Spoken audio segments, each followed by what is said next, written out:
Hello everybody. How's it going? Oh, Google updated their front page. Is it like the World Cup yet? Sticker Red, thank you so much for the 2-month sub on Twitch. Thank you. If you guys have some free Twitch Prime subs laying around, make sure to use them. Oh, it starts today? Who's playing?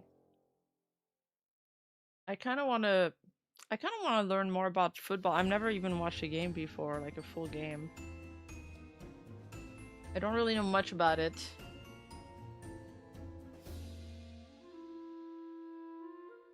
Mexico and South Africa. So these are the games that made it through like the qualifiers? Or does every team from every country play?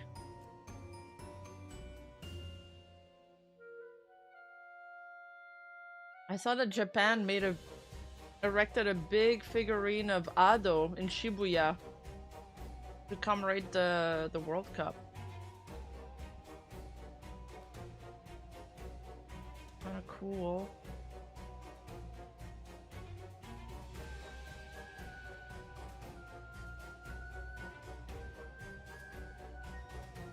Group A is going first.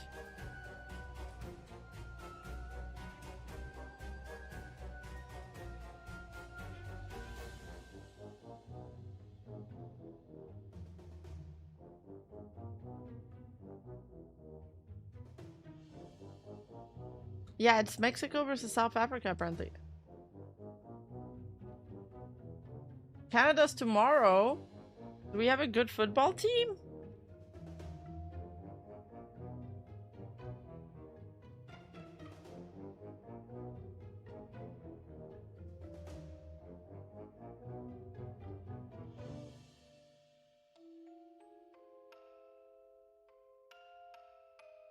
Yeah, Canada isn't real.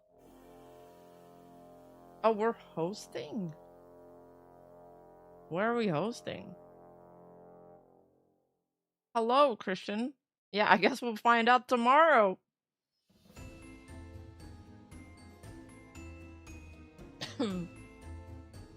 What's this about Jurard? Well, you'll find out. I'm gonna try this thing where I change thumbnail for certain topics during the stream. See if it goes well.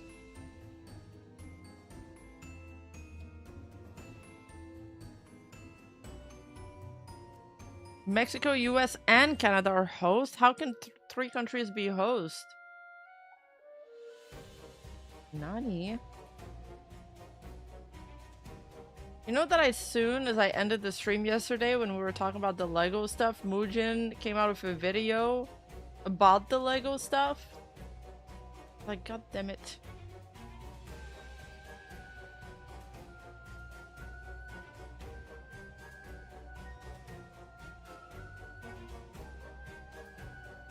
Oh, the matches are happening across all 3 countries? They're making the players travel a ton.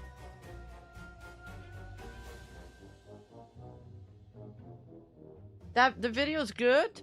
Well, the thing is, since I haven't, like, kept up with the topic till recently, so it'd be good for me to watch a video that resumes everything. Been recently entertained by your older videos, guys. I might be inspired to make similar content. You should. Any positive content on Vtubers is so welcome. People love that.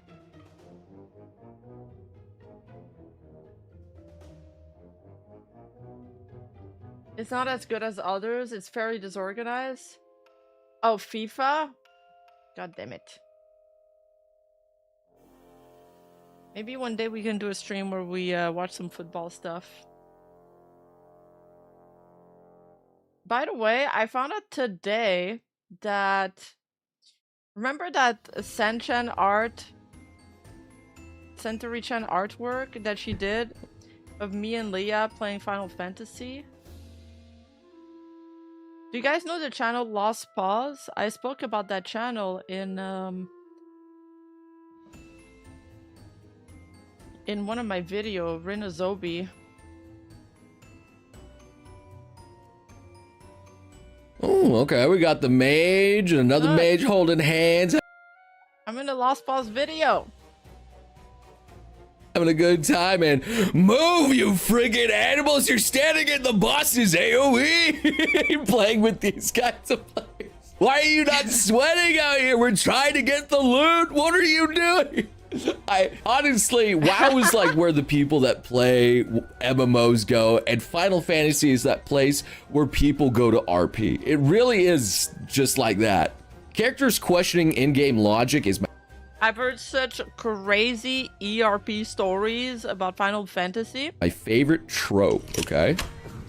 There's also a lot of couples that get formed and married through Final Fantasy, apparently. But yeah, apparently Lost Boss is like a legendary anime adjacent channel, maybe?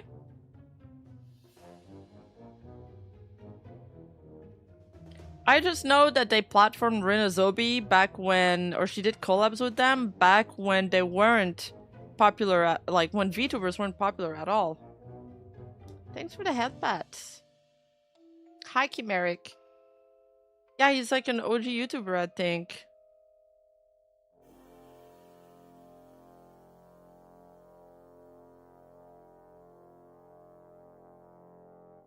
But yeah, I thought it was pretty cool. Somebody tagged me in this a long time ago, but I just saw it now.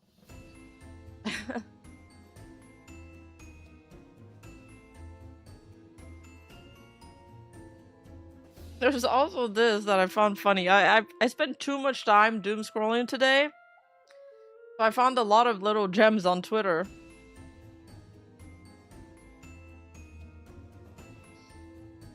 Like this one, apparently the streamer, she's a spider VTuber called SP. And she banned this user in her chat. And then he went to, am I the asshole, to ask if he's in the wrong.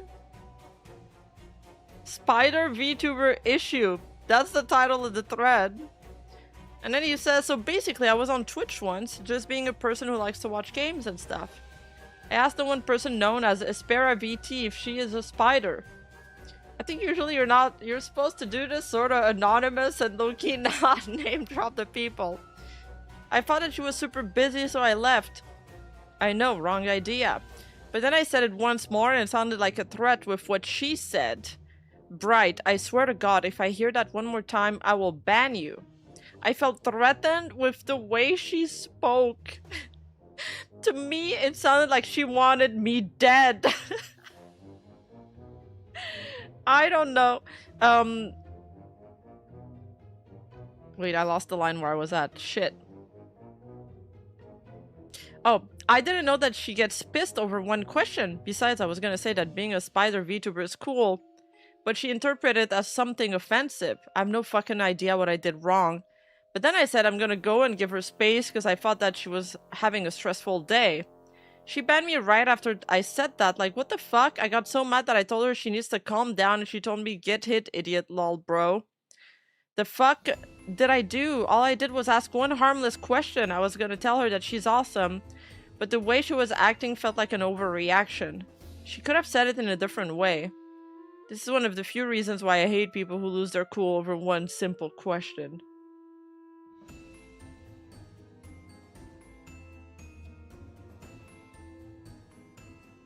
That got me curious to finding out like what he actually did. She gives more details in her replies.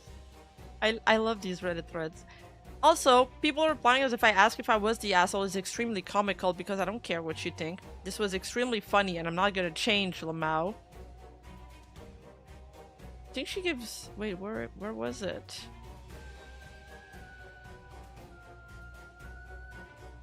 Oh, there it is. Context. This guy asked me at least 3 times if I was a spider VTuber because he kept fucking leaving before I answered. Nah, dude.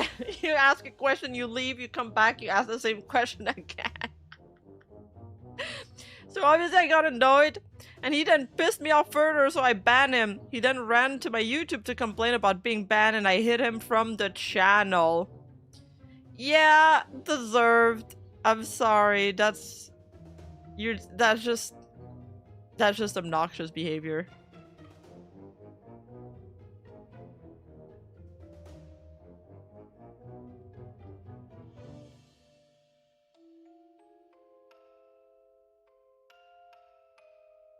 Both of you seem dramatic as hell. Overreaction overlord.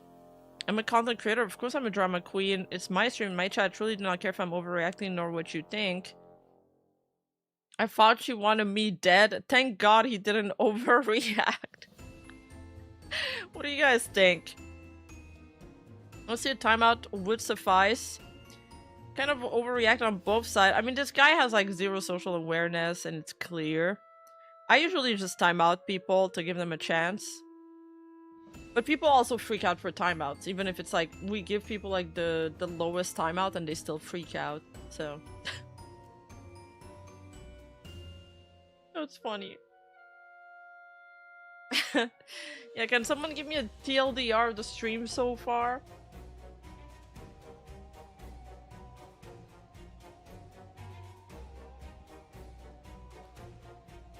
Okay, let me get my notes.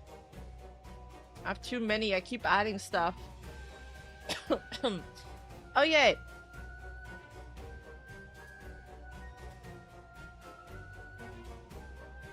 Let's talk about...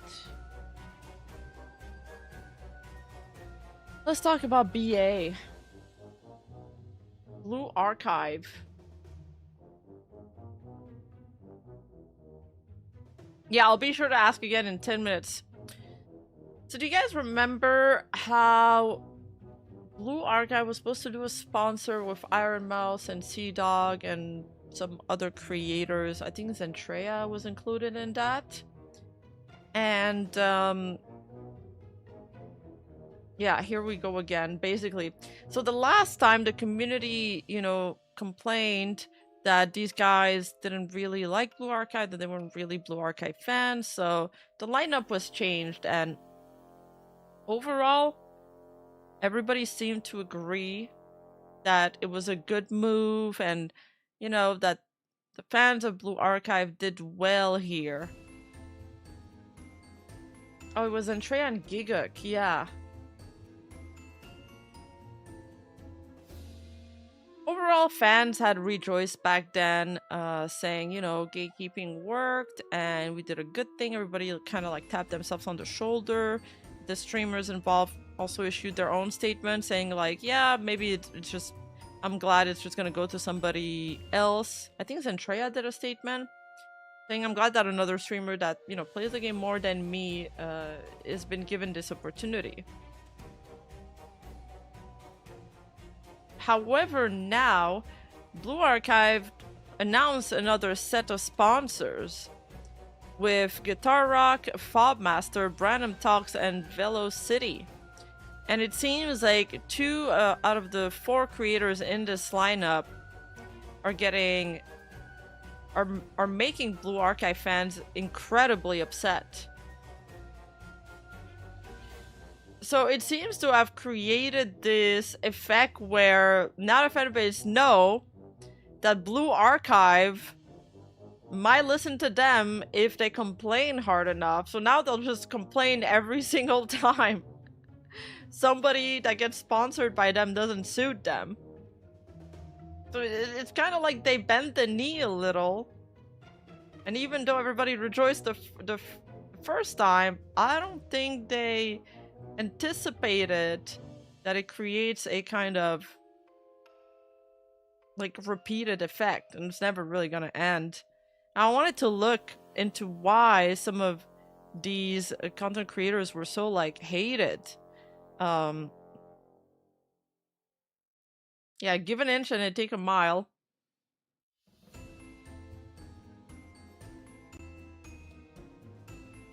First of all, I saw a lot of people upset at the Brandon Talks.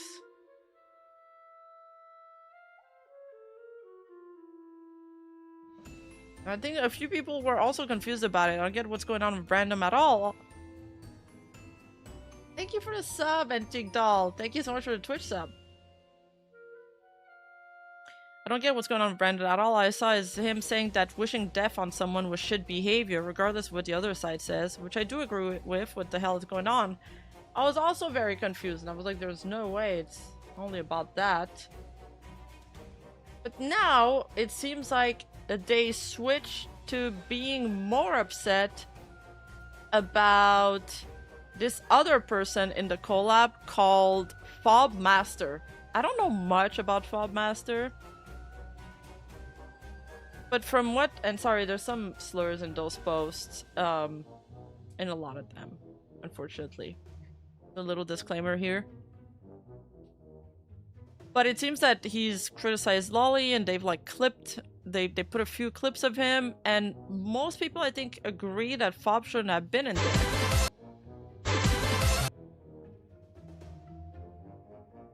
I mean, most of the Blue Archive fans think like, why is he in there? Who's this? No, I know who it is because it says their name in Korean, so I just searched it up. But like, damn, she's pretty. Oh god, here we go. The real risky part right here. 17.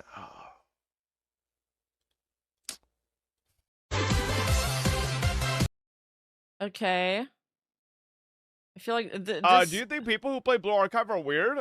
No, you can play Blue Archive without being weird. But Blue Archive definitely has a lot of weirdos. Just like I think most people who play FGO are absolute fucking weirdos, but doesn't make the game doesn't make it so, you know, if you play FGO you're a weirdo, right? It's just that a lot of people are weirdos. Just like Genshin Impact has a lot of weirdos. Just like every gacha game has a lot of weirdos. Is it every gacha game? Yeah. Please explain why you married Laffy in Azurlane. No, I did not. What? No, mine was Ayanami, wasn't it? Pretty sure it was Ayanami. Why are you making shit up, bro? Huh? Why are you making shit up? Is the name of the character relevant here? Is I don't know the Blue Archive characters. They might have a problem with that part. I did Ayanami. Ayanami's also a kid? Okay, I mean, sure, you could argue ages out of all these characters, but if you saw Ayanami's wedding dress outfit, it was probably the best out of all of them, so that's why I went with that one. Do you think people who play Blue Archive are... Oh, they're lolly characters, that's why he's denying it? Studio, or is it just like, okay, what the fuck? What's going on? I'm going to jail. Yeah, besides that, I feel like the rest of the clip was like... nothing awful about the statement. There's bad actors in every fandom. Hello?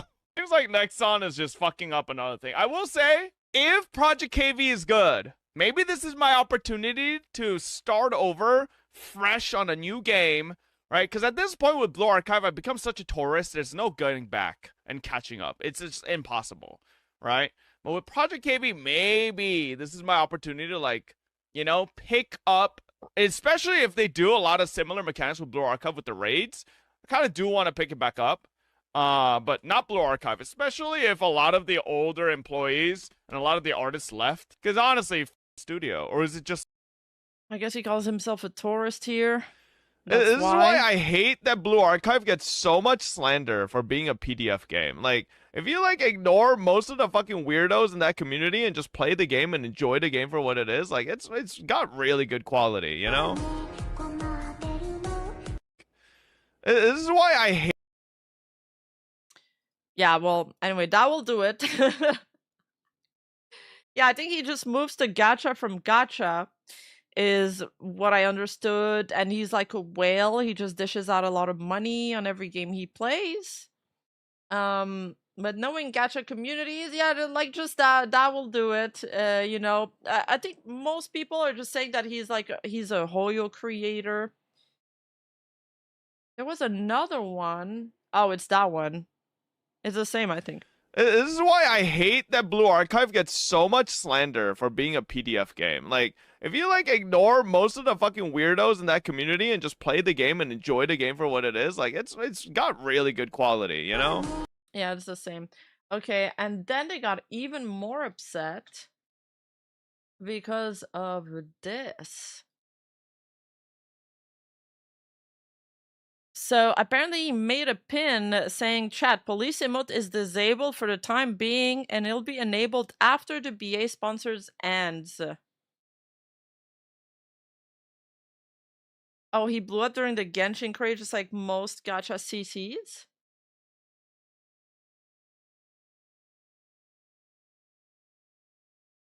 Oh yeah, I truly wonder why a police emote would have to be banned from the chat to use. No, I really wonder why specifically this stream of all time. Surely not because his chat would spam it all throughout the Blue Archive segment. No, he could trust his chat to not right.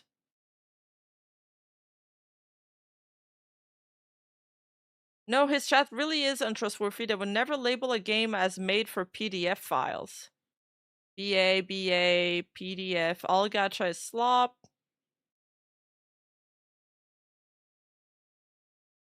Fuck. They did it. Kershaw, what does that mean? Good, fuck that game, too much sobbing in the forum.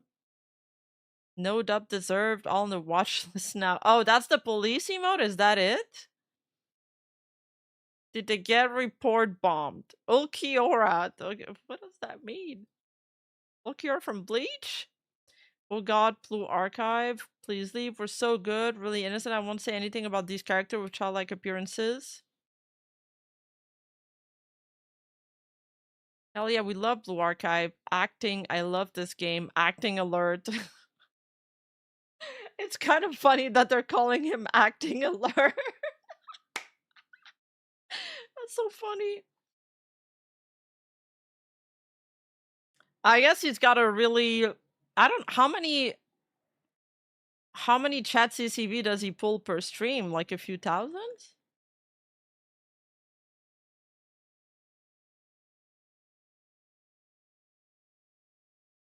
He made a tweet addressing the allegations, I think. Well, addressing the allegations, just saying that, like, hey, I'm a fan. The haul after 820 pulls. Pretty happy with the outcome, especially with School Neru off-rate hit. Also sad to see this community seems to just all believe some clips with a lot of context cut out of them. And they just conveniently don't show any of the parts where I defend BA. I get that a lot of this BA community doesn't know me, but I am pretty consistent on my takes around BA and lolly characters. Clips of me checking a character age is literally a response to a chatter joking about it, and me playing into the joke.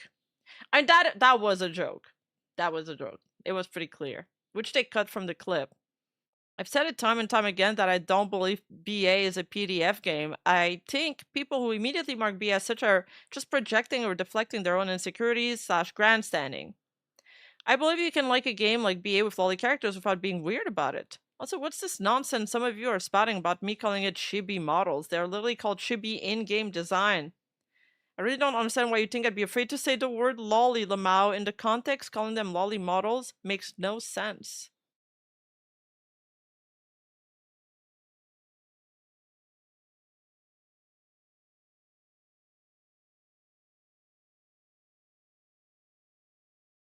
It used to be a few thousands because he's a mega whale that can't win unless he drops money, which is the joke. And did he drop a lot of money to pull these then?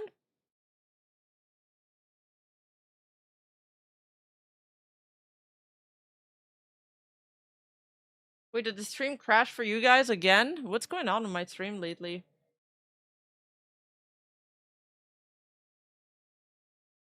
Now let's look at why people are upset with Brandon.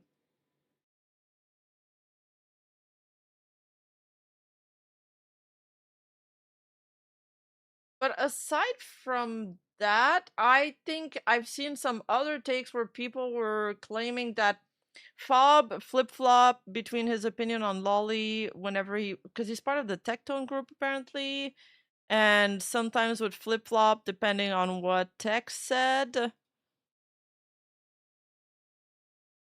Which I could see that happening.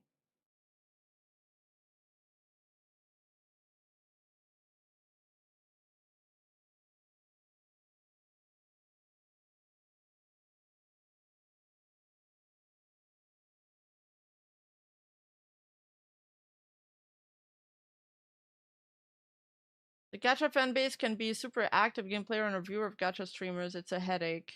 Fob is just in his corner. All of those guys flip-flop based on their audience. Yeah, probably. Like they're interacting with every gacha CCs from the Genshin circle. I see. Okay. So anyway, I started like looking into some of the popular comments on that tweet. Like it got 1 million views.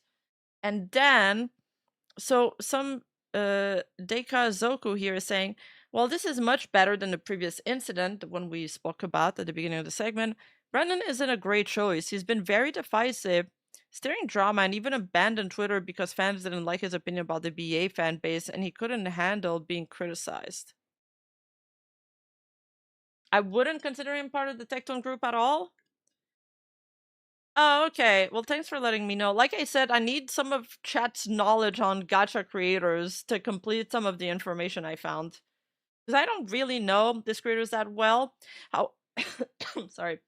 However, I'll say that Velocity has been greatly positively received, and Guitar Rock 69 I don't know much about, but Velocity everybody unanimously agrees that he's a great pick for it. So I congratulated him for it. It's a big sponsor to LAN.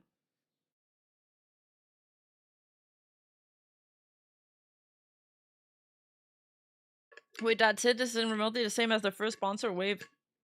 Remember, because when scrolling, because Twitter will use slurs. Yeah, I know. I know I have to be careful. Hi, the flip side. Oh, Twitch ads hit you guys?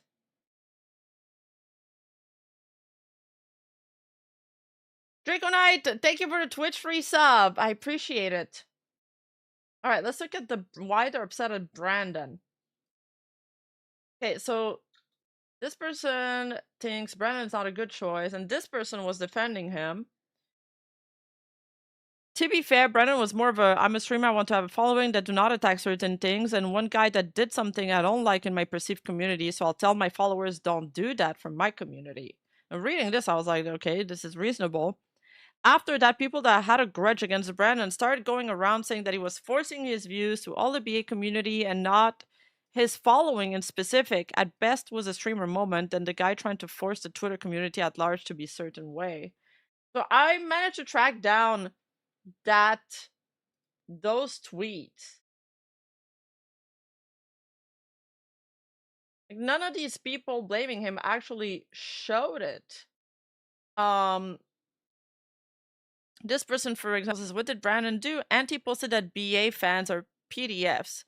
Brandon disapproved the post. Community finds the post and trashed it. Fair. A follower of Brandon calls them to commit S-side. Brandon tells them not to advocate for S-side. Community treats this as defending an anti. Brandon is pushed from X.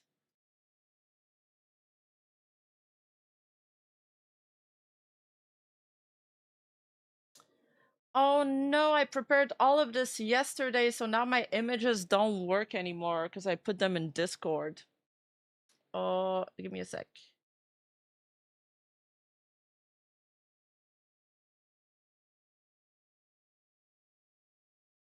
Yikes, that sucks.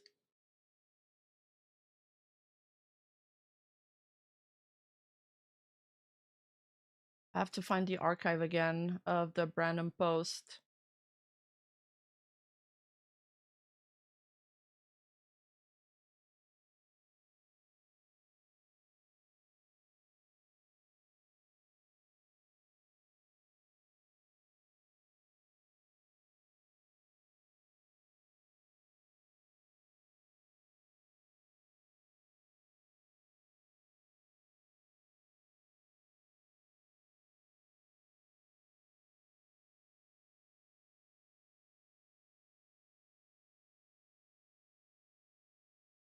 Okay.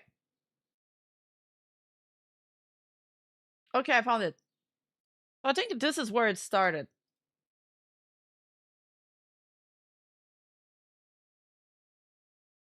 Hey guys, welcome in, welcome in. Yeah, Captain Cabinets will know a lot about the gacha stuff. So, okay. This person tweet, it's unironically Blue Archive Sensei, but you wouldn't know that because 90% of the players just talk about how much they want to F children instead of how good the writing is. Answering this tweet about which gacha MC has the most aura and best writing. As you can see, this user has the trans flag in their bio, though.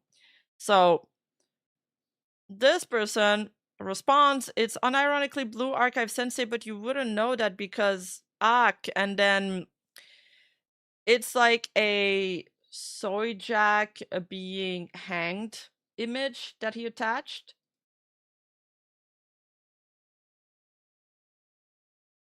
Or trans jack is what I heard.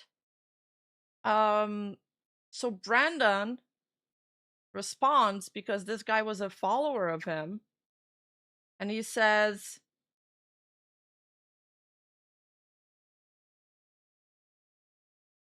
hey, don't fucking do this. This is way out of line.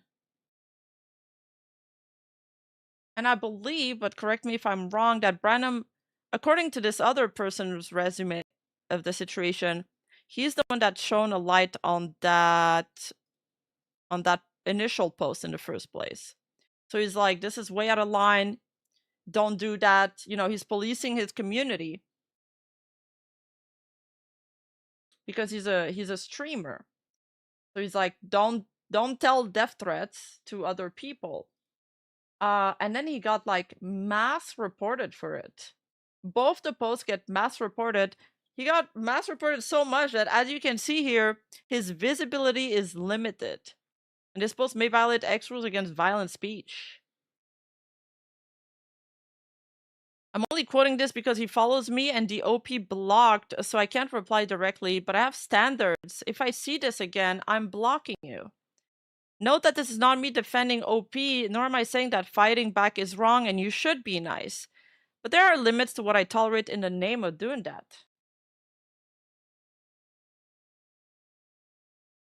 And this is the reason why I distance myself from any quote-unquote fandoms these days. God, these fucking weebs and otakus are so petty and small.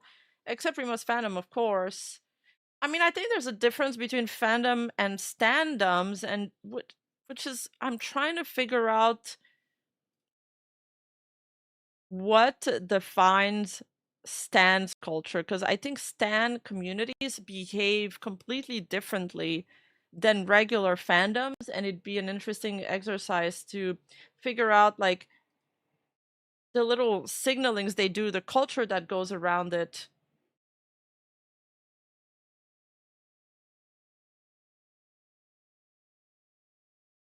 But so it turns out, and again, disclaimer for the slurs, but I think it's necessary to show some of these. It turns out that like most of the Branham criticism, besides the first one we saw, was it's more like it's just straight up transphobia. It's like, notice how the people defending Branham are mostly T-word and fence-sitting cocks.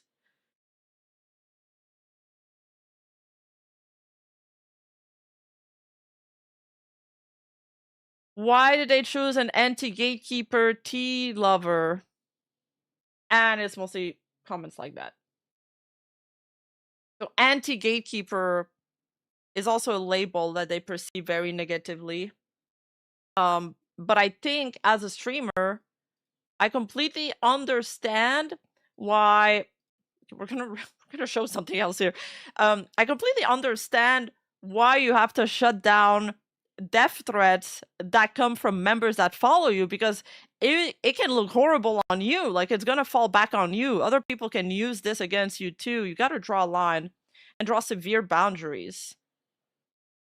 And you gotta come down hard on them, because if you don't come down hard and you don't apply your rules, then there's no consequences to breaking them. So unfortunately, the few people that do break the rules have to be made an example from time to time.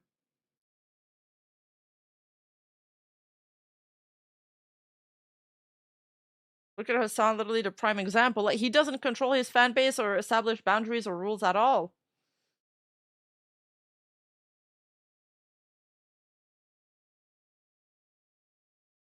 Oh, the MCs in the gacha post are Bell and Wise from Zenless Zero, Kalis and Staley, Honkai Star Rail, and Lumini from Genshin Impact, and Mill Robber Wuthering Waves.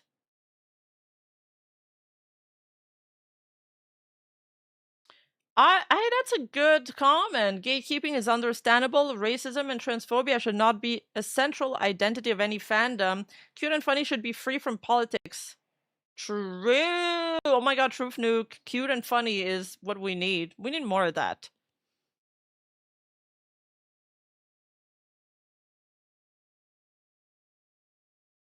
And I thought this was not a bad opinion on the blue sponsor stuff, because I mean, as fans, we want specific things from a brand or from a game.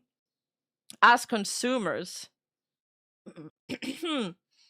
But then this person brings up an interesting point that I didn't think about. They're like, you got to feel for the Blue Archive's global marketing team. So you collab with anime adjacent creators and you reach your target demographic, but a lot of them already hate us and would destroy the culture around the game as we know if they played it en masse, as we've seen elsewhere. I mean, not wrong. And then collab with respected BA creators and the existing community is happy, but you're hardly reaching a new audience. And they're right, the point of a sponsor is to get new people to subscribe. Their purpose is to grow the game and make money, so Arona can put food on the table, but they can't win. Your average Western anime fan is not compatible with what Blue Archive means to us.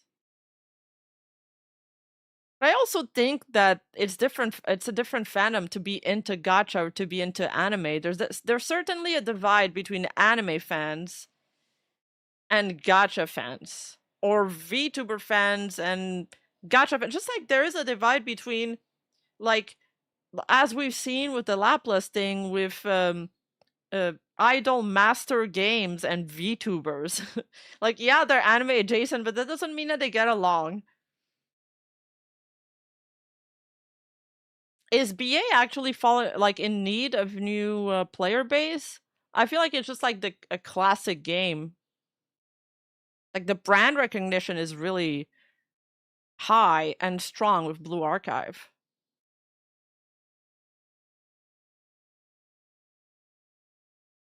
What does unite us in the anime VTuber space?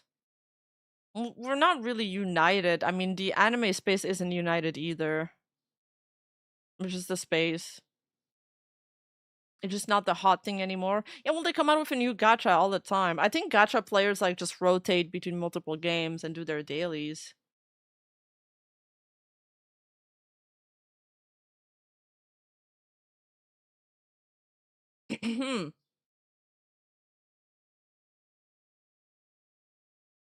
Okay, let me change the thumbnail. I'm trying this new thing.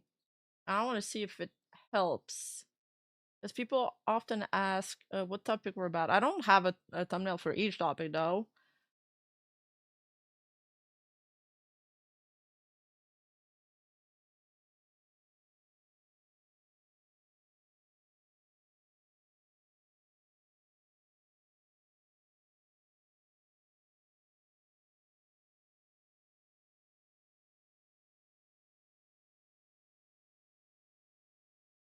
All right. One post that's been going absolutely viral in the VTuber community is this one. Do you guys have any bad collab experiences? The worst one was a couple of years ago with a VTuber. We were supposed to play Valorant together, but something came up on their end. They canceled less than an hour before we were scheduled to go live. I get that emergencies happen, so I reached out to reschedule and got completely ghosted. A short while later, they even unfollowed me. We had similar sized audiences, so it wasn't like I was a nobody to them. I was just left hanging with nothing. I hope they were okay, but it definitely left a sour taste in my mouth. And that led, ouch, I knocked my knee. That led to a bunch of VTubers sharing their own bad collab experiences in the QRTs. It went absolutely viral. It's now sitting at 4.5 million views. It only happened yesterday.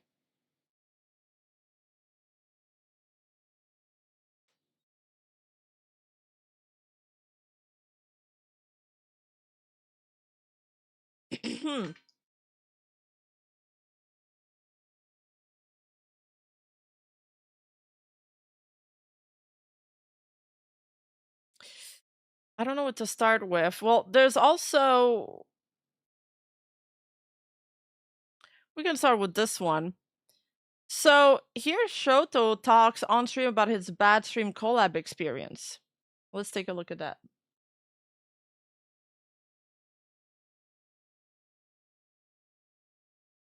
joke of the stream, right? I like nothing good was said, nothing positive was sent my way, and I think like it got to me because after like 3 hours or 4 hours of like constant bullying, and there's like nothing nice, and it's like, you know, I don't think we're even that close for you to be bullying me like that, right? I think I just got sad. I started crying on stream. I just had to end it there. Like, it was so embarrassing. I deleted the VOD. I was like, bro, it was just... And you know what the funny part is?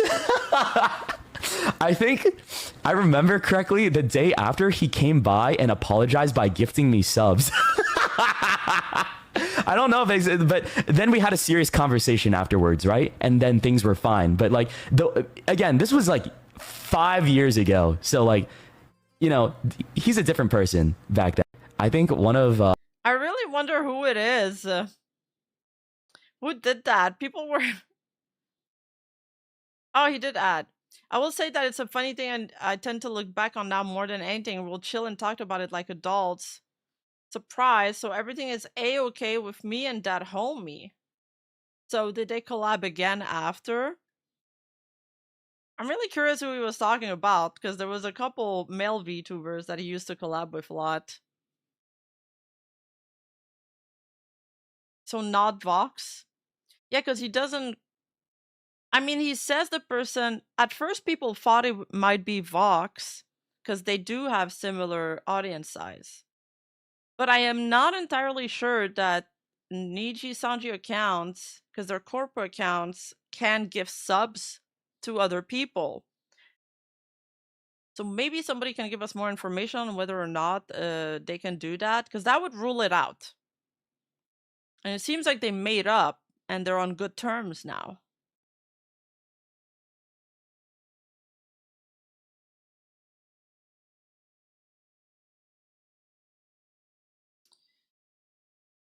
So I kind of want to take a look at some of these because some of them are crazy apparently.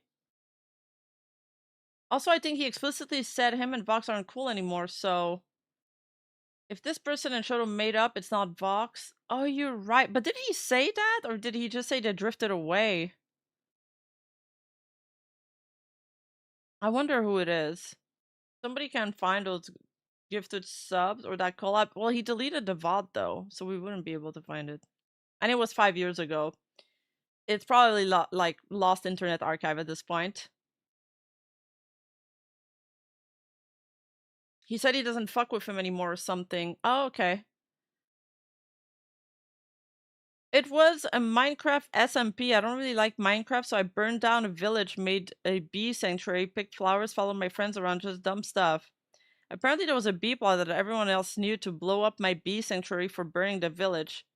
The main guy screamed at me, hit me into my blown up bee sanctuary, legitimately screamed with his whole chest. I burst into tears and I muted. I tried to power through it and just keep going, so I couldn't stop crying and I had to end stream. I keep the VOD and rewatch it sometime. Why? Why would you keep the VOD and rewatch it? As torture? Got invited to a collab, was super excited to play. I get ready and they tell me their friend invited themselves to the collab, but I didn't mind waiting a while they would get me in. I said, sure, I don't mind. After their friends gets off, they finish streaming and don't tell me. I have to reach out myself in DM and ask them if they were still on for the collab. They said something like, sorry, yeah, we're just all really tired. It was really humiliating. I had hyped up the collab and kept telling my chat we just got to wait a bit more. Never again. Oh my god, that is so unprofessional. Holy shit. Crazy.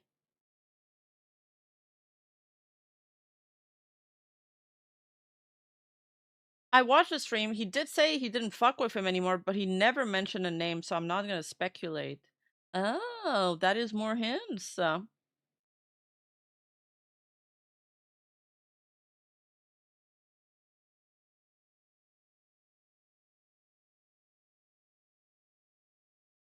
Rima, you torture yourself all the time after all the meme channel exists. Yeah, but it's kind of like, you know, funny. I introduced one of my IRL... Oh yeah, I responded to that. I was like, that's crazy. I introduced one of my IRL friend to VTubing and I was still super new. This one is like legit backstabbing. I introduced one of my Arrow friends to VTubing when I was still super new. We were doing a visual novel together and voicing different characters. My chat kept complimenting her voice acting. She decided to announce that she was leaving the collab to go live on her own channel by herself. And on her way out, she said, "And suddenly your chat is going to go quiet," implying that everybody was going to leave my stream and go to hers. That's wild.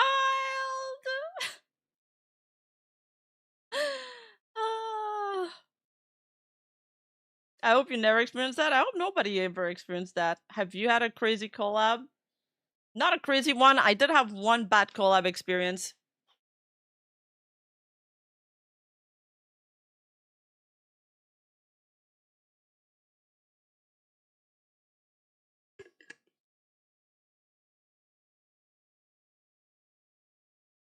Kind of was on the fence about the collab at first. Was like, why not? I'm gonna try. When I arrived, like half of the hosts are missing, or like this podcast. Before, I'm like, okay, so we're not gonna talk about any. You know, it's gonna be cool, right? I'm not gonna be. You're not gonna like try to spring some kind of crazy topic on me. You know, nothing controversial, right? They're like, no, don't worry, it's gonna be cool. It's gonna be really fine. When I arrive, there's only one person there. As soon as it starts, they try to bring in some personal beef they had with a mutual of mine. I'm just, what do you want me to answer? What do you want me to answer in this situation? One person tells me one thing, another person tells me another. Like, what, you dragged me to like debate about something, about your personal beef you have with somebody.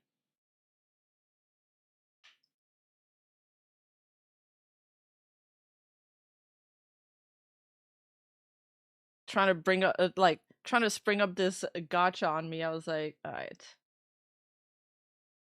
I felt it, my fault.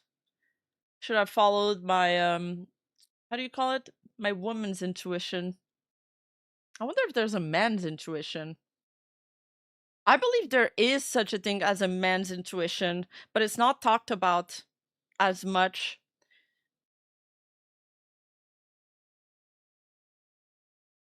I mean, honestly, since then, I've never had a bad collab. It wasn't even like, I mean, I can weather most things.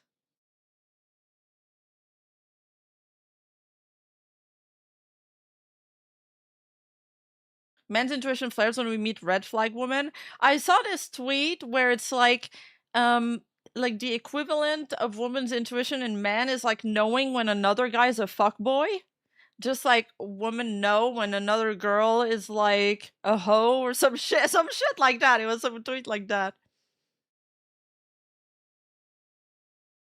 Call that trusting your guts? Yeah, pretty much. Intuition. Is your woman's intuition like your woman's driving? Actually, people say that I drive really well IRL. Gut feeling is the male version. You gotta learn how to trust your gut feeling. That's something I'm not very good at. I tend to like overthink every situation.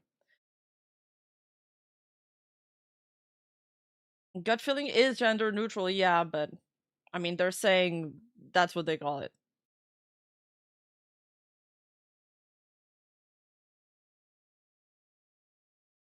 Intuition is all up to the person to listen to.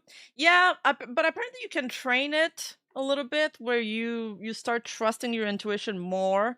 The more it's I guess the more you take a shot at listening to it and it turns out to be true. But most of the time, I get a bad feeling, but I'm like, you know, my bad feeling is not supported by evidence of things I've seen. So until I see like evidence or things that this person would do that would showcase me that my gut's feeling is correct, then I won't act on it. Hiya, TOD.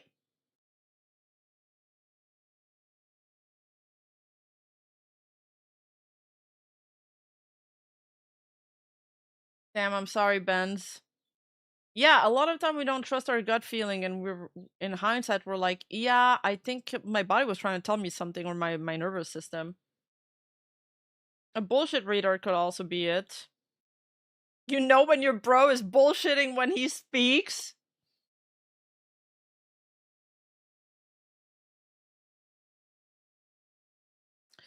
Collab with your Oshi. Annoy him on stream to the point of never replying to your DMs again. I have not collabed since. Oh no. Oh, Crony. I love Crony. This just happened today. I'm still shaking thinking about it. I joined a collab and experienced technical issues. When I let my collab partner know, they all ignored me. I was panicking, but they didn't even bother to respond. No matter how many times I repeated myself, no matter how much I frantically tried to fix it, they still ignored me. I wanted to cry. I thought they were my friends. I thought I could count on them, but I was wrong. I guess our friendship meant nothing to them after all. Anyway, it turns out I had Discord muted. Oh yes, I read that yesterday. That was so.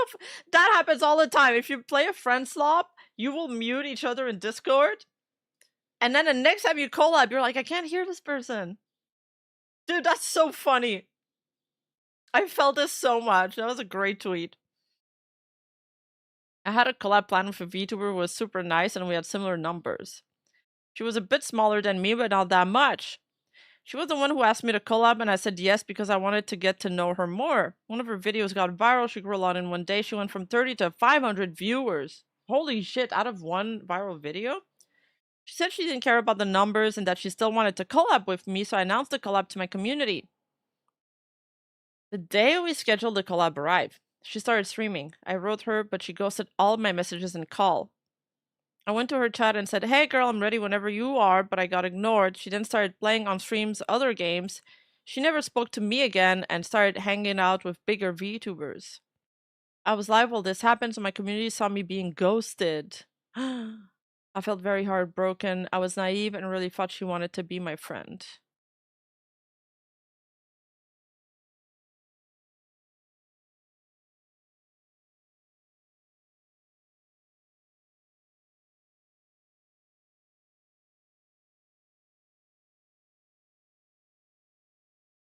Yeah, 4-view growth in one day? That is insane.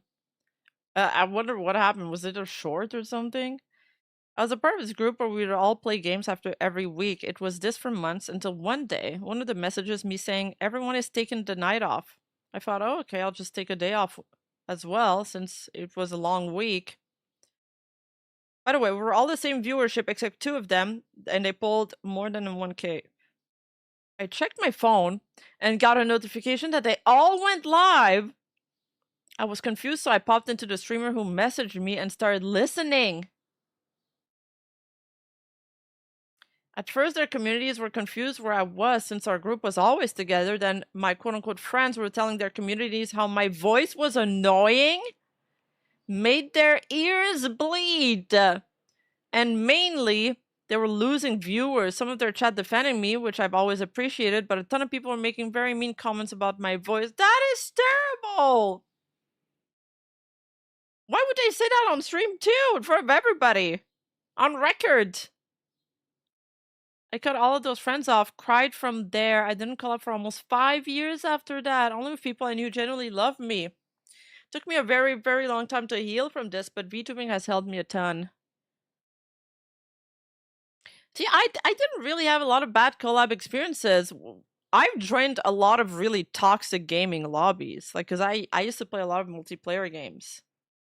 And I think this is where you learn to be a lot more tough, I think.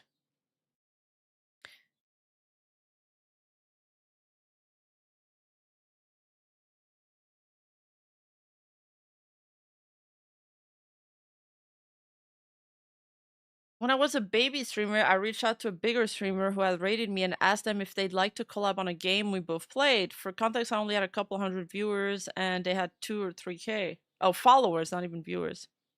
I said yes, I was super excited, but also really nervous because I had never really collabed with anyone I perceived as bigger. So I didn't want to be awkward on their stream. The day of comes and I DM'd them a few hours prior. We talked via X and asked if I need the VTube Studio DLC that lets you put your model together on screen. They said yes, and I need to buy it, no problem. Collab time comes. I DM asking if she should hop on a Discord call or something. She hits me with a I'm not streaming tonight kind of response. Confused, asked if maybe I mixed up our date. She said no, she canceled her streams for tonight and that I should have seen it in her Discord announcement. Mind you, I'm not in her Discord. I just said okay and moved on, declined ever rescheduling because I respect myself more than that. Now that I've grown, this person I always super overtly friendly to me. I doubt they even remember this because I was just some tiny streamer at the time, so the collab was probably nothing to them. I can't help but think they would have handled it differently if I were bigger, though.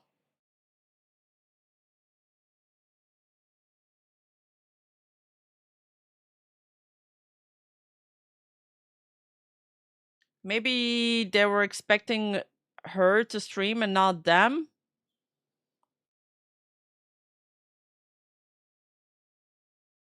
Oh my god.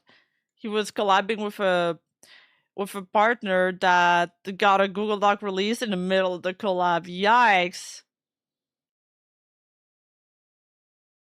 The fuck? I died in a game and got told I deserved to die, and then everyone started to join in describing in elaborate details of different ways I deserved to die for almost 10 minutes while laughing, and I didn't want to speak after that. Jesus. The Halo 3 and COD 4 lobbies prepare me for any kind of trash talk. Dude, I used to get, like, raked, man. Like, you know, straight up guys just yelling at me, full screaming into the mic because I didn't know like the mechanic of a raid or something when I was like new to a game. Yeah, there used to be so many instances like that I think it's ended up teaching me a lot about the internet stuff.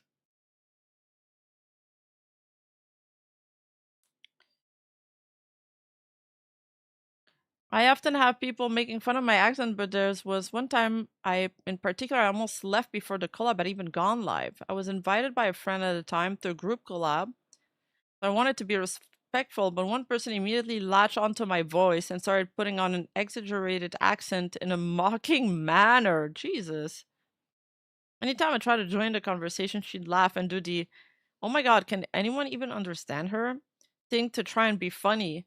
I eventually went silent because why bother? It took everything in me to not leave before we went live. I only stayed for my friend's sake, and she reached out after to apologize, which I appreciated. But something being said at the time would have been nice, or even acknowledgement from the girl mocking me. It's one of the big reasons I was anxious about all of you hearing me. I know my accent is a surprise on first encounter, but being mocked knocks my confidence to the point that I remember asking Flork if he'd prefer debut with an American accent. I don't mind my friends having little jabs now and again since I know it's friendly and I can mock them just as much, but for a stranger to do that shit is another thing. Yeah. No, completely agree. Put in collabs with male VTubers without notice.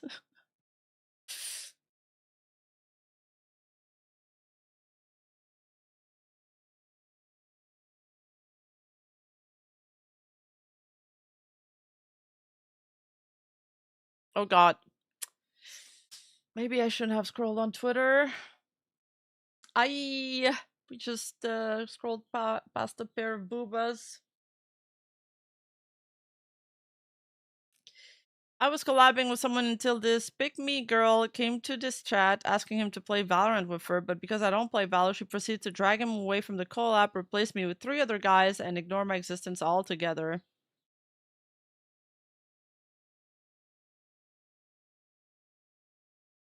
Collab with a male VTuber that I thought was a friend, only to have him say, I could see myself dating you. We were both live, so I felt like I couldn't say anything about it, and so I kept quiet for another 2 hours until stream was over. This is so inappropriate.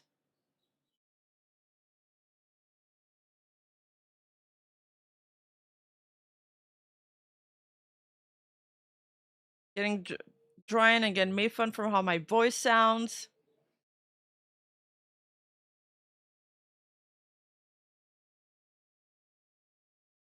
Yeah, that is just way too awkward. Some people have literally 0 social skills and don't know how to read a room.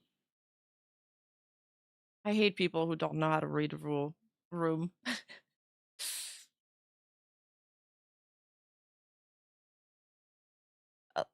because I've been viewing and liking Whole Life Spicy fan arts, I can no longer open my X feed in public.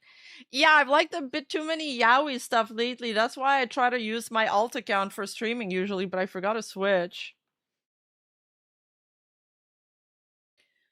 A long time ago, I collabed with this person who 10 minutes before the collab called me on Discord and told me I wasn't allowed to use certain perk/perk combos because she didn't like being associated with that type of gameplay. What?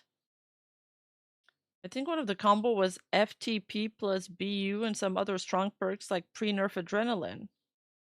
At the time, she was a bigger creator than me and I had already announced on Twitter that I was collabing with them, so I just agreed and did a collab, but she was such a weirdo.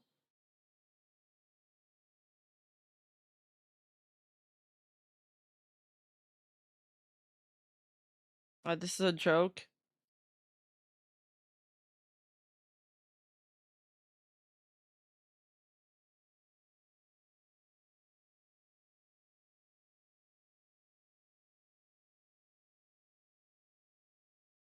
Oh, cynical. I remember a collab at the beginning of my career where the other girls kept trying to flirt with my husband. What? That's a crazy way to open a tweet. And after he said, please do not do that, and it was really awkward, and after the collab, I chewed her out for disrespecting my husband's wishes and frankly disrespecting me. And she got mad at me and called me selfish and other names I don't want to repeat. Yeah, that was something. The other girl has since graduated. I wonder why.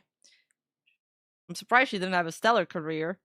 Couldn't imagine why someone like that didn't last in the streaming space. Yeah, exactly. Truly a mystery.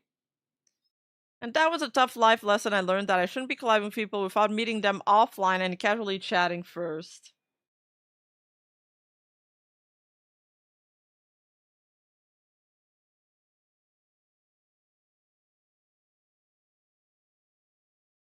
Collab partner realized midstream I'm a girl, not a fanboy. That one was funny. I liked it. There was one. I think everyone had a bad collab, including me, but there are ways to make sure that those bad collabs are few and far between. Take your time before you make content with someone. Get to know them, show up to streams, vibe check them. Call a bit before you go live and lay out a plan, ask boundaries. These small things can go a long way. I'm making sure everybody has a good experience with each other.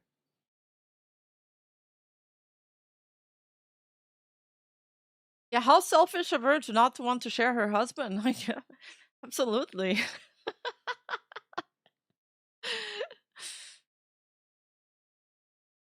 Oh, news.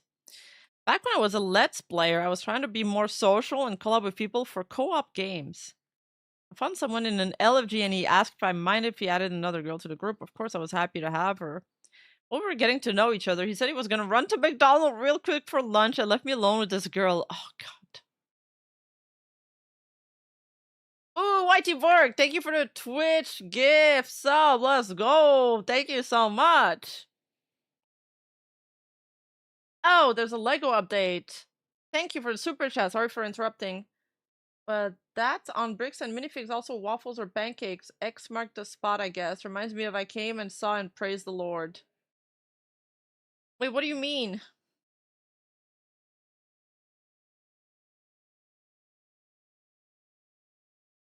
I don't understand the super chat.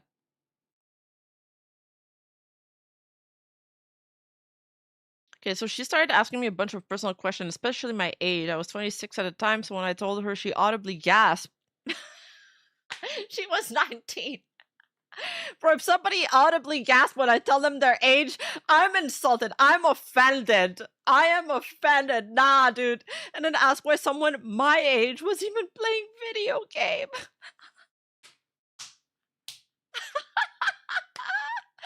Old. When the guy came back like 20 minutes later, she immediately went, did you know she's 26? The most, oh my God, what a fucking hack tone I've ever heard. I kind of expected him to say no big deal. He was 24, but nah.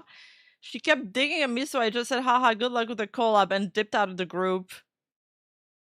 They collabed once and never again. Wonder why?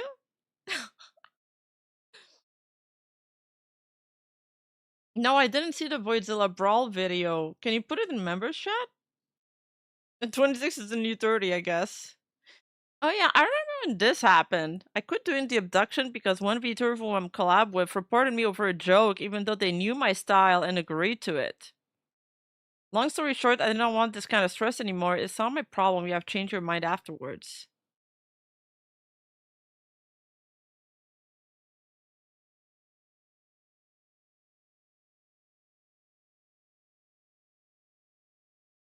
I've never figured out who was the VTuber in question that got upset. But I remember all of this going down on Twitter back then. That was Katarina was part of Idol Corp. She was one of like their very first gen VTubers.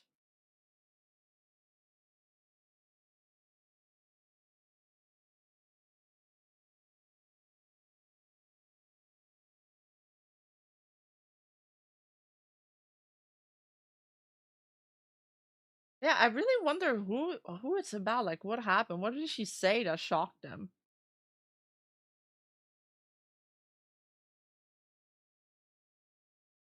Is there other good ones? Not a collab, but I went to VTuber Discord after being invited to mingle and hopefully make friends one day. I went to the VC, they kept saying Spurgy to everything, and I'm there spurging out. I was so off-putting, I left quietly without saying bye. Didn't reply anymore and followed. Okay, I don't see anything wrong with saying Spurgy.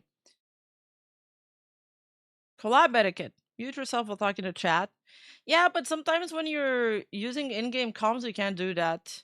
And you kind of need to sometimes just call out like big gifts, you know. Be on time, remember, or a raid. On time, remember the time date. Communicate to the host. Be mindful. The host should be prepared. Uh-oh. I'm not very good at being prepared. Probably ask if some topics are off. Yeah, I would probably ask if some topics are off topic, so some things are off topic to talk about during the collab or to joke about.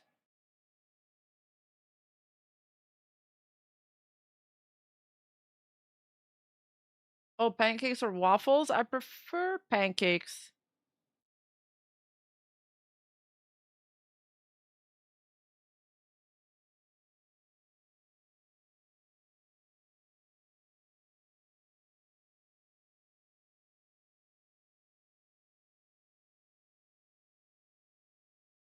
I was supposed to be in a group collab, and for some reason the group just like didn't want to prepare at all. They were already streaming and just said, okay, join whatever.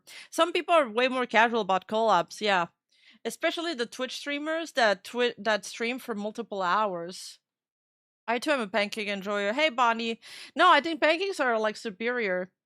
You can like wrap them. They're like more mushy. Sometimes waffles are like hard or they don't taste that well.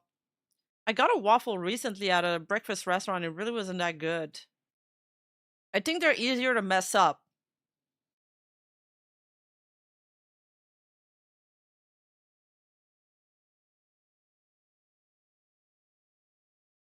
I really want to do a handcam stream where I try to make like Japanese fluffy pancakes. Those look delicious. No way, really? The UK has a national holiday for pancakes, so clearly they are the superior option. No shot. You guys got Pancake Day. Wait, and everybody gets a day off work for Pancake Day? What do you guys even do that day? Do you just eat a lot of pancakes? Dead serious? Pancake Day is February? Wait, the British? The British get a W.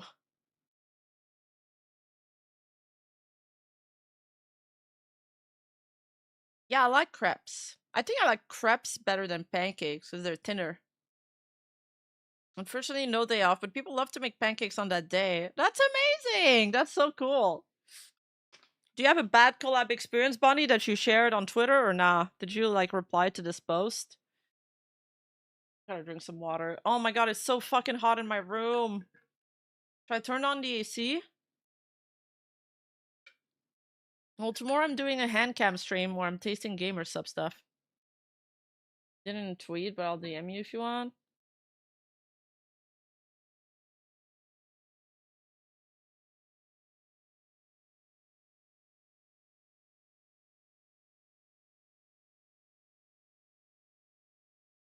But Rima, both are good with plenty of butter. I think I could enjoy a good waffle. It's just more risky to order in a restaurant that you don't know if they're good or not.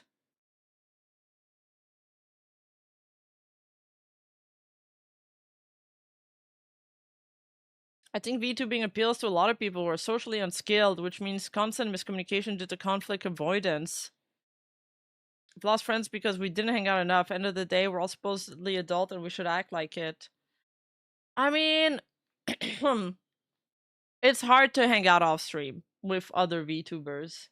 Like, after I'm done streaming, like yesterday, after I was done streaming, there's no way I'm talking to anybody. Like, my friends, even my IRL friends are calling me like the entire day, and they're like, "Bitch, you're so hard to get you're so hard to reach. You never answer your phone." I'm like, I don't want to talk to anybody because my social batteries are completely depleted. Like, I get so tired, I can't socialize more. And after a stream, I just want to like sit outside for a bit, get some sun, some vitamin D, or like catch up on a book I'm reading. Things like that, you know? And unfortunately, reading a book is a solitary experience. Same as, again, script writing. You cannot write with somebody else next to you. So unfortunately, a lot of the stuff that I do is like solitary. Or watching TV.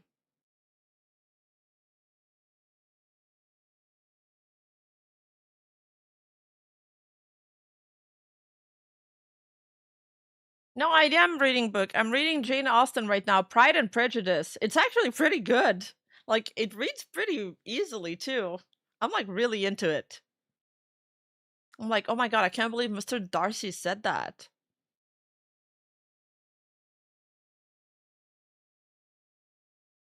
Woman slop. Yeah, yeah. I mean, it was probably considered woman slop back then.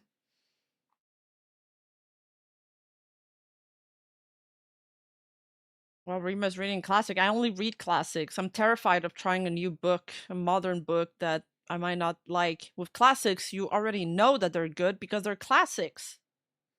Right now, I really want to also reread a few plays that I read, like in high school. I want to reread some Shakespeare. Anyway, back to the topic at hand. My worst collab experience was with two different streamers that I didn't know were secretly seeing each other, and they decided my stream was the perfect time for bedroom talk. What? Nah, dude. That is weird. One started making teasing comments, and then the other one was like, keep being a brat, and I will get over there and teach you a lesson again. And then they started dirty talking. I remember deafening and ending stream shortly after.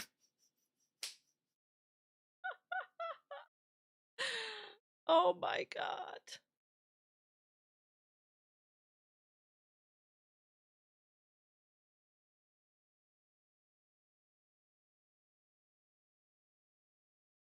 Yeah, the Count of Monte Cristo is great.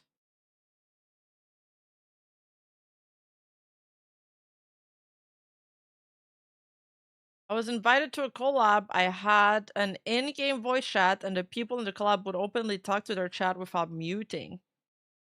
They all knew each other from before, so they would also do inside jokes with each other and their chats. No one talked to me for the entire collab. Would talk to my chat muted in game, but after a while decided to go fuck it. If everyone else is talking muted to their chat, I guess I will. So I started to openly talk to my chat and try to involve myself into the collab since nobody else would involve me, only to have someone go, "Oh damn, you're so loud," in an annoyed tone. I would also joke around letting myself get killed for content and to let the collab partners clip farm, but the person who called me loud openly started to talk to everyone how annoying I was when I was dead, so I couldn't defend myself. Not the worst collab I've had, but it's one of the most recent ones that had truly scarred me. It made me so insecure about how loud I was.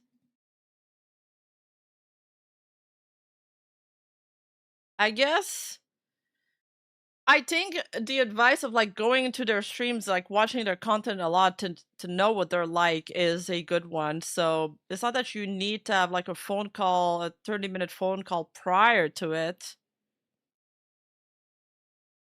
Because actually, I hate having phone calls or like Discord calls prior to a collab because I already feel like collabs are a lot of work and energy. That if I need to like do an entire setup on top of that, it feels like a lot for me personally. And but I think like you should know what a person is like before getting into a collab, and it's not that hard to know. Pancake sandwich with bacon, egg, sausage, and stuff, or waffle sandwich with chicken, mac and cheese and stuff, plus sugar. I'm more of a savory person, so pancake sandwich with bacon, eggs, and sausage for sure.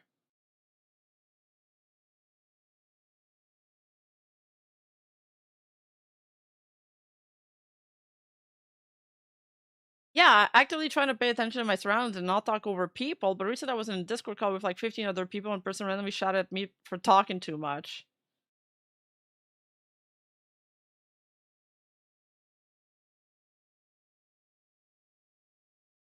Well, I mean, Discord calls, there's a lot of people that just don't know about Discord call etiquette, like even in our Discord server. And it's such an awkward thing to do, but you kind of have to do it, where somebody will join and like, let's say I was like share screening a video for people to watch, and it's just like they spoke over the entire video like all the time, but not talking about the video, or people that don't understand that they need to stick to the topic of the conversation. You're joining a call, they're talking about something else, but they keep trying to talk about something else. It's like, no, you kind of have to read the room a little bit.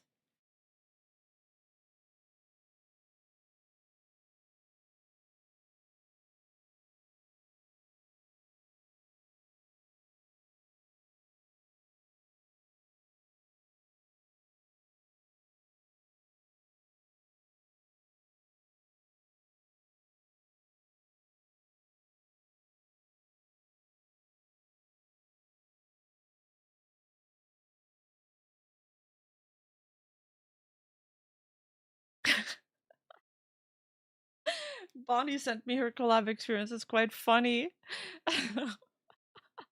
Poor Bonnie. A lack of common sense, but unfortunately, I mean, it's a lot of people on the internet are obviously gonna be like that, right? And then you have to be like either me or the mods have to tell them something like, yo, don't talk over the video, or don't keep switching the topic to something about yourself.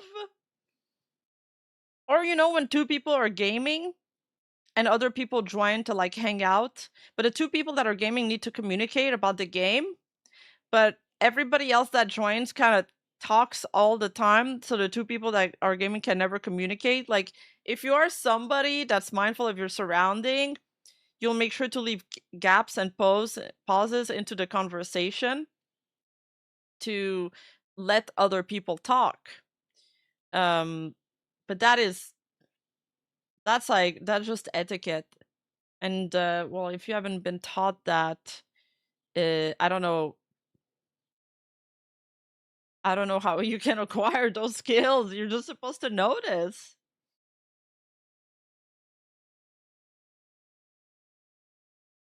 But I've noticed most of the time when people join voice calls, they just are really starved for somebody to listen to them, you know? Even though you think, oh, they're dreaming, you know, it's not that they don't even ask me what I think about stuff, for example. They just want to tell me about stuff that happened to them. And they don't even really care about my answer. In fact, I'm pretty sure my answer would be of no consequence to them, but they really like hearing themselves talk and hearing themselves just yap about something, and I'm kind of like the recipient for it. Oh yeah, we could turn the background music on, sorry. A little quiet.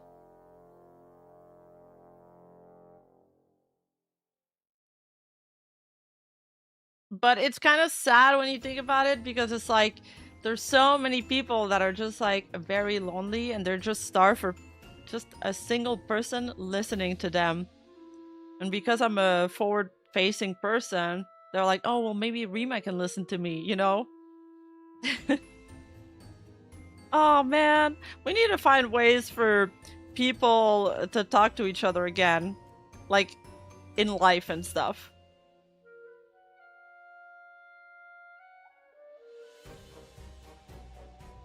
To charge them counseling fee, yeah, for real. Okay. I think that's enough of this topic. I want to talk about the Jurard apology.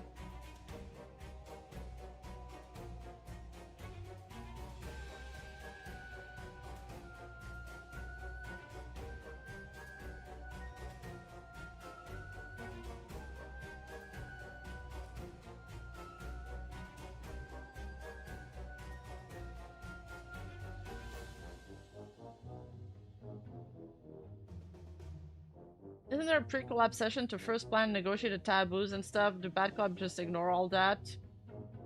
It depends. Some people don't do the pre-collab session. Like I said, I don't do the pre-collab session because I'm like I don't really have time. I'd much rather pay Rima to listen to me than my therapist. I actually love listening to people's problems. Should I make this a Patreon perk?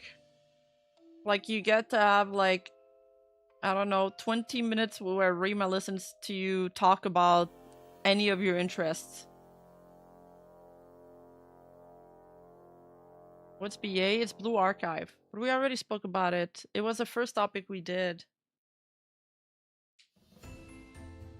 Okay, I am sweating, guys. It's actually too hot. I'm gonna go turn on the AC and go to the bathroom. And then we'll talk about the other stuff.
I'm kind of flat, so it doesn't matter.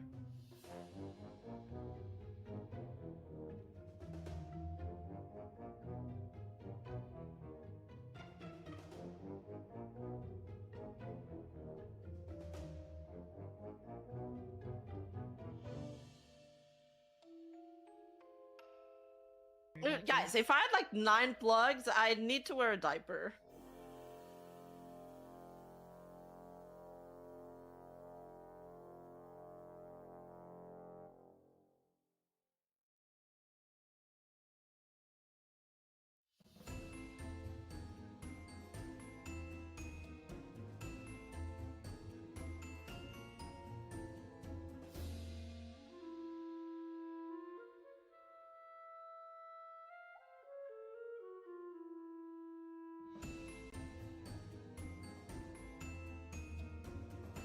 What are you saying, pendejo?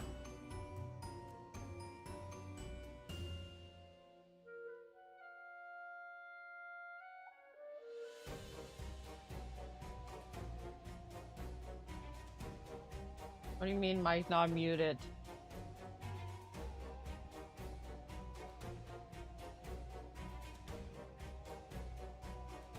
Yeah, guys are lying to me. The mic was muted.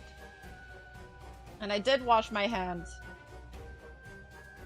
I washed my hands this time. Because I knew you guys would put me on the spot. And I cannot lie. So if you asked me if I wash my hands,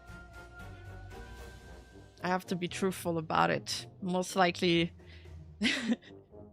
I will say no. But I washed it this time. So it doesn't matter. Dude, what the fuck are these Dangia?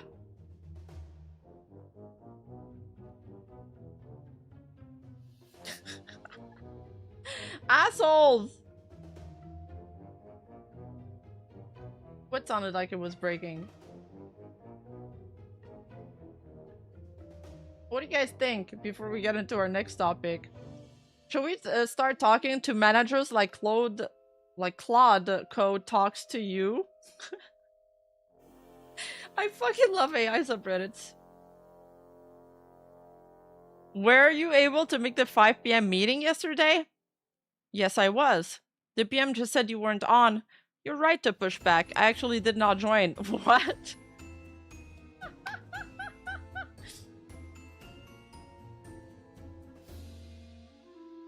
I love these AI subreddits. They have the craziest shit on there. There was this other Reddit thread screenshot that I found. This guy got fired at McDonald's within 3 hours. What do you guys think of this? Do you think he's exaggerating? Or is he telling the truth? Wait, what's Caveman Claude? People use it to save tokens? So this guy apparently like speed ran getting fired from McDonald's. How, right? You're thinking, how can you get fired from McDonald's in less than 3 hours? So he went there early, dressed properly for the job, which was about helping, his job was helping with making burgers in a fast food. They knew it's my first experience in the field. The place is really dead, so I just get explained the ropes and stand around for an hour or so doing nothing but looking around. When customers finally start coming in, I do what I'm told, putting the ingredients on the table and preparing the burger while the cook was cooking the meat. While the cook was cooking the meat. I'm slow at learning how to package the burgers properly. The owner warns me that I need to get faster. I told him it's a matter of getting used to it. Come the 4th customer or so. After completing the order, he pulls me aside and tells me that this job isn't for me because I lack basic knowledge and this is a job where you're supposed to learn on instinct. Calls out several minor mistakes I made and says he doesn't believe that by Saturday, when they'll have plenty of customers, I'll be ready to help. So he apologizes for wasting my time, gives me my money for the hours I worked for, and gets sent home. Back to the endless job hunting. I guess you're not allowed to make mistakes or be slow during your first day ever at a new job. It got 12k upvotes and 1.6k comments. I really wonder what the comments are like. Some owners are crazy like that.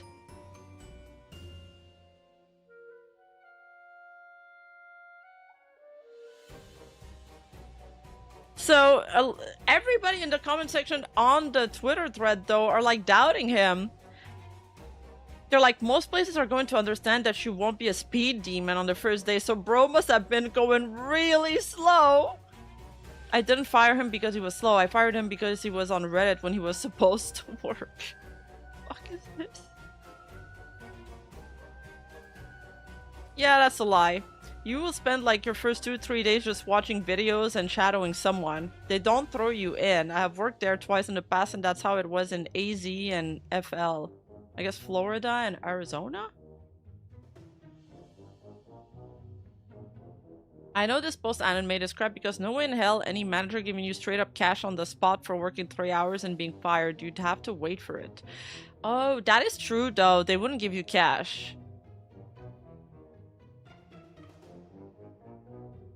I like how you can't tell whether the fault lies with a boomer who is unfathomably insane or a zoomer who is unfathomably dysfunctional and there's basically no possible in between. Wait, that is true! That is so true!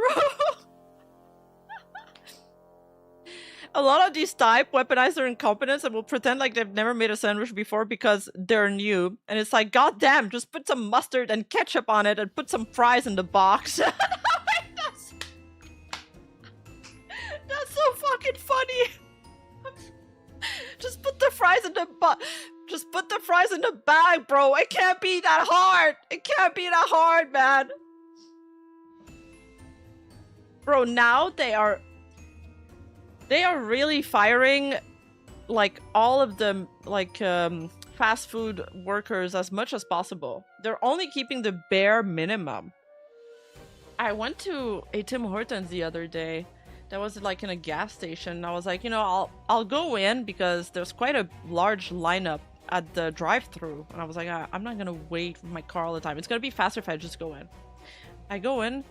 There was a lineup inside too. There is one girl tending to both the window, like the drive-thrus, and serving the customers inside. I was like, yo, what the hell? What is going on? Why aren't they hiring more people? It's like Tim Hortons going broke. She was super young too. She must have been like, I don't know, like a high school girl. And then McDonald's is like, they don't even take your order at the cash anymore. You gotta like punch it in first. The other day I was waiting at the cash because I was like, there's no lineup at the cash. So, and I don't feel like punching in things on the touchscreen because this might be silly, but it really grosses me out to touch things before eating that other people have touched. I'm like, hell nah. Although you did touch the door handle, so I guess you're already like infected with germs anyway. I was just like, I'm gonna give my order to somebody. That way I can tell them that I only want like half syrup in my coffee instead of like the full thing. You know, I can customize my order a little more.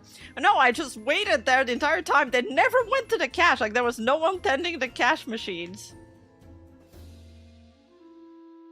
What? I had a new hire ask me what pickles were, and I assume new workers just hatched from eggs in the back room. Yeah, probably. They're like incubated. Yeah, Tim Hortons quality is like so bad, Simon, lately.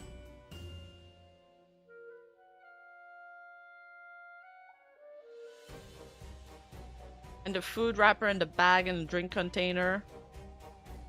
I mean, yeah, true. True. Pocket-sized hand sanitizer, Rima. Keep it with you always. Yeah, I did. I used to have one. I don't know where I put it. But do hand sanitizer even really work? Like, I feel like I don't trust it. Oh! I got fired after one day, be it this day was only 6 hours due to workplace incident manager going into labor. Oh my god, I went back the following day, got told I'm no longer needed. May I point out it was piss poor basic warehouse labor in the place was a fucking ghost town. Not needed my hours, the butlers wanted to pay illegal cheaper and not offer benefits. That's awful. Are they unionized? Well, I guess after a day you're fucked anyway. You don't have any kind of guarantee because you got like a, I don't know, like a trial period. Like most jobs have a trial period. What I love about Japan is actually care about how employees doing a good job. Well, like in Japan, it's not uncommon to see a single person tending for the entire restaurant.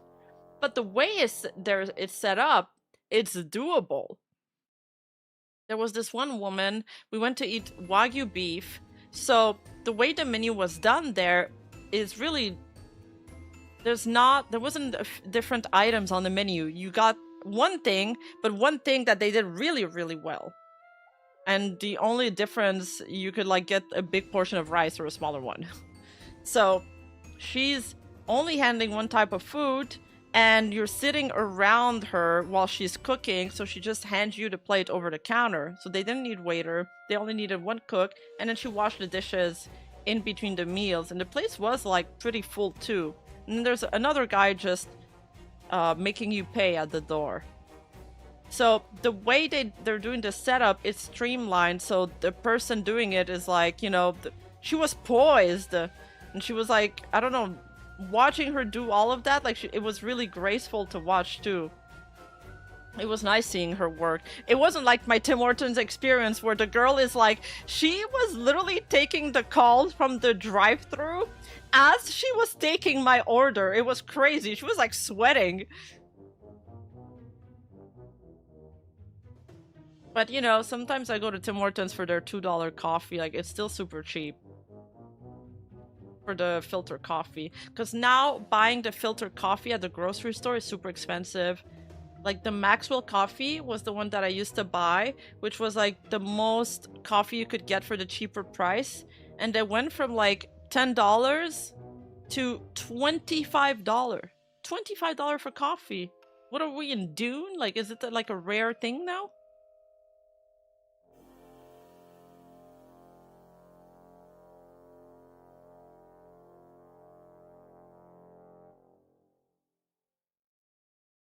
I remember working at a warehouse, showed up to work at 4 a.m. in the morning, be sent home for 2 different times, one being a minute late and the other having enough people for the day showing up early.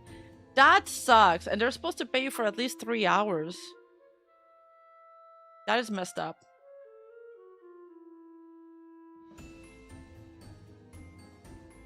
Make Vietnamese drip coffee? I've heard good things about Vietnamese drip coffee, but I never tried it. That's crazy, being fired for being a minute late. I'd be so pissed. I used to have a manager when I worked in retail that always told me that you need to arrive 15 minutes before your shift. Not arrive, sorry. You need to start basically 15 minutes before your shift. And I was like, hell no, I'm being paid starting from 10 a.m. I am starting at 10 a.m. If I'm starting 15 minutes earlier, I want to get paid for the 15 minutes.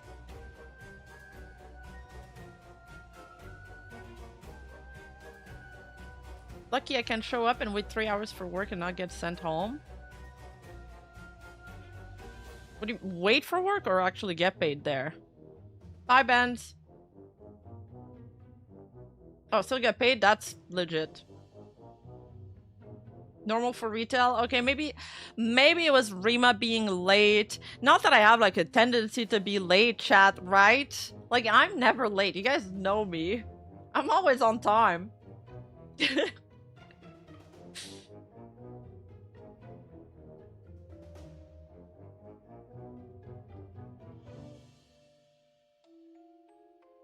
Yeah, totally.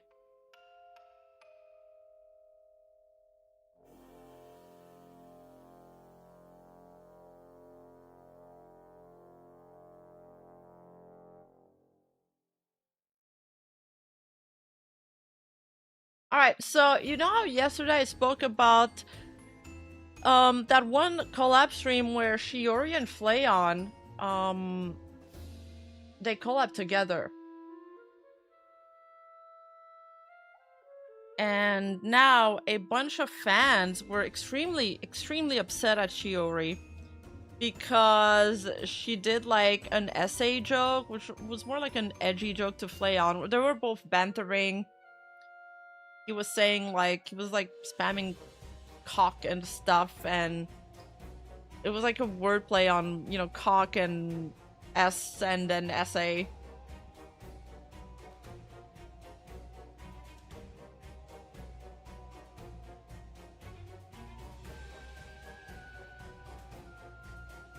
We watched a clip yesterday and it was really a nothing burger. They both seemed to be having fun. The chat was like, you know, laughing while it happened. However, now today, there's still some backlash ongoing on Twitter about it. And I saw this, so...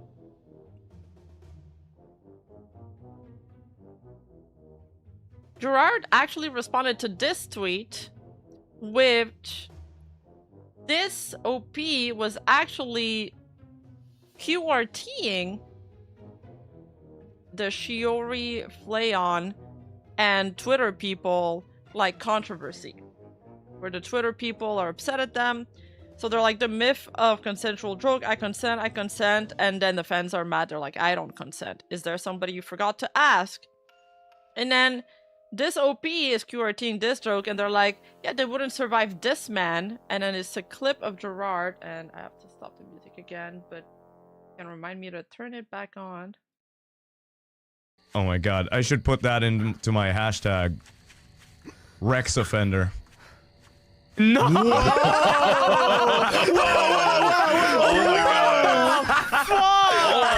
I'm really gonna ban you now.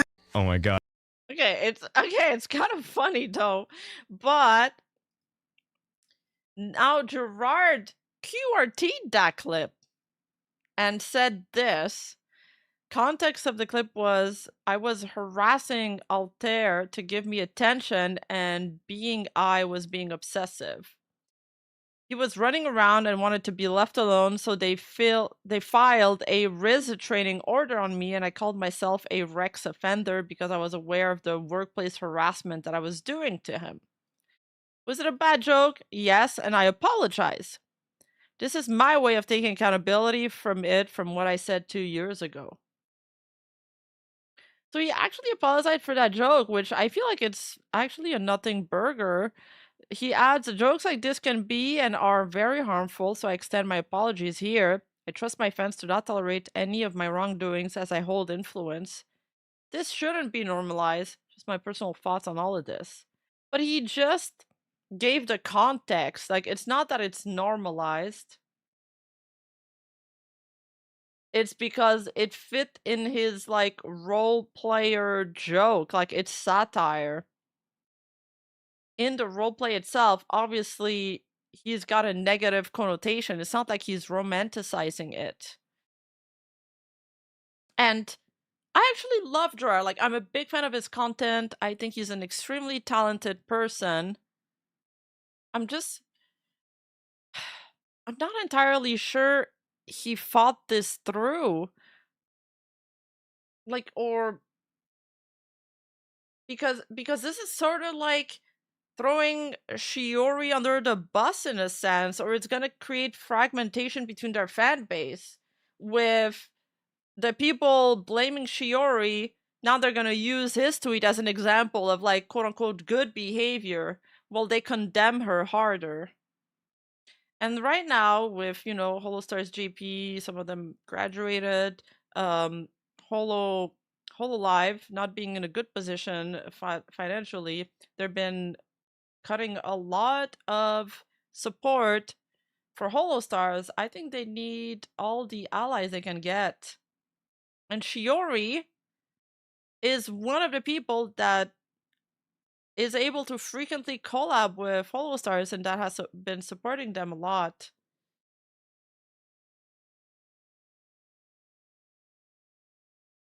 Rare defenders don't praise me for doing the bare minimum. I think it should have been this from the start.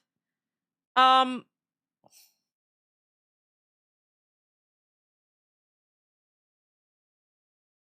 think if I may be so forward, perhaps a better way to, because I understand what he's trying to do here. He just doesn't want people to praise him for doing, like, offensive jokes. So I think given the context here, like, given the context is fine, but saying something like, you know, for the record, I don't think this is a good thing, this was a joke.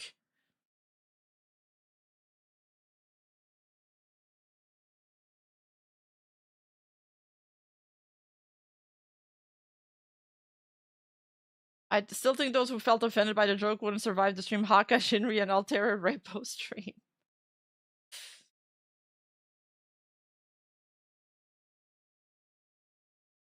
He is enforcing standards, and I don't think there's anything wrong with apologizing for things that you, like, definitely regret.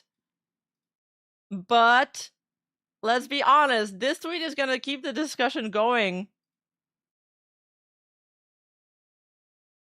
And it's gonna fuel the fire a lot. But this happened 2 years ago.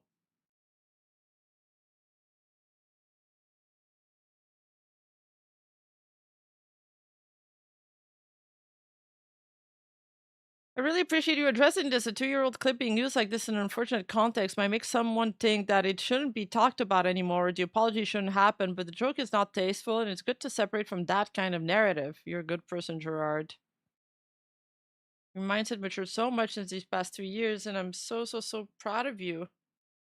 Can't really say I found any offensive with that, but any out there are fans and other people who were victims of many things. Regardless, thank you for being honest, Jurard. Personally, I don't think your joke that offensive, but I really appreciate that you apologized after realizing it could make some people uncomfortable. Hey, Cloto! Yo! Thanks for being upfront about this. Appreciate it. Forgive you. It feels like it got really well received by his fan base, though. People have said far worse, but we appreciate you taking accountability despite it being from 2 years ago. You're a good person. Genuine question. I'm struggling to understand how people get uncomfortable with this type of humor, but then make jokes about things like murder, arson, or anything else incriminating. I thought we were all aware that the whole point of these jokes is that when they're made, it's already clear that the person making the joke and anyone else included at the time of said joke being told wouldn't do those things.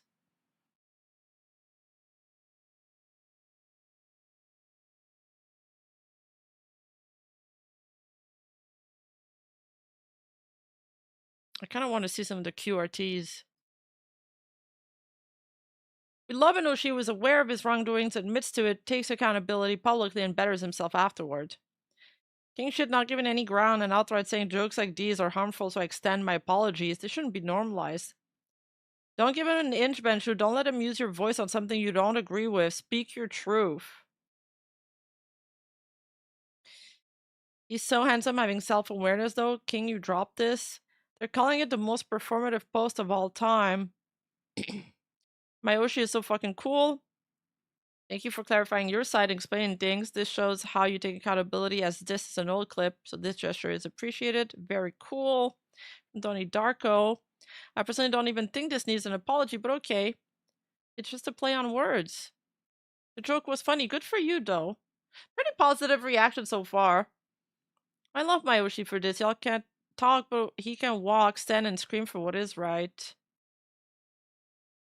No, I don't accept the apology. It was funny and witty and you're awesome. Appreciate the statement, by the way. Who is this reply to?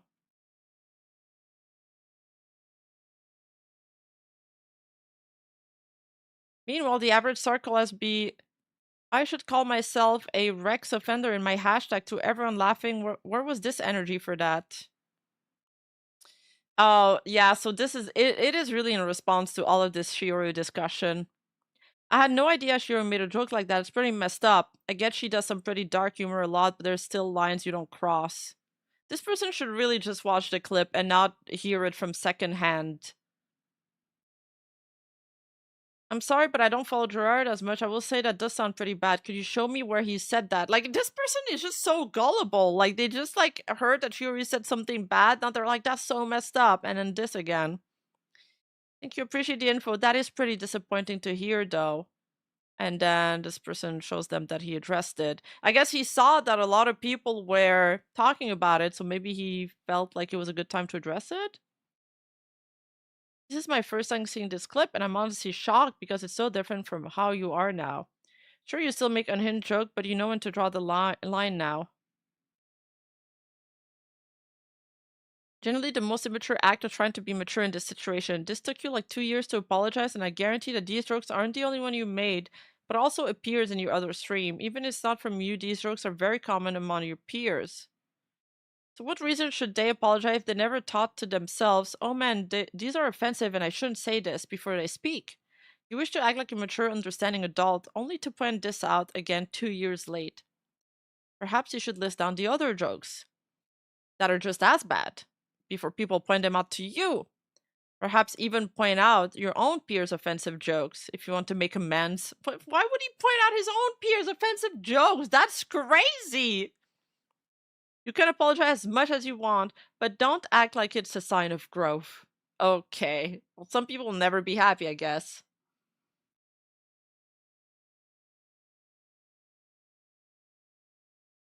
Let's see what chat is saying. Crazy. Yeah, apologize for everything you ever did and all the people around you, even though you are not them and you guys are separate people. That's crazy. Yeah, they want this anonymous BD2 anonymous person. They want an itemized list. They want an Excel spreadsheet, bros. Yeah, damn if you do, damn if you don't. Oh, he's a known shit stirrer and a moral police. Nothing that is worth ever reading. Oh, cool. Another user to add to my shit list. Oh man, that last tweet we read is like typical Twitter reaction. Typical.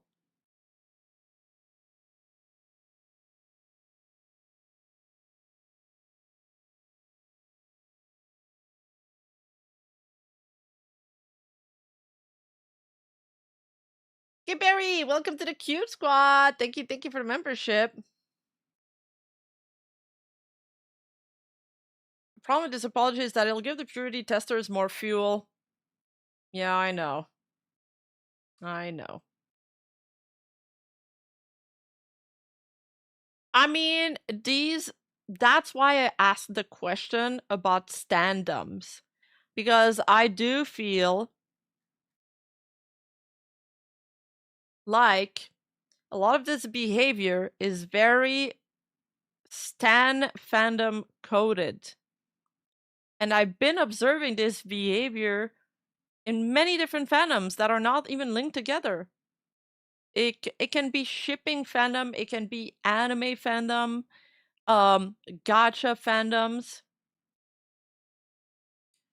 But it's like the norm where everybody is kind of like watching what everybody else is saying, policing what they're saying, infinitely purity testing each other, and it's more about saying the correct thing than saying, I don't want to say saying the true thing or the honest thing, because now people use this word to be hateful as an excuse to be hateful, right? They'll be like racist and they're just like, well, I'm just being frank, but it's like, no, you're just using frankness as an excuse to be hateful. That is not the same.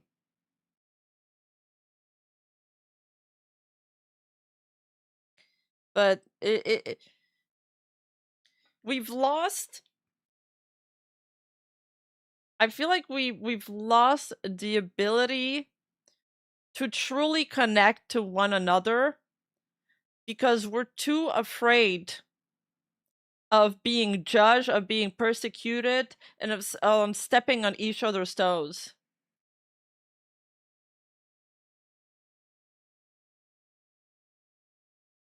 Shippers and cartoon fandoms are always doing crazy things. Bro, it's insane.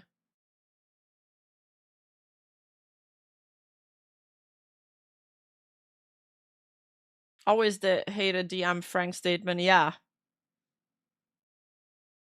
Life is a dating sim nowadays. You choose wrong, you get the bad feeling. You know that some people take this anxiety to the next level because, well, they see how people around them are being treated, especially in those kind of communities.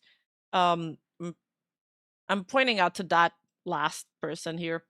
That they develop this internal anxiety where everything they do, and this is more prone for like OCD / like people that are more like on that spectrum, they will start obsessing and getting super anxious at every single thing they do.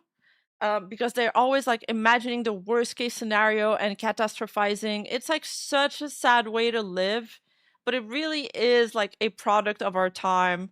It's so sad.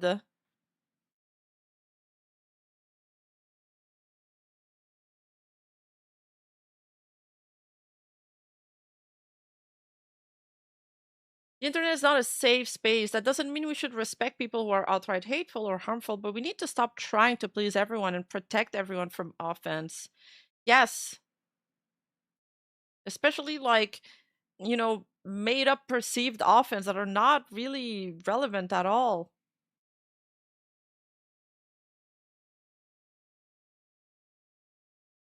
Yeah, some people expect you to walk on eggshells 24/7. It reminds me of like those people that came at me for the B morning video. Like they really did act like that.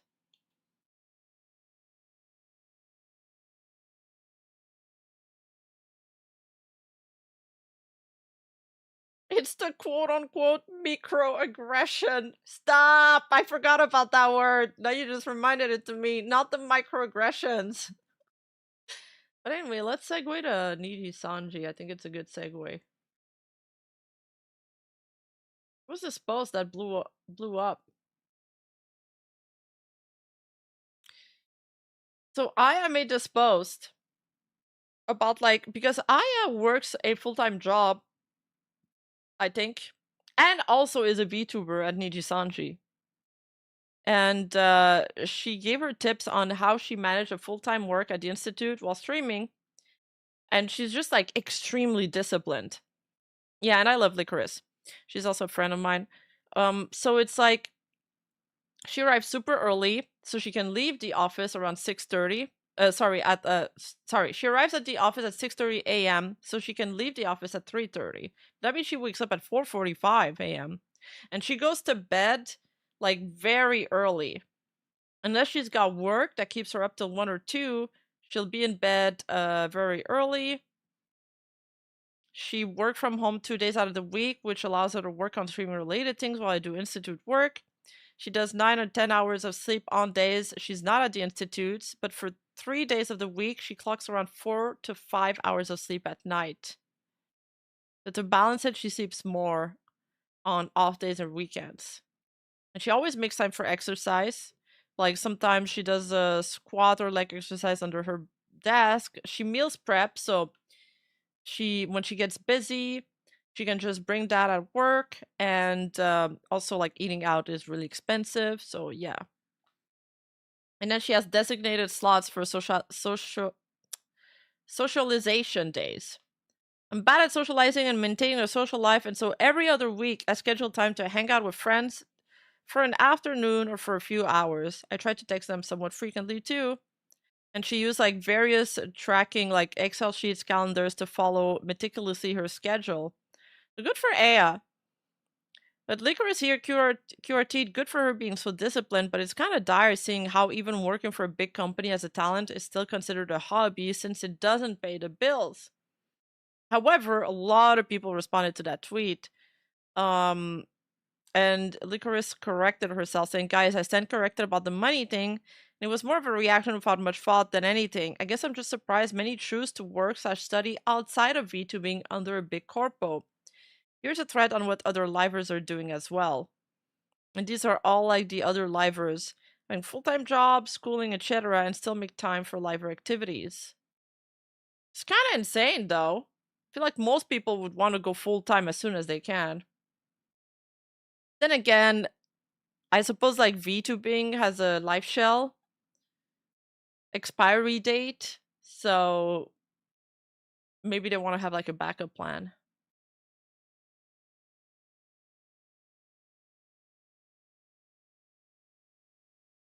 What's her job as an institute? Has she ever said what she did for work?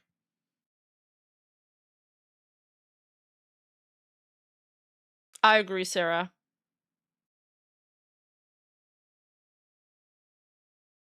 So this person says, Aya has always said that the VTubing is literally just that, her hobby, not her career. She actively enjoys doing both. It's not about paying the bills or money for her. She's lucky enough to be in a company and gets paid for her hobby, but it's still just her hobby.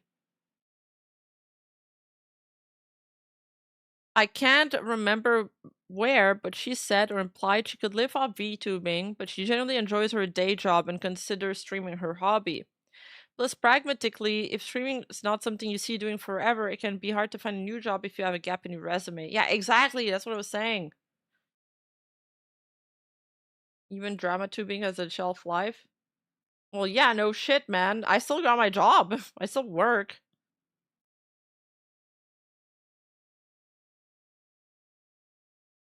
Especially now with how badly the economy is, it's not unlikely that people are holding 2 jobs at the same time. What's life shell? You mean shelf life? Yes, I meant shelf life. Yes, we spoke about that on a stream. I remember. Aya literally paid off her student loans with her Niji money less than a year into Niji. That is true. I remember. Did she ever mention with money problems that, or am I illiterate? She has a daytime job, a career which opens many doors to the future, and a hobby, VTuber singing and drawing. Did she say she wants VTuber to be her main career? Also, I feel like it's two different things. When you're VTubing, it's a lot of mental work. But when you are working at your job, it's it feels easier now. What? Oh my god! W employed Rima have this Aka straight from my payday? Wow! Thank you! Thank you for the humongous Aka Super from your payday! I'm so grateful for this! Thank you so much, Gibberry! Yay! Is this all because I pronounce your name right? I need to pronounce more names right. Holy Donald, let's go! Perhaps. Oh! I like, that was an insane gacha pronunciation pull from me.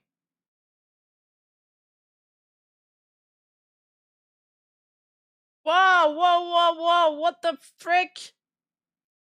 Draco Knight just offered 10 subs to the Twitch community?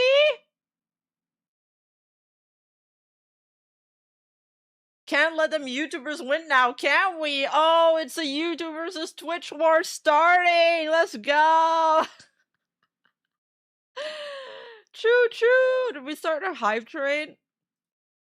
Oh my god, there is! We do have a hype train going. Level 3, 76% completed! Thank you so much! Giga Chat Draco! Thank you so much! I'm so grateful to you guys.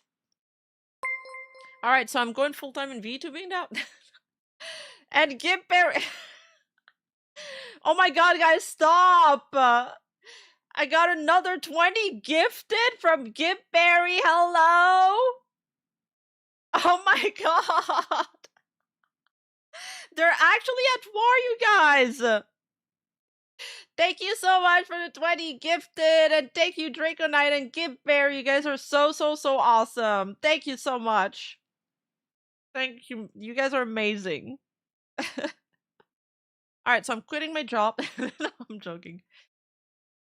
I'm broke now? No, do not donate if you guys are broke. If you can't afford it, I don't want it.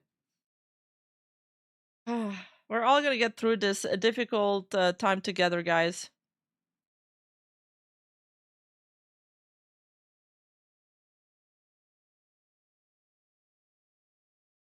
What the hell, Chipsy? Chipsy gifted 5 tier 1 subs to the Twitch community. Enjoy the subs, guys. Thank you, Chipsy. Thank you. Thank you so much, you guys. Yay, we reached our level 3 hype train. We're now at level 4, 86%. Holy shit. It goes up fast. I see you and I raise you is basically what happened. Yes. Thank you so much, Chipsy! Yep, the Twitch armor train is heading towards the YouTube battlefield. Exactly. I forgot what I was saying on this topic. We were talking about jobs. I think that's it, though.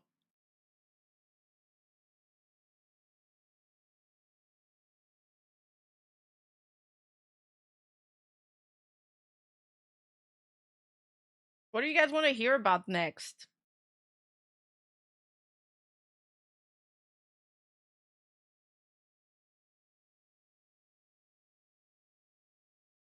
There's this post that went a little viral.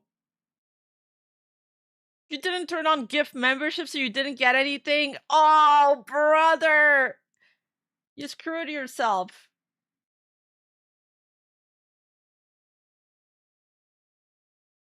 How bad is the economy now that people have to hold 2 jobs and you aren't surprised? Some people hold 3 jobs and then they do like Uber Eats on their way back from their jobs. Nay, nay, bitches. Nay, nay, bitches. Antique doll. Let me read that. Yeah, I want to watch the Muujin video. The doll dono has arrived! Oh my god, thank you for the 60! That is huge! Thank you so much, Antique Doll, for the generous donation. Thank you, thank you! All these people getting free subs, and here I am paying for my own sub like a sucker. Isn't the Muujin video 2 hours long? Wait, is it? Fuck, is it? But people said it was good. We could also watch the Ben Reckless video. Alright, so this artist drew this OC for a commission. And they just found out that somebody traced their artwork that they commissioned and used it daily to promote their services. No, sorry, I got this wrong. This person is not the artist, I think. Please do not trace over my artwork that I commissioned. So they commissioned this and somebody else traced on it. They traced a Cinder model on it with the Virgin Killer sweater. And they're using it to promote their services on VGen.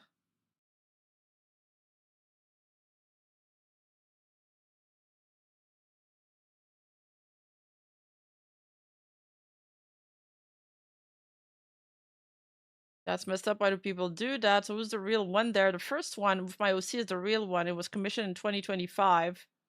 And they didn't even like remove the angel wings in the back. Like straight up. Somebody said it was fed to an AI generator as well, but I don't know. Scam alert. It's tracing other it's Mon000 is tracing other artists' work and using AI to alter or make backgrounds and who knows what else. She blocked Raven before Raven even knew she existed, and she's still selling her traced/AI art. Definitely avoid. I've reported her to VGen since AI use is not allowed, nor is tracing. Do better. $400 for tracing. Yeah, the VGen recommendation system kind of makes it so anybody can get in. They just need somebody else that's on VGen to get them in.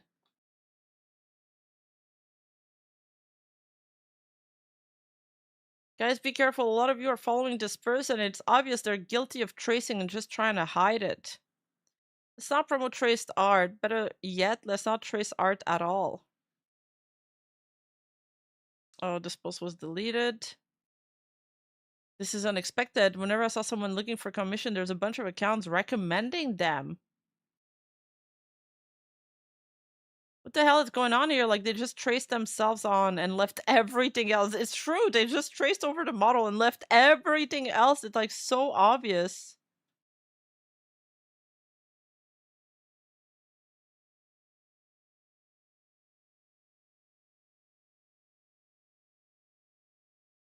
It's like a recolor.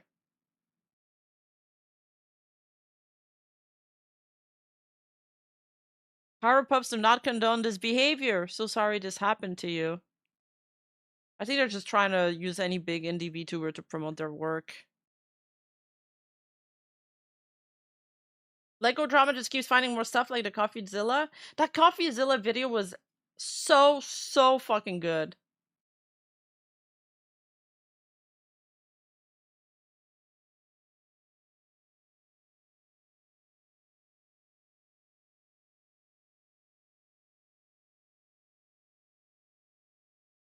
You know another story that I found from Japanese Twitter that's like kind of insane?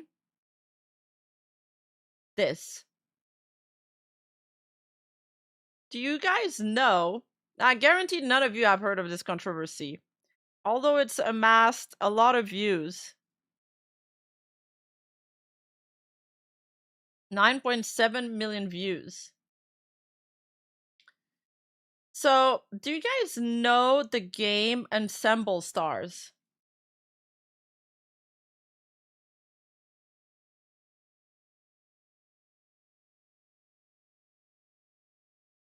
It's like a game like that, you know, with hot boys.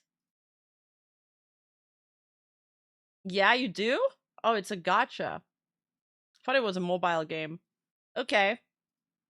Well, this guy is the Japanese voice actor Masami Ito, best known as Izumi Sena from the game Ensemble Stars. And he was actually exposed via leaked chats and, you know, commentary accounts exposing him having an affair with a female fan. But what makes this situation insane and kind of funny is that he used the voice of his character to rizz up this fan and lure them in. This dude is like married with kids.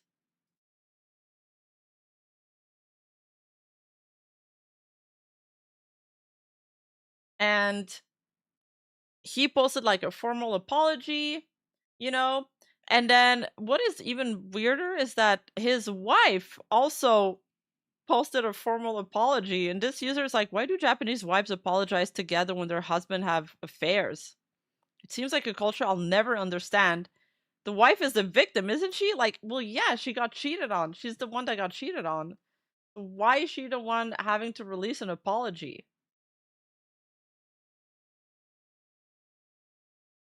And you know how big Seiyu cheating scandals are in Japan. Like, Seiyus have literally lost their job, lost their entire careers because of cheating scandals.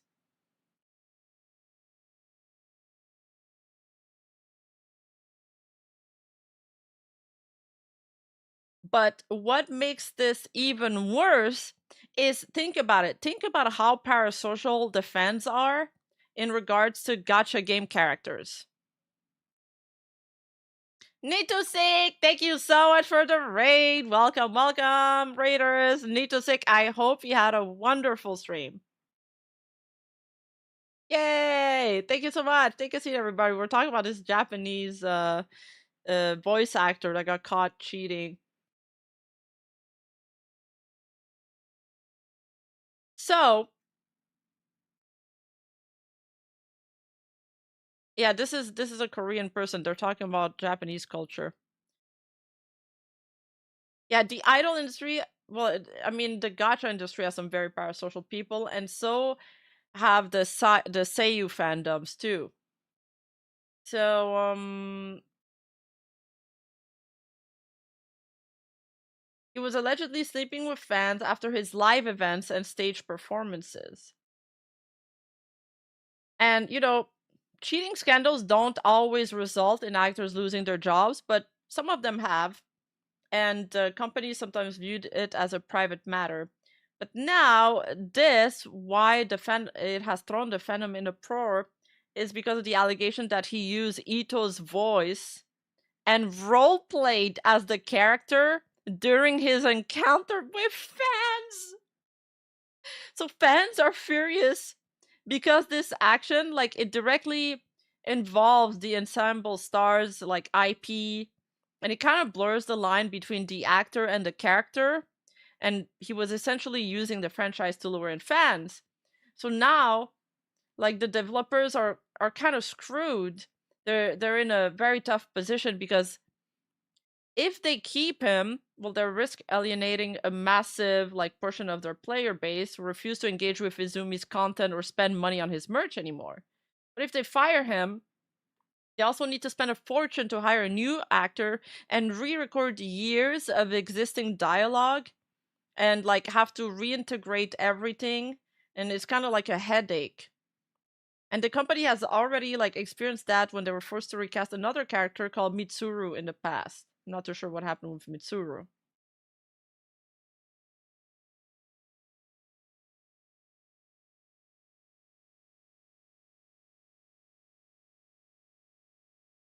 I don't think it's about apologizing for having done something wrong, but apologizing for the public stir the situation caused. Yeah, perhaps. Let's see what she says. The translation is, I'm very sorry that my husband's thoughtless actions have caused discomfort to so many people. I also apologize to the other party for his careless behavior and the trouble it has caused. Wait, who's the other party? She apologized to the company or to the fans he cheated on her with? We have discussed this matter as a married couple and have received an apology from him. He has promised to fulfill his responsibilities going forward as a husband, a father, and the head of his theater company. The production currently being performed is a very important piece of work to me. Please allow me to continue it till the very end. I humbly ask for your understanding. Furthermore, although I know this is a brazen request, we have young children at home, so I would deeply appreciate your consideration regarding our privacy. Interesting. The wife is the victim of the hubby-wife relationship, but from the society level, their marriage caused a concern, hence, they both apologized. I see, I see. That's why VTubers often have that line, like Japanese VTubers often have that line in their statements saying like, I'm sorry for the concern it's caused.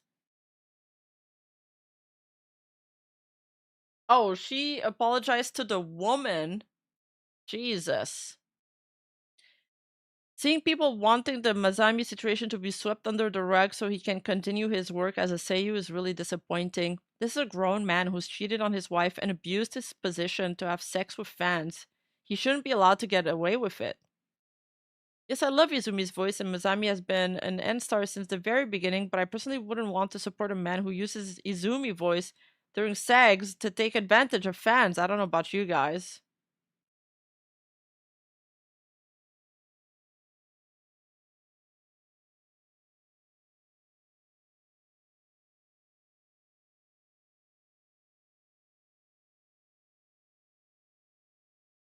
This one is sort of a repeat.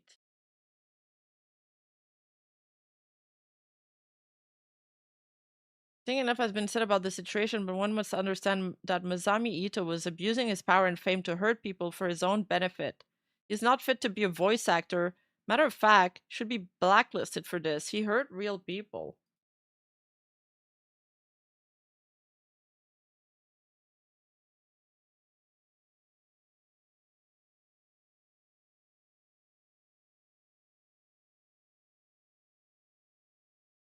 Alright, the rest is kind of just repeats of the same take. No need to go over that. Yeah, crazy situation though. I've never heard of the VA using their character roleplay to lure in fan. It's like if you were the Black Butler VA and you started like role-playing Sebastian to flirt with girls. It'd be so cringe.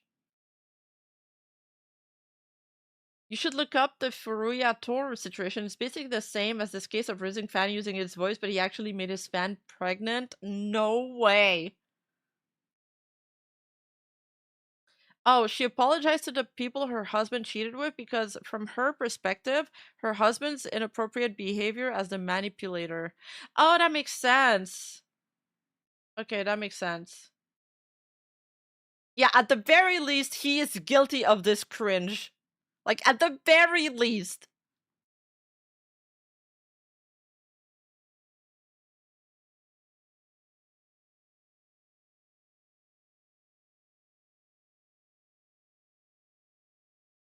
Yeah, let's watch some videos now. Alright, what do you guys want to watch? The Mujin video on the Lego situation. Apparently he has some stuff that CoffeeZilla didn't cover. Or the Ben Reckless video that started it all.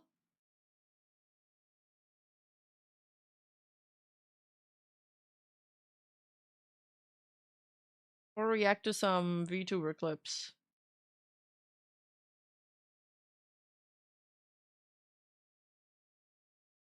Rima used her male voice to lure people in. Welcome to the Cute Squad, Leo Pizza Lord. Thank you, thank you. Thank you for the membership. What about Sure making an edgy joke? We spoke about it yesterday. It's on the Clips channel as of this morning. The highlight channel.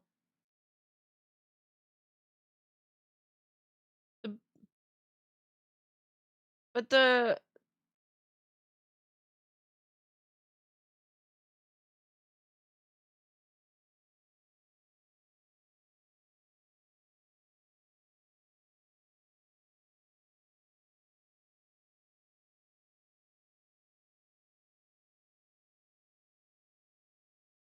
How long is the Reckless Ben video? This man spent his life collecting. Oh my god, it's also super long. Fuck, they're all super long. What about the body cam footage that Sarah wanted me to watch?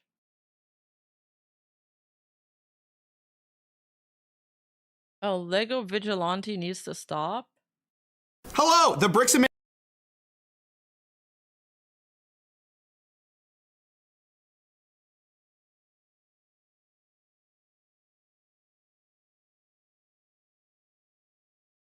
Fix investigation is coming. It's 51 minutes at this point. I've talked to everyone involved, the McNeffs, Reckless Ben, the Gormans, everybody. And honestly, I found out a lot of new stuff, pictures no one has ever seen before, inventories of what was there that night. But while I was doing some digging, I was leaked some footage which kind of disturbed me. And I'm not going to be able to have the chance to address it in my main video, so I want to address it here while we're editing that mammoth of an investigation. But I wanted to start by saying I am heavily involved in this whole thing. I don't want to give you the perspective that I'm saying, oh, nobody's allowed to be interested in this case. No one's allowed to ask questions. That's not what this is.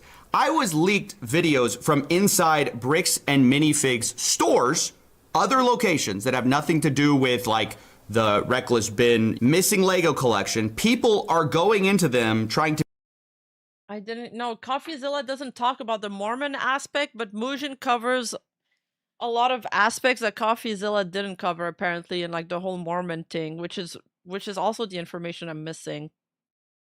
But also, I'm so surprised that that Lego company spoke to CoffeeZilla after they saw him release these videos on them. Be vigilantes and trying to get justice, you know, by going up and harassing store employees. And in one case, I'll show you, they actually get in a physical fight with not someone from the store, not someone involved, but just a random guy who's trying to ask them to leave. It just devolves into a huge fight. And so I just wanted to talk about this. Please don't go into your local Lego store and get in a fight over this. It's not worth it, okay? Again, I am as interested in this case as anyone else. I barely slept the last few nights talking to all these people. But the kind of behavior we're about to see, I mean, guys, you're not Reckless Ben, right? Let's just admit it. A lot of these people, you can just see they're trying to channel that energy, but you're not that guy. You're at the wrong store. Okay, let's start there. You're talking to the wrong people. You're fighting, physically fighting. That's so stupid. You will literally get arrested and have that on your on your record for the rest of your life. Like, if you have Legos in there, go and pull them out or tell them, no, you can pressure them in other ways. With the wrong people. These people are having a UFC match on the floor of a Lego store over another guy's Lego collection that has nothing to do with any of what you're about to see. So anyways, I just wanted to go over a bit of this footage. There's two clips that I want to address. Here's the first video that I saw. I'm gonna be blurring out some of this just for privacy reasons and also because there are children in some of these videos and I just want to make sure they don't get caught up in this. You cannot talk to children on here, bro. You cannot talk to children. Not in my store. Look it up. Not in my store. You cannot talk to children. Call security. We're calling security. Call. Sir, if you are harassing our they steal from people. Look at Reckless Ben's video. Okay, so a guy with sunglasses and a sleeveless Look at, he's going to customers and being like, they steal from people. Look at Reckless Ben video. Bro, you just look like a crazy person. shirt walks into a random Bricks and Minifigs from what it looks like and decides to tell one of the store employees, hey, go look at Reckless Ben's YouTube channel. Go. Oh, as he was telling that to the employees. if he probably hasn't seen it already, and as if he has anything to do with it. I mean, I don't know. What's this guy supposed to do? Oh, geez, I saw the video, and now I'm going to make everything right. I'm going to quitting. give back the collection. How does this guy know? This guy doesn't know anything. What are you doing? This looks ridiculous. Reckless Ben, you should get out of here right now. It's who you work for, you guys. You're working for Trump, bro. What? You're working for Trump. What? Yours over here, pal. Okay. I swear people are using the fact that, you know, the cops have behaved awfully. A lot of people have behaved awfully in this situation to pretend it's like the day of the purge and they can live out their fantasy, going up to random store employees and saying, you work for Trump, bro. What? You're working for Trump, bro. You're working for Trump, bro? What the hell? This guy is not all there in the head. You're working for Trump. Like, no, they literally don't. They work for a Lego reseller. I mean, let's be honest about what this is. This is crazy. But that's really not what made me make this video. The reason I wanted to make this video is the second leak. Yeah, true. What do you think the wall is made with? Legos, of course. I got from another store location. In it, you'll see 3 people. One in green, he came in to confront the manager. Up here is the store manager in blue, and over here we got our white knight. So he's gonna be getting in a fight over Lego, but he didn't even work there. Like, he's gonna get in a fight trying to defend the good name of Bricks and Minifigs, which, should be clear, I think is also stupid. You should not be getting in physical fights, no matter how ridiculous someone else is being at a store, or they're trying to bring up YouTube videos. Don't get in fights. That's just kind of very silly. And you'll see that the White Knight actually is the first one to put hands on the instigator in this case. But regardless, everyone just comes out looking horrible in this. I am. Cool. Oh, what? No. Cool. Here in public, yeah. You guys are liars. Yeah, I'm sure. No trespass. Hey, you call them one. Yeah, do it. So you can hear a little bit. He starts talking about something, and then you guys are liars. And then the guy responds, look, I'm going to trespass you. The other guy laughs and goes, yeah, do it. Yeah, I'm sure. No trespass. Hey, you call them one. Yeah, do it. Let's make sure that it's already heavy loose spices. Why are you in my store? You're going to leave next year. Get out of here. Get off. You're going to have I don't understand anything they're saying. I need the CoffeeZilla subtitles. All right, so you can see the walk up, the heroes walk up. You know, people like this always fantasize, intervening. He was kind of biding his time over by the Lego section. He overhears what's going on, and he decides he's going to stroll over and make it right. This is his moment. You're going on exciting one. Leave. He's RP walking. Who are you? You work here? No, I don't. Who's fucking you? I'm sure. You know why I'm talking? Yeah, I do. You know why? Now get out. You want to wrap something? You have no authority. I don't work here. You don't either. Yeah. So our altercation really is one guy going, you don't work here, and the other guy says, well, neither do you. This ain't gonna find the Legos. Brian Mansell's collection ain't in the store, guys, okay? So I know we're all excited on getting to the bottom of it, but going about it this way just makes everyone in the situation look like fools. And if you're harassing people at their place of work, or you're trying to be the superhero and save your local, Lego store, it's just ridiculous. Ow! You. Who are you? Okay, come on. I don't know if you could hear it. The guy's like, okay. Okay, come on. Nobody wants people even Okay. No. Because it's not their issue.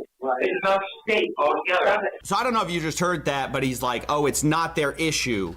It's the state. Yeah. And the guy's like, oh, it's corporate. Again, right. Why are we doing this at a random Bricks and Minifigs franchise location? It's like being mad at the CEO. Like, they're franchisees. They have nothing to do with each other. They all operate differently and separately. Like, be mad at the CEO, but not them. That's like complaining to the Wendy's worker. Of McDonald's, and you go into your local McDonald's and throw over the tables. It's like, who do you think you're hurting here? She won't be in your shit. That's right. I just wanted to speak with you. Then you leave. Who are you? You have no authority. Why did you tell me what happened? Why are you not listening? Why are you not listening to someone listening? Oh my god. Oh, what the fuck? Call the cops. I know I'm going to have to blur a lot of this. They're getting in some serious, brain damage in some of these hits here. A little CTE over a Lego store, guys. It just doesn't make a lot of sense. And actually, you can kind of hear a kid at one point talking in the background. Like, why are they fighting? I mean, just can you imagine getting in some giant fight, 2 adults? They're like, why are they fighting, mommy? In a Lego store, mostly for kids, right? Like, that's what Lego mostly are enjoyed by. Kids over a YouTube video about a completely different store. Yo, they're they're going so hard. Sorry, They're doing head punches. Why is the clerk just standing here? Is he phoning? Is he calling the cops? Yeah, they're just hugging each other really tight. Justice, God, justice, Corey. You will be testifying to life. Yeah, I'm going to fuck you. Why are you a business expert?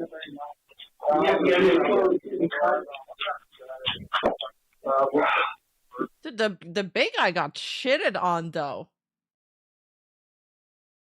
The MC lost. He got shit on. He was way bigger than the other dude. This is insane. He took my phone. Okay, so pretty much from here you can see what starts to be drips of blood falling from the guy in black's face. I mean, his face Did we really have to blur the entire screen? Like, couldn't we leave a little bit unblurred? is jacked up from this fight. And now the employee's just getting him some paper towels. The top of his face is bleeding up there. And yeah, because I was sent this, you know, I wanted to address it. It really has, again, nothing to do with Brian Mansell's collection. It has not going to solve anything. So it really doesn't fit in a main channel investigation, like what, you know, some random store footage. I just wanted to talk about it though, because again. Oh yeah, no, he had to censor the fight because YouTube's really strict about it. But some of the arguing could have been left out. We're working on it. It takes time, you know, gathering all the facts, talking to everyone involved. But I wanted to call this stuff what it is. It's embarrassing. You're just another bad person in this situation if you behave like this. And even the guy who's like playing, you know, superhero in the store, going up to the other guy and engaging and like trying to put hands on the other guy, that also is just escalating things. I feel like this entire situation has been a series of unnecessary escalations. So, you know, that's very unfortunate. Obviously, people have been wronged in this situation. I've been working behind the scenes to try to make it right. I'm going to be working on an investigation to try to lay out some of the facts. But going in like this, you're not going to find what you're looking for. At most, you're going to find maybe a little bit of brain damage, or this is literally the dumbest thing I've ever watched. Like, this is so stupid. Why would they do that? we might all get brain damage watching you try to confront a local store employee about some drama on YouTube that you're not involved in. So it's too. So the wait. So the big guy. The first rule of Lego Fight Club is you don't talk about Lego Fight Club. He's a Lego bitch. The big guy that's like the vigilante, was he the one warning them about the Reckless Ben video, or was that the other guy? The police department deserves an investigation too. The level of corruption is far more dangerous and of importance than someone stealing an old man's Legos, as bad as that is. No, it was the other one. So this guy steps in because he feels like the other guy's, you know, being too agitated.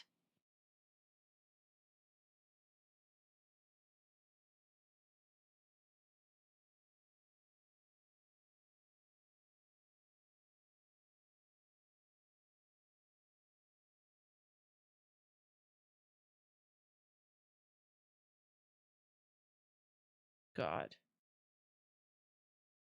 Because he's harassing the manager. Lego Vigilantes does sound like a legit set.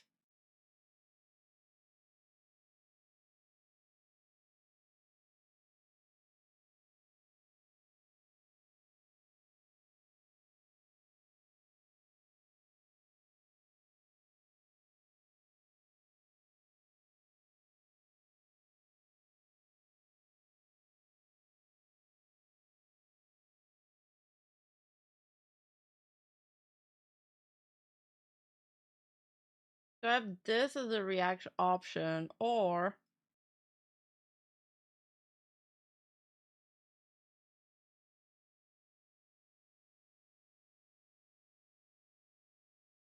June 29th. how is shopping at this mall killed 502 people?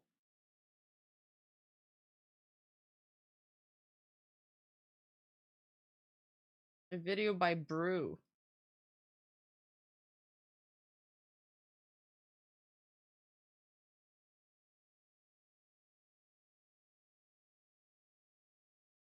It's crazy that there's a warrant out for Reckless Ben's arrest.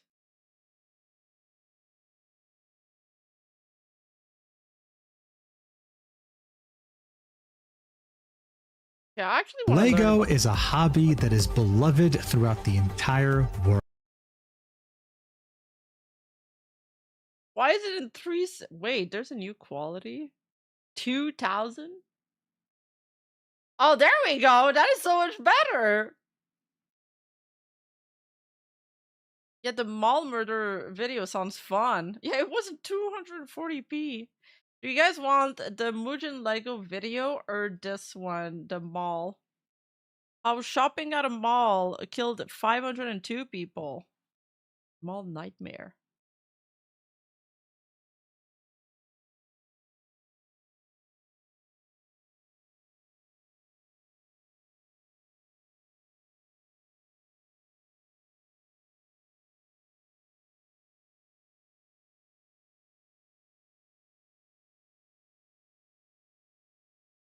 Mugen, second one.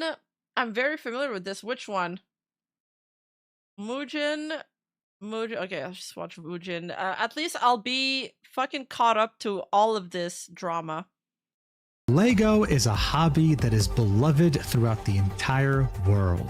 During its inception, it was seen as something that was specifically targeted towards children. But many of the kids that initially loved the hobby when they were growing up are now adults. And so today, we can safely say that it has become a hobby for all ages. It's more successful than ever, and it's just seen as... I never got into Legos. Polly Pockets was my thing, or, you know, Barbies. But I did have these cousins where in their entire basement, I guess it's not Legos, but they had these insane, intricate 3D puzzles that I'm pretty sure would be worth a lot today. This innocent little pastime that anyone from any background or age can enjoy. But what if I told you that this innocent hobby had a hand in the theft of over $200,000? Involving a very suspicious police raid in which the officers were armed to the teeth with assault rifles, multiple illegal arrests, the direct participation of Patreon CEO, and the public yeah, the Patreon thing. Yes, I also wanted to know more about that. Of Mormon mafia-style tactics that were colluding with one of the most corrupt police organizations in the country. I mean, this was such massive news that you could find it on multiple different national news channels. What the YouTuber Reckless Ben uncovered was an unprecedented level of systemic corruption aimed at the average person to silence them, to intimidate them. But he exposed it all to the world, and the world listened very intently. If you've been on the internet for like the last month, you would have most likely seen or heard of this, the Lego situation. It has gone absolutely viral, and the people are outraged. Yeah. At the same time, though, this is a very complex and highly fluid situation that's being updated constantly. Most videos are served in chunks, and there's not one that explains everything from start exactly to finish. So seeing how much of an important topic this has become, I figured I'd make a video to talk about it. All of it. And so without further ado, let's do this. After a quick sponsor. In life, I have a simple philosophy. I love free shit. And you know which game agrees with this philosophy? Duet Night Abyss. Yes, the gacha game that stripped all gacha mechanics out from its gameplay right before release. No gacha system, no stamina system, and the only monetization is cosmetics. There are no pay-to-win elements. Like this angel skin for Flora, one of the 2 new characters coming out this update alongside Hilda. And what's even better is that they're releasing their 1.4 update with a free character selector, a free weapon selector, and countless generous events, allowing you to get another character selector as well as character skins for free. But that's not all. You'll also find new story content, a new challenging dungeon, and a major evolution of the weapon build crafting experience. And that's without mentioning that they're adding a new guild system with guild missions, channels, and an exclusive guild shop. So if that sounds interesting to you, then make sure to get the game today using the link in the description and the pinned comment to claim over 60 free weave pulls and all these other rewards I already mentioned. Thank you to DNA for sponsoring this video.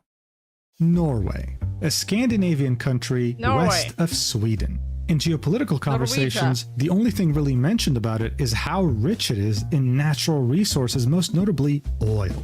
In fact, Norway makes so much money from the sale of its natural resources that it's actually a country in profit. It actually makes money. And so, in the year 1998, this would lead them to come up with a wonderful idea. What if we take this extra profit and invest it? Whether it be stocks, projects, bonds, you name it. They would then use No way is this is going to segue into them investing in Lego, right? this money for the welfare of their citizens. It was an amazing idea and it worked brilliantly. In fact, if you were to liquidate the entire sovereign wealth fund of Norway and divide it equally among its citizens, then every single one of them would receive over 350,000 USD. Isn't that insane? Wow. Other countries would see this and quickly take notice. You'd have many of them follow the same philosophy, whether it be Australia, Singapore, or even more recently, Saudi Arabia, through their Public Investment Fund, investing in anything from video games to Mr. Beast. But hey, it's wonderful to see these countries actually use their money somewhat responsibly.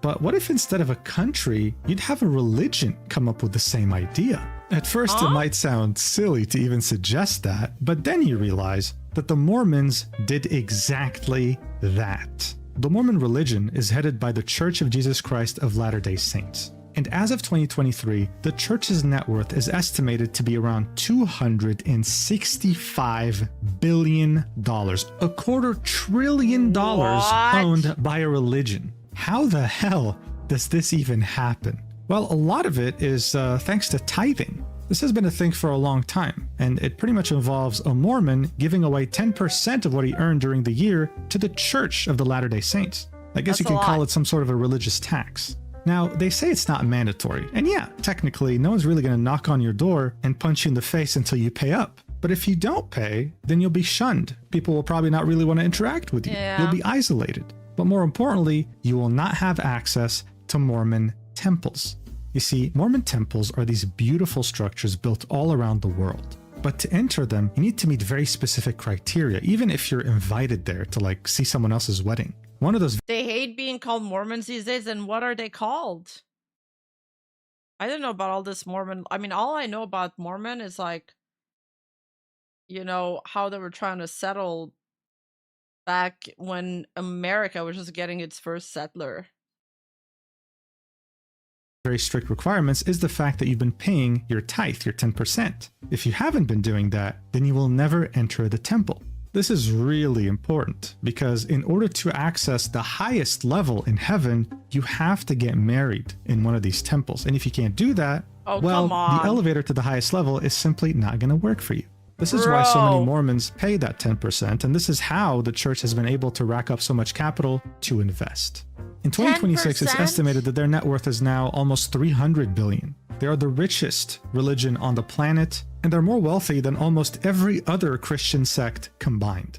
In fact, forget other religions, okay? They hold more assets than most countries on the planet produce in GDP. But to be fair, they don't just take from their people, they also give back. For example, BYU is regarded as the Mormon college. This is where Mormons go to study higher education, and if you meet the criteria... 10% of your entire annual income is a standard Christian tithe, though? What do you... I've never heard of that in my church. We would just give, like, coins, sometimes $5 if you're feeling generous. Of being a good Mormon, then the church pays 70%... You gotta get the season pass for heaven! 80% of your tuition. Yeah, I mean, they can afford to do that, okay? I mean, look at how many assets they hold across the United States of America. They have office spaces, residential, retail, agricultural, commercial, you name it. There's not a single state they don't do business in, okay? But if you look at where their assets are most concentrated in the entire country, then you'd probably want to zoom in here. This is the state of Utah, and they practically own that state. This isn't a conspiracy, it's simply the truth. You see, Mormonism would be founded in the 1800s by the Mormon prophet. He would successfully convert quite a few people to Mormonism, but many other Americans were not really so down with his ideas that conflicted directly with their religions. So, in classic American fashion, he got shot. This would lead his people to go in exile, leaving the United States and going to northern Mexico, which at the time still covered places like Utah, California, etc. They would kick out whichever natives were living there, and they would quickly build up a massive city by the name of Salt Lake City. Later, the US would take over this part of Mexico, and the Mormons would be integrated into American society. They've been in Utah ever since. Now, I'm sure you're probably wondering, Mugen, why the hell did you just talk to me about Mormons for like the last 10 minutes? Well, first off, it's because you're watching a Mugen video. But more importantly, this leads me to what this video is about. There should be a separation of church and state. We have that, though. We have a separation of church and state. A company by the name of Bricks and Minifigs, who just so happens to be based in Utah. This is a company that is a Lego reseller, but it doesn't sell brand new sets. It's focused on aftermarket Legos, ones that were used already. If you have old Legos, you could sell it direct. Oh, in Canada we do. Not really in the US, really? I thought that was one of the first thing. I don't know, actually. I thought they did. In Utah, the church is a state? Really? Okay, I'm learning a lot about the Mormons. All I knew about the Mormons so far was that they had terrible fashion sense, and they didn't use a lot of modern things, and that the killers were Mormons before. To them, or maybe you still can buy some. This company was founded in 2010. However, in 2018, Ammon McNeff, who just so happened to be Mormon, came from Utah and also attended BYU, the most Mormon university in the United States, acquired the company with his brother. He would move the company headquarters immediately. Oh, that is Amish. Oh, I'm confusing them with Amish. Let me look up a photo of Mormons. Oh, they're the ones that do door-to-door solicitation. But these guys also have terrible fashion sense.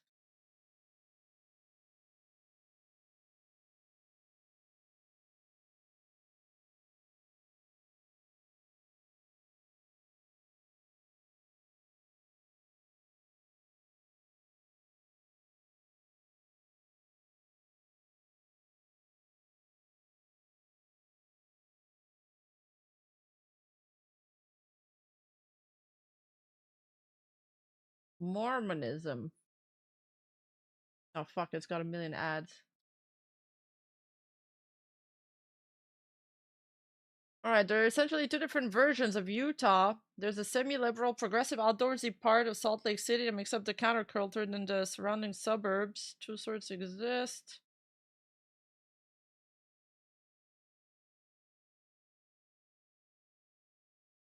Yeah, I don't feel like reading this. I just played a video. To Utah. But look, to Ammon's credit, this was a very highly rated chain of stores. In fact, after acquiring the company, he would grow it like okay, so Mormons use technology, whereas Amish do not really. I see. Mormons have magical religious underwear, not a joke. Well, that sounds kind of cool, having magical underwear. I've been approached by them several times. It's so annoying. I hate having somebody like knock on my door. Like the worst way to solicit somebody.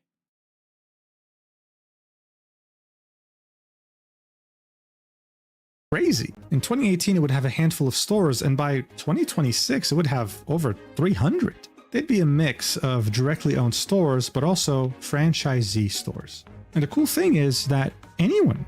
Yeah, I think you guys are right. Then I think the settlers that I was thinking about during the gold rush might have been Amish and not Mormon, but I'm not too sure anymore. I'm like confusing them. Could become a franchisee. Their franchising model was very straightforward. It was similar to fast food franchises like McDonald's, for example. Yeah. You'd have to do the legwork, right? But all it took was really finding good location, researching your audience, sourcing your own inventory, and sharpen your business skills. This is what you can find on the Bricks and Minifigs official page for franchising. What I do want to do, though, is highlight point 3, which is sourcing your own inventory. When you become a franchisee for Bricks and Minifigs, you're essentially handling everything. The only thing you're really borrowing from them is their logo and reputation. And for that, you pay them a percentage of your sales. Fairly straightforward. When it comes to the actual inventory in the store, though, this is fully your responsibility and you own that. Bricks and Minifigs will not be sending you any product or anything. So with the CEO's rapid expansion and this very profitable franchisee business model, by 2026, Bricks and Minifigs would become worth over $400 million. It was very impressive. It would also attract many people from many different backgrounds, including, but not limited to, But why not just start your own Lego resale shop at this point? How much do you have to pay for that branding? Crystal. She would apply for the franchisee program with bricks and minifigs and be approved. Her store would end up being located in the state of Oregon, more specifically in the town of Salem. And at some point during the year of 2023, she'd be approached by a man named Brian Mansell. You see, Brian had a dad who was now in his 80s and who had decided around 20 plus years prior to invest his money in a more out-of-the-box asset class, Legos. Today, you hear people always talking about where you should invest your money, and it's usually always about stocks or bonds or commodities. But back then, in the early 2000s, people had just gone through the dot-com bubble.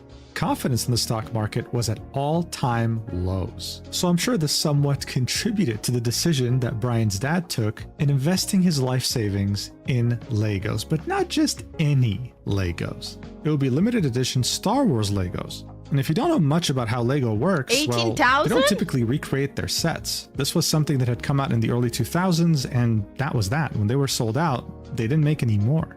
Brian's dad understood. Okay, so Mormons were from the Gold Rush and Amish were settlers. Okay, thank you.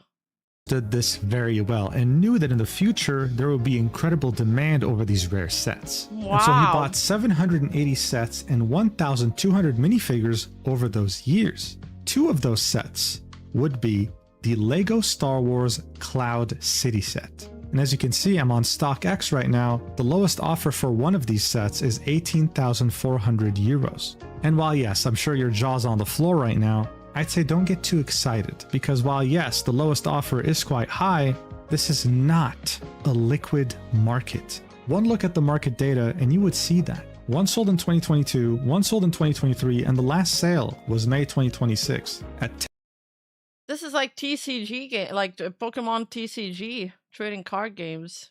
Oh hey, Alara. Yeah, this was the NFTs before NFTs. 10,000 euros. Selling just one of these bad boys was pretty much like selling a house. Okay, it doesn't happen overnight. And when you have 780 sets and 1,200 minifigures, you'd probably need to hire people in order to sell all of them effectively. This is why Brian and his dad would make the decision to go to Crystal's store in Salem, Oregon. That way, she can sell them on their behalf. But seeing that all these sets and minifigures were like around $200,000 and Crystal was responsible for her own inventory, she couldn't just flat out buy all of it, right? It's like a massive down payment for a mortgage. So what they would do instead is sign an agreement together. More specifically, one that involves consignment. This means that Brian and his dad would still own these Legos, they would be their property. However, they would be given to Crystal and her store, they would be stored for them, they would be sold for them, and in return, Crystal would take a cut. They agreed on a 65% to 35% split, with Crystal's store keeping 35% and Brian receiving 65% in the form of monthly payments whenever they would actually sell anything. This agreement would be made around the end of 2023, right? More specifically, maybe around end of October, early November. And as we can see on this Facebook post by the Salem store, they were very excited, saying that they were going to display one of the largest, most valuable privately held collections of Star Wars Lego in the world. That it would even be open to journalists and the public for photos before they would go on sale. And more importantly, they specified the collection is now estimated to be worth well over $200,000. And hey, you know what? Things were going great. For around a year, Crystal would find buyers periodically for certain sets or minifigures. When she would, at the end of every month, she would send the payments to Brian. It was a wonderful deal that benefited both parties. But, as you probably know by now, that amazing status quo would not last indefinitely. Because after 1 year of smooth sailing, Crystal would find herself kicked out of her own store with no access to her inventory, and Brian would find himself with no trace of his collection against a corporation that was threatening legal action if he asked any questions. This was the beginning of the end. On November 2024, 1 year after having signed the consignment agreement with Brian, Crystal would receive a job offer abroad with her husband. But instead of just closing down the store, she wanted to sell it back to Bricks and Minifigs corporate. So on the 14th of November, she would contact corporate and tell them, hey, listen, I have a job abroad. I'm planning to leave. How can I sell this store back to you guys? On the same day, Bricks and Minifigs would send a representative of theirs by the name of Brandon Best, this guy right here, and according to Crystal, he would seize the location immediately with no notice or no process that is actually required under their franchise agreement. He wouldn't even allow her to make inventory, see like what everything she has is worth so she can actually sell it back to corporate. This is a very important detail. Wait, isn't that super illegal? Didn't she pay for everything too? Like she acquired her own inventory, so how are they able to just like take over her store like that? Is there financial compensation? And she needs to do like an inventory too. Because the inventory is owned by the franchisee. We can see this on the franchisee like steps required on the Bricks and Minifigs website. But the thing with Crystal was that one of her main concerns was how the most valuable aspects of her inventory were Brian's collection. So she asked Brandon in a very straightforward way, hey, what the hell is going to happen to things like consignment agreements? And here's what he would say. These are ones that he has not been paid his percentage yet. And if I don't have my tickets, I won't know how much I need to pay him. That's a business thing and not necessarily yours. He's taking on the business, he takes on all that consignment liability. So this was Brandon, sent over by corporate saying, hey, you don't got to worry about any of this. The person taking over the franchise will handle this because this is business stuff. And the only reason we I hate the way he's just talking to her. He's looking at his phone, not even looking at her. Oh, that's a Grippers guy. Ew. have this right now is because Crystal's security cameras were recording that night and she kept this footage. However, shortly after this, when she would push back and say, hey, I have to do inventory, you can't just take the store in one day, it goes against the agreement, she claims that she was threatened with the police and other legal procedures that would have made her broke. So she left and she lost the store that same day. She'd notify Brian about this, and Brian would of course contact the store, and when he did, surprise, surprise, it would be as if amnesia struck the town of Salem. Not a single person in that store knew what he was talking about. What Star Wars set? What consignment? What is that? We know nothing about any of this. Even though there's a video from December 2024, 1 month after Crystal was forced out, that shows a massive Star Wars collection still present in the store. Additionally, his consignment contract wasn't written by ChatGPT, okay? It did have a transfer of rights clause, so if anyone would take over this franchise... I was actually wondering if they had a transfers of right clause. Oh, Gripper's guy is the other guy, okay. They would also take responsibility for his collection and would have to keep it going. But that didn't matter. He was ghosted at this point and couldn't reach the store. He couldn't even look at the inventory. He was banned. So look, at this point, Brian had become desperate. This was what his father had left him. This was practically his inheritance. At first, he was told that no such thing exists, no agreement, no consignment exists, and then after that, he would just get ghosted. And so out of desperation, he would reach out to a YouTube channel by the name of Collecting Weekly. This is where you'd have multiple LEGO content creators get involved here to try and get his LEGO collection back. The video's description would say that his collection was mishandled and sold without proper authorization following a reported change in store ownership. This was back in April 2025. You'd even see Brian himself in the comments saying, "Can't thank you enough for getting this out there. We are going to continue to go after this deal in any way possible. I will answer any questions as well. Thanks, guys." However, even though they really tried their best to help him, their help would stop abruptly. And we only knew why recently. Hear it for yourself. They were threatening legal action against us. You know, Bricks and Minifigs, which is a pretty big company who probably has way more resources than we can, you know, really put up a fight against. So this channel with like around 77,000 subscribers, it doesn't even hold that much influence, right? That much virality, would get threatened with legal action by this massive $400 million corporation because of what they were trying to do. They were trying to do a good deed here. But of course, I'm assuming if any of you watching right now, right, if you're trying to do a good deed and a $400 million company sends you a letter saying, hey, we're going to screw your life up, you'd probably back off too. But you know who wouldn't back off? The YouTuber by the name of Reckless Ben. He would find out about the situation back around 2025, and he would promise Brian that he would do everything he could to get his Lego collection back because it was a very heartbreaking story. And so this is when Ben would get involved in this drama. One of the first things that Reckless Ben would do would be very, very simple. He would just go to the store in Oregon. He would walk in and he would ask about the Star Wars Legos that belong to Brian. That's it. But the response that he would get from the store manager would be very interesting, as if she was pre-programmed, as if she looked out for specific keywords, and once she heard them, things would escalate very quickly. Her bot programming like kicked in. Watch it for yourself. Hi, how's it going?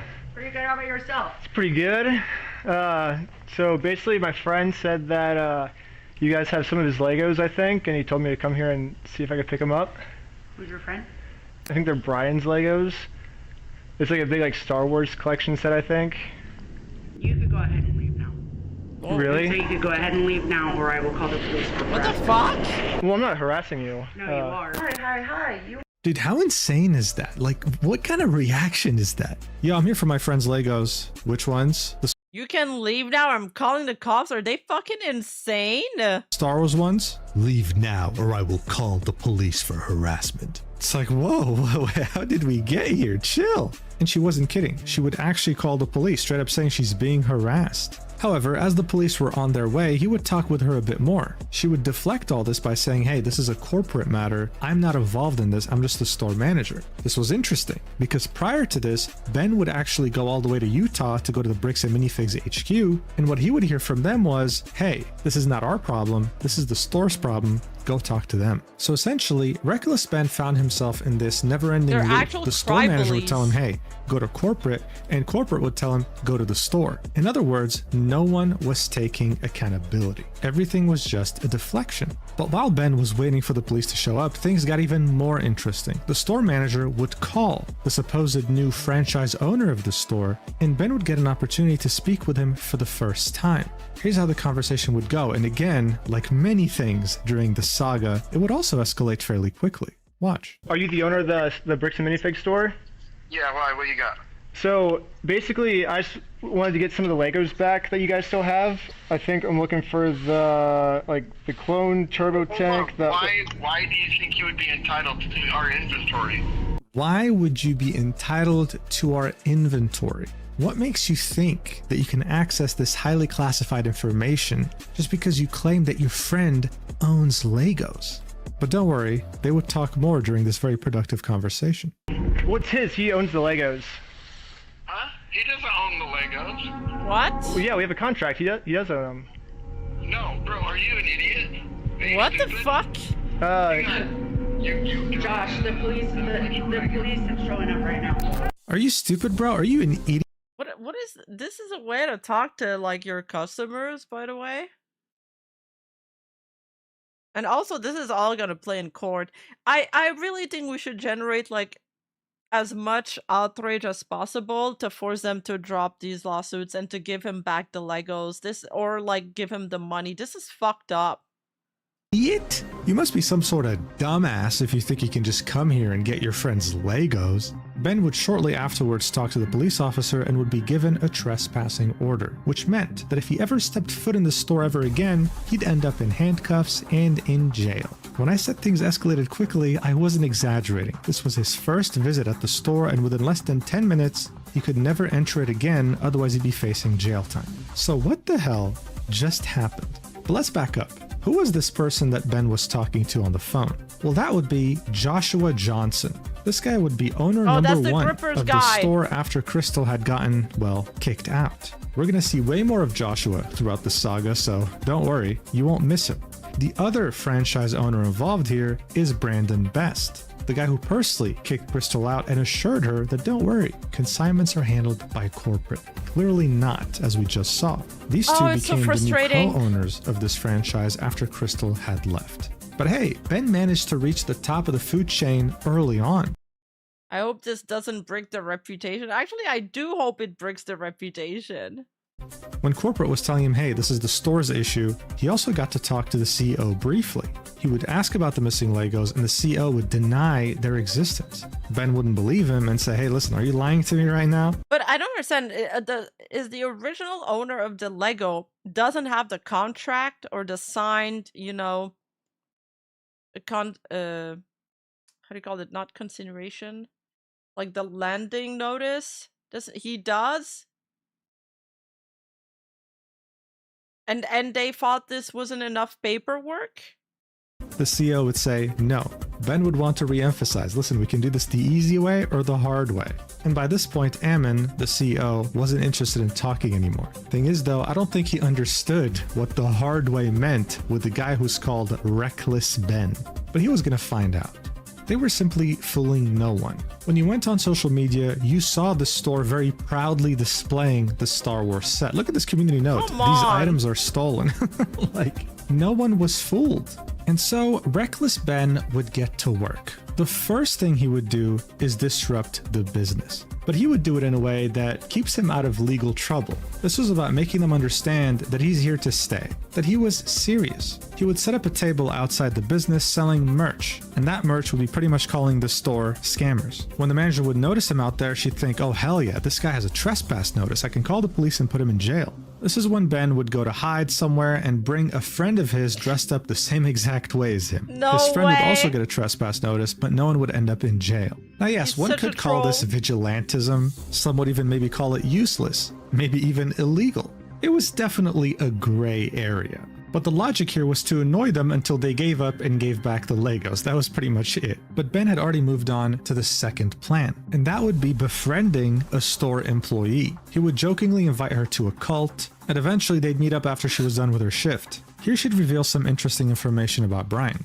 As far as she knew, or at least what she was told, Brian was given his leftover inventory. That was false. So the store manager and whoever she was working under were lying to her. This was important info because, as I had mentioned earlier, the consignment contract had a transfer of rights clause. Joshua and Brandon were meant to take on the responsibilities that Crystal had signed on to, but they weren't. And they even lied to the employee here that they had. So they were aware of it.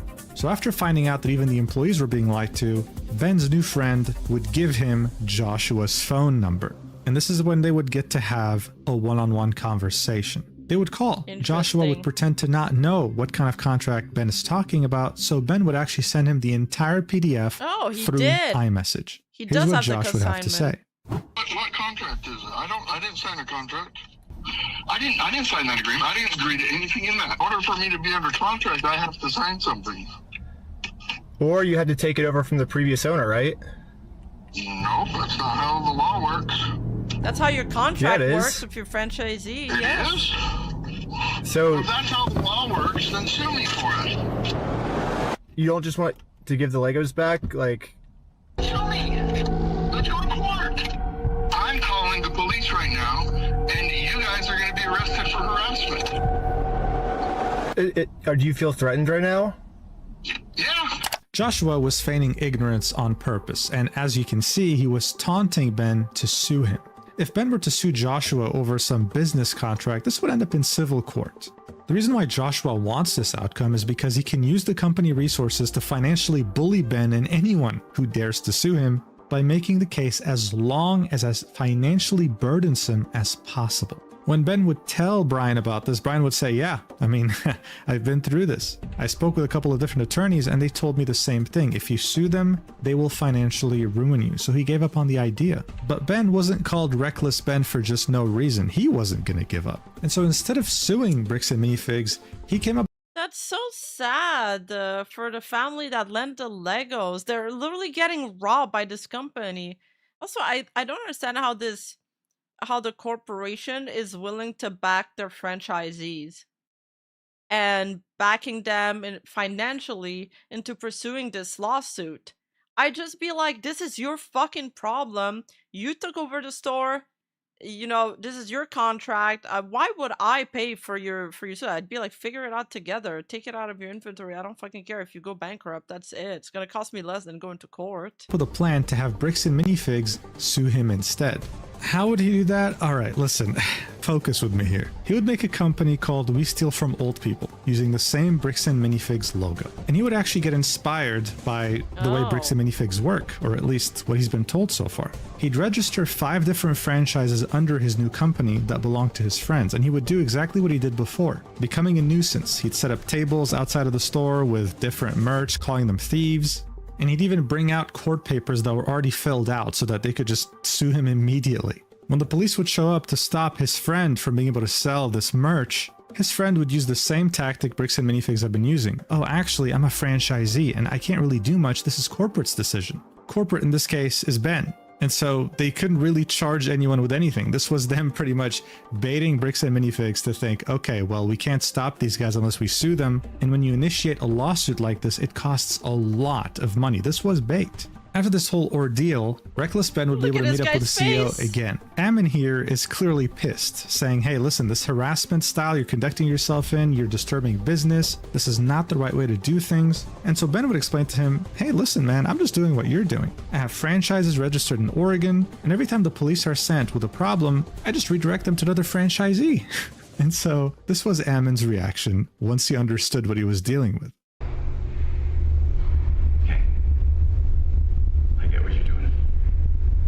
I appreciate that you think you're being very clever, and that you think that you can do all sorts of fun stuff this way, but it's like, you have no business being here. So. Well, we do have business. We have, like, you guys have a bunch of our Legos. So look, I think it was finally starting to set in to the CEO just who he was dealing with here. It dawned on yes, him. It is really funny. To Ben, this wasn't really leading anywhere. The CEO clearly knew what was going on and knew that he was being baited to sue, so he wasn't simply going to do that.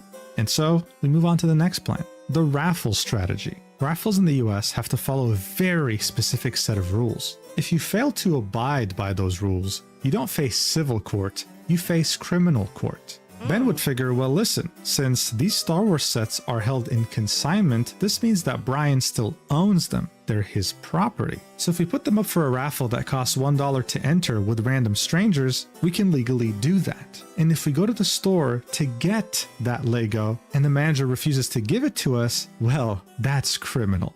Honestly, I'm not a lawyer, but this plan was actually very smart. Legally speaking, it holds up. And so when he went to the store to get the prize and the manager called the police like she always does, the officer talking to Ben actually took it seriously. He was like, wait, like, okay, well, shit, if you know, I saw the contract, it's in consignment, this is an illegal raffle, this is criminal, all right, cool, I'll look into this. Unfortunately, though, one of the other officers would go up to that officer taking it seriously, would whisper something in his ear, and then all of a sudden, the entire demeanor would change. It seemed that these cops were corrupt, and they had no interest in actually upholding the law. In fact, what was even crazier here is that this officer whispering things in that other guy's ear would end up taking control of the situation and tell Ben straight up, listen, give this up and we can all walk away. But if you keep going, you'll end up in jail. First off, we do have the authority to do this raffle, so we are legally done for the night.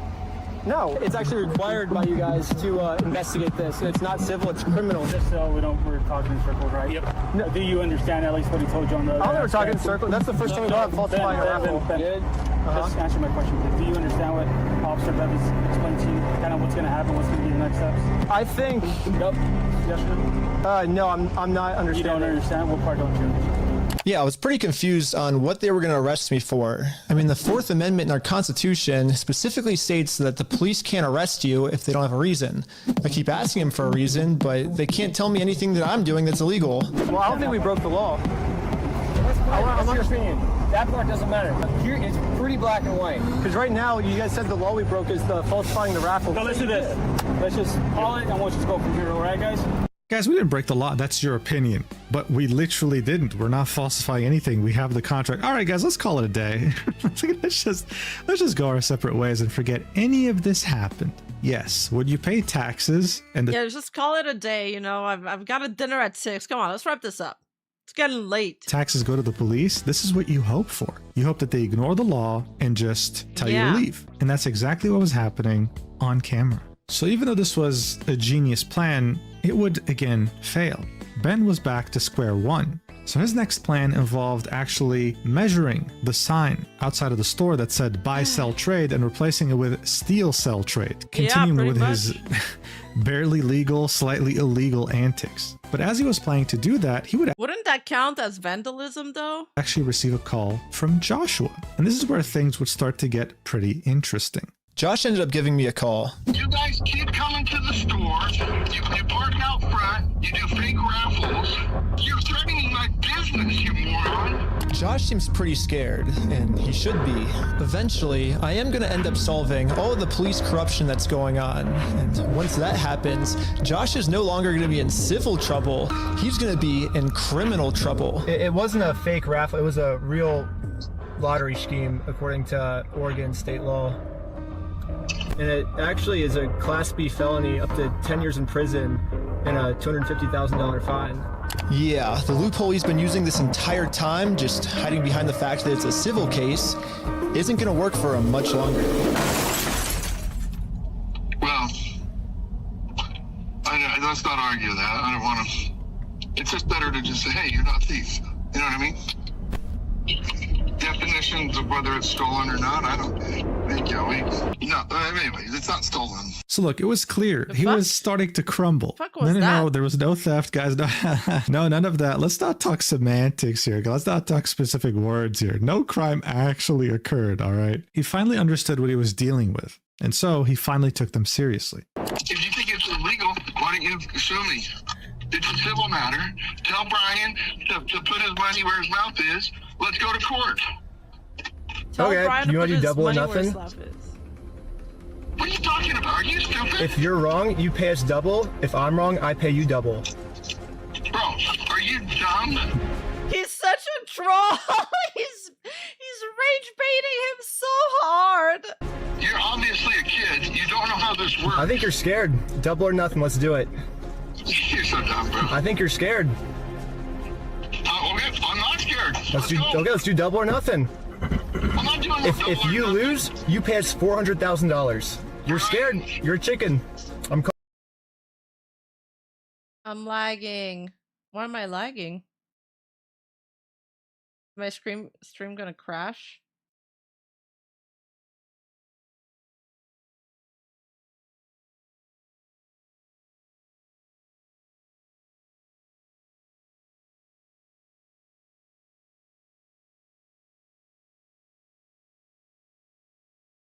Hello?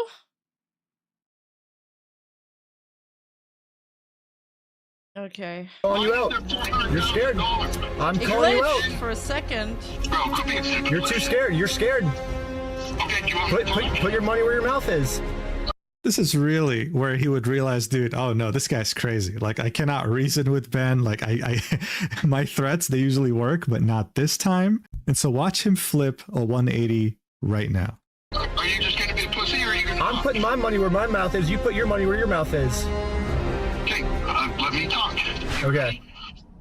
When Brian first came in, we identified anything that was on that list that would have been his that Amanda didn't sell, and we set it aside. And it's still sitting there. We're happy to give you your stuff back. I just don't want any more damage to... Wow. Well, that was easy. It turns out they had everything to begin with. I'm happy to give you the inventory. It's only bringing me harm because you guys are doing wackadoo crap trying to attack us.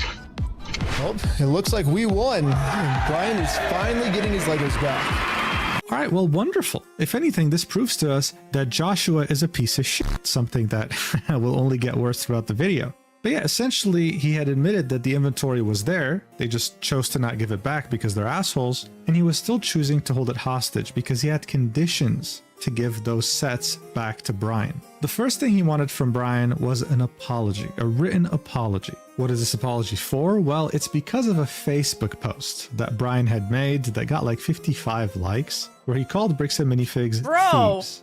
It got 55 likes. Apology? No, they are thieves. They kept this collection and he admitted to it. The second condition would be removing the bad reviews left on Google.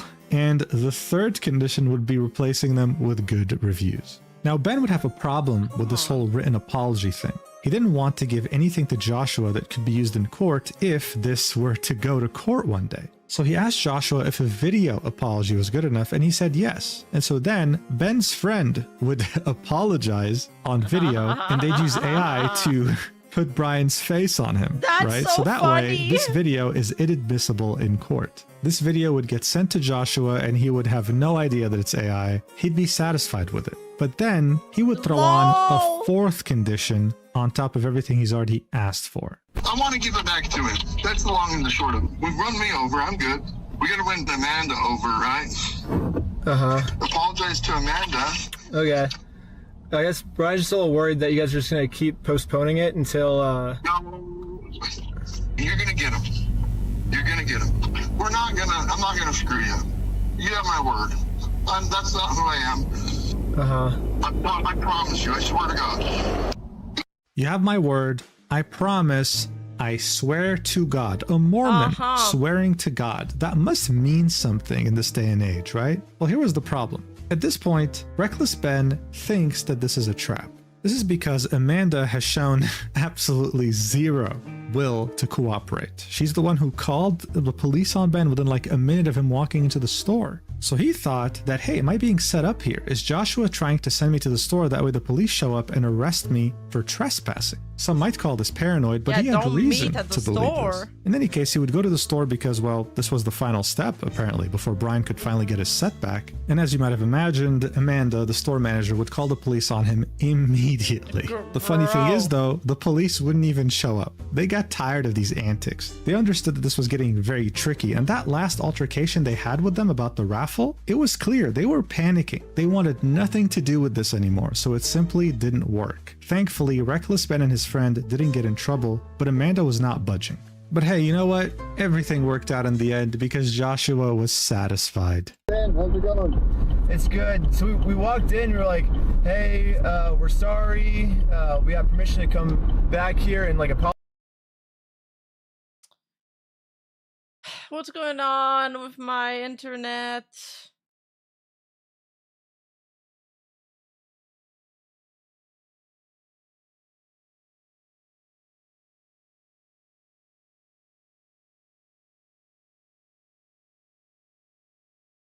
Refresh stream.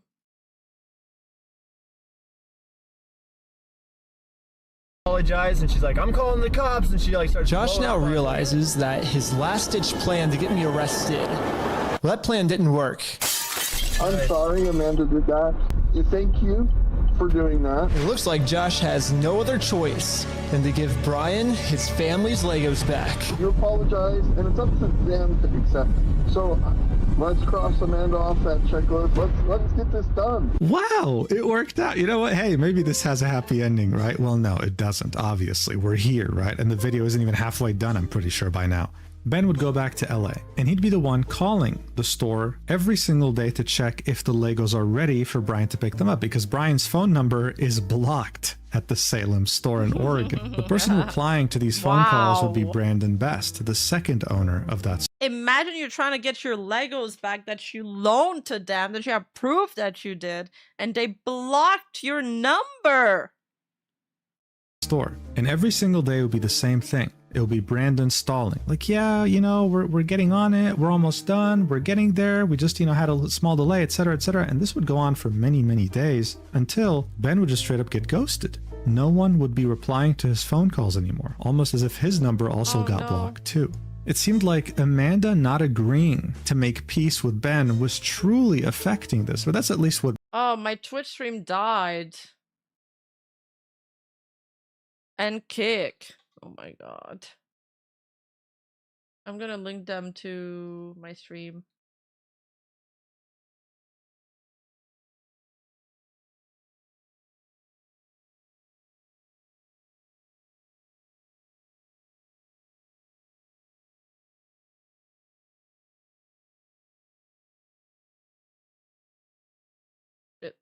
Alright.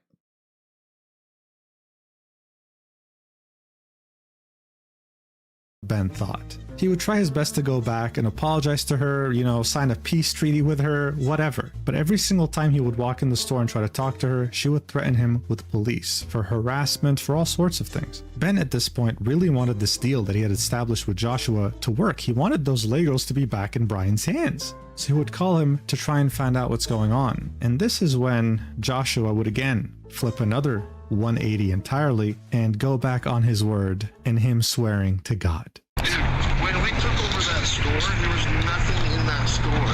The shelves were empty. I don't know why you guys are thinking we're the bad guys.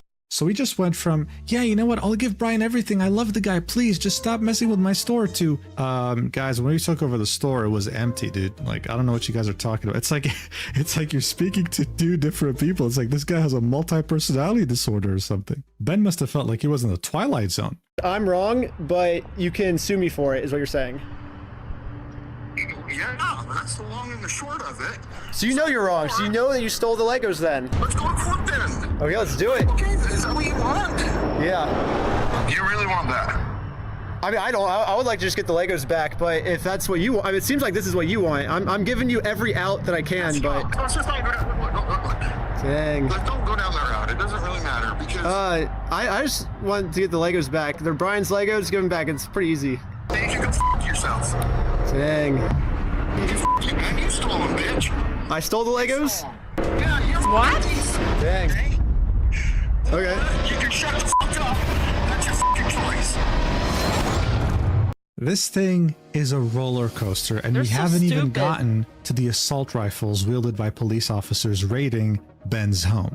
But just like many times throughout this journey so far, Reckless Ben found himself at square one again. He was faced with two choices. The first one is walking away, the second one is suing, needing hundreds of thousands of dollars in lawyer fees, and this lasting for maybe like around 2 or more years in court. None of these two choices sounded attractive whatsoever. And so this is when Ben would come up with his master plan: small claims court. Small claims court in the US is something that helps people resolve money disputes quickly and without the need for a lawyer. This is really something made for the average little man, one that is standing up to a bigger corporation but cannot afford a lawyer, and typically corporations in these cases will lose, as long as you have the proof, of course. The caveat, though, is that they only handle cases involving amounts under $10,000. But we're dealing with a collection here that's worth $200,000, and we're dealing with half of it, so $100,000. How the hell would you do that? Well, he would decide to sue the store 10 different times. He and his friends would take up credit card loans, $10,000 each. They would give them to Brian, and since Brian still technically owns these sets through consignment, he had the ability to sell it to them. And since now they were the owners of Lego sets that had disappeared, they could each sue in small claims court for $10,000 each, amounting to $100,000 against bricks and minifigs. This was something that they held no hope in winning. And the cool thing about small claims court is that it's pretty fast too. It doesn't take 2 years. It takes way less than that. Now, if you're wondering how Ben and his friends would pay off these $10,000 credit card loans, which are at like 20+% interest, well, there's no sales tax in Oregon. So 10,000 is 10,000, right? And so Brian would just give them back the money as a loan, zero interest loan. So this really was genius. Again, I'm not a lawyer here. A lawyer would probably facepalm and shit himself at the same time, but man, I mean, would that work?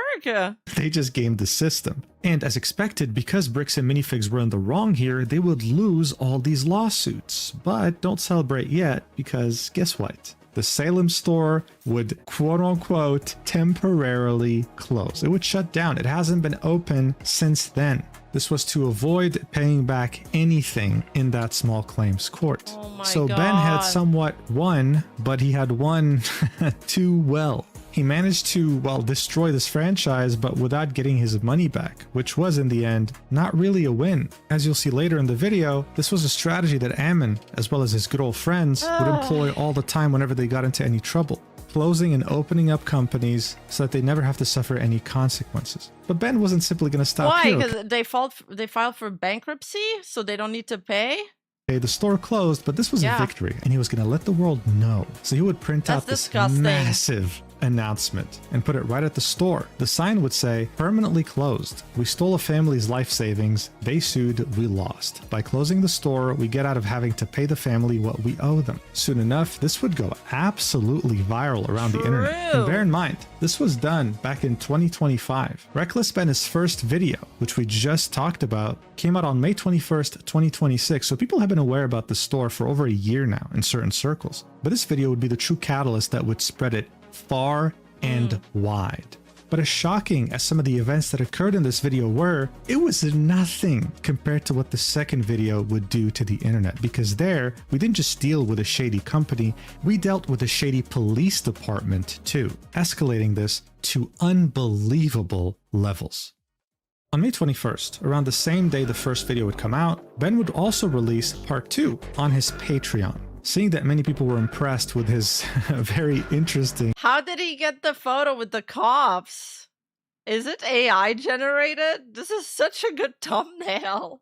...and untraditional type of investigation techniques, they would support him and would watch part 2. This video would be so shocking, such an escalation of what had occurred in the first video, that even though it was behind a paywall, it would practically leak everywhere, okay? The details would be visible to just about anyone following this story. So even though this video would only release on May 30th on his YouTube channel, people already knew, okay? This guy had an assault rifle pointed at him because of a Lego investigation.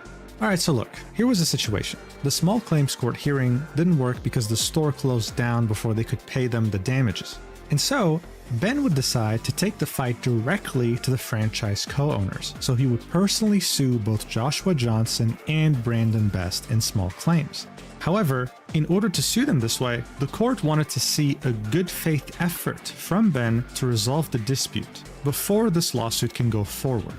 So in other words, he had to prove to the court that he at least tried to resolve this with a conversation or something before actually bringing it to court. Which meant that now Ben had to travel to Utah because that's exactly where both Joshua and Brandon lived. He was headed to Mormon territory, baby. However, before trying to make contact with both Brandon and Joshua, Ben would decide to pass by, just real quick, the HQ since he was in Utah now. Maybe have another conversation with the CEO, let him know what he was doing, give him updates, see if he wanted to resolve things peacefully still. But this time, the police would be called on him, and he would be told to leave the property immediately. Alright, fine, no worries. Let's head to Joshua's house now. They'd go there and see him outside of his home on the phone. Most likely, right, we can theorize here, the HQ was letting him know, hey, these guys, they're probably headed your way now. But before Ben could even initiate contact with Joshua, which is required for his lawsuit, he'd notice 2 different police cars headed his way. And no, he wasn't paranoid. These cars were here for him. They would stop the car under the pretext of them not stopping at a stop sign. Ben would later ask for the footage of this incident, right? To see, like, did they actually fail to stop at the stop sign? And no, it was bullshit. They actually did. What? So this was the beginning, right? The tip of the iceberg of the corrupt actions that the American Fork PD, this is the name of the police department involved, would take against Ben and his friends. After talking for a while, they would trespass everyone in the car, okay? Which meant that if they ever found themselves on or near Joshua's property, they were being arrested. Just keep in mind. But the negotiations were court mandated, so won't all of that play in court against them? They're so fucking stupid. They hadn't even stepped foot on his house. They were already off to a great start.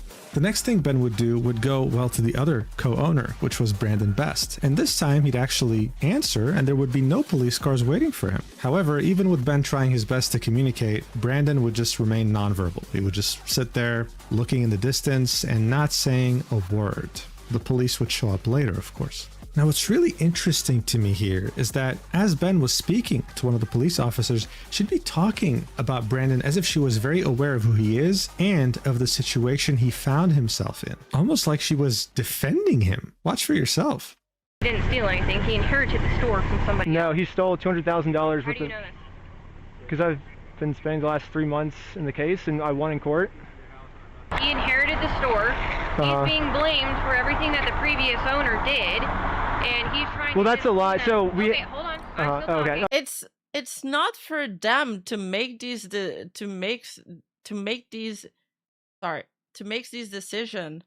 If there's an investigator on the case, he should be able to ask these questions. But a cop like this, if they're not aware of the situation, they can't really like make moves on somebody. That's not allowed. Amazing.art, thank you so much for the Twitch resub. Thank you. Yeah, I cannot believe this whole story. It's insane. This is why, like, a lot of the time when, you know, there's these stories where people couldn't kick out these non-paying tenants from places, and people are like, well, why don't you just call the cops? Well, the cops, once they get there, they can't know who's telling the truth, so they're usually not the person pulling out the unpaying tenants or like the freeloaders out of the place, because like there needs to be an investigation, and the detective can perhaps answer some of these questions, but any cops that you call with 911, they won't be able to investigate it properly. I'm sorry. I mean, I'm sorry, is this a police officer or is this his wife or sister or something? This sounds like a family member defending him in court.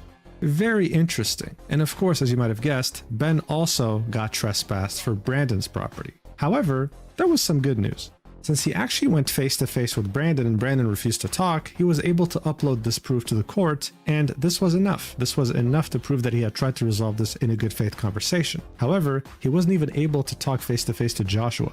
And so, the roller coaster continued. So look, this is when Ben, who was probably naive to Mormons in Utah, would find out that actually both Brandon and Joshua were Mormons. This is something that Brian would point out, like, hey, by the way, like, they all just happen to be Mormons. And so Ben would get another brilliant idea. He's just full of them. He'd find the church, the Mormon church that Joshua goes to every week, and he would find someone that works there, most likely a missionary or something, someone who volunteers. And he'd tell him about the whole story, about how Joshua swore to God that he didn't steal anything, Oh, they're or that gonna he be was going so to give back what mad. he stole, along with Oh god, kick him from the church, ban him from the church. all the chain of events that have led him here today. But what happened next is like something out of a weird drug-related crime series or something. I felt like I was watching Breaking Bad. The guy from the church that went to Joshua's house, Joshua wouldn't even speak to him. He wouldn't even open the door. He would call the police immediately. This was Mormon on Mormon violence, and the police friendly would tell this guy fire. to leave the property. And as this was happening, Ben and his friends would get stopped by multiple police vehicles. The officers would conduct a full search of their vehicle and would have them wait outside. This would last for multiple hours, around 3 hours, as they also made them undergo a drug test. It seemed like there was no shortage to the intimidation tactics that both Joshua and Brandon were employing, and it also seemed like this police force was in their pockets. Fork PD was compromised. Even after passing the drug tests, the police wouldn't let them go until they told them where the drugs were, or whatever that means. After this incident, Ben would request body cam footage. Everyone can do that, okay? It's a public right. But much of it was You can redacted. do Much of that? it was cut, which was very suspicious. That's only done in extreme What? cases to protect. They cut part of the body cam footage? Is that why body cam footage always leak? Are they like public domain? Like, because you know the Justin Timberlake arrest, like, and his body cam footage was also leaked. Protect a victim. Now, during a routine drug check, it almost seemed like these officers had something to hide. Maybe the fact that this was an illegal stop and that they were illegally trying to pressure Ben and his friends to admit that they had drugs so that they can arrest them and they can stop messing with Joshua and Brandon. In any case, this whole debacle Oh, you gotta request it through channels? Okay. would be described to the court by Ben, saying, hey, listen, I tried my best to talk to Joshua, but this happened, and hey, this also got approved. So now, all that remained was serving the court papers to both Brandon and Joshua. But Ben would focus solely on Joshua. He was the one he was speaking to all this time, after all, and he was the one who swore to him and then still lied to him. But how could he serve him court papers if he's trespassed off his property? Well, if you didn't understand yet, Ben had a way of coming up with some very creative ideas. Ben would get the brilliant idea of printing out the face of Joshua with an evil laugh, with the quote next to him saying, "I stole a dying man's life savings." He would make it into a sign and put it right in front of Joshua's property, his house, on the adjacent street, right? Not directly on his property, on the adjacent street, on a small public lot. Okay, so he'd argue that he was doing this legally on a public lot and he was only expressing his First Amendment rights. In reality, this was being done to lure him out of his home so that he can serve him with his court papers.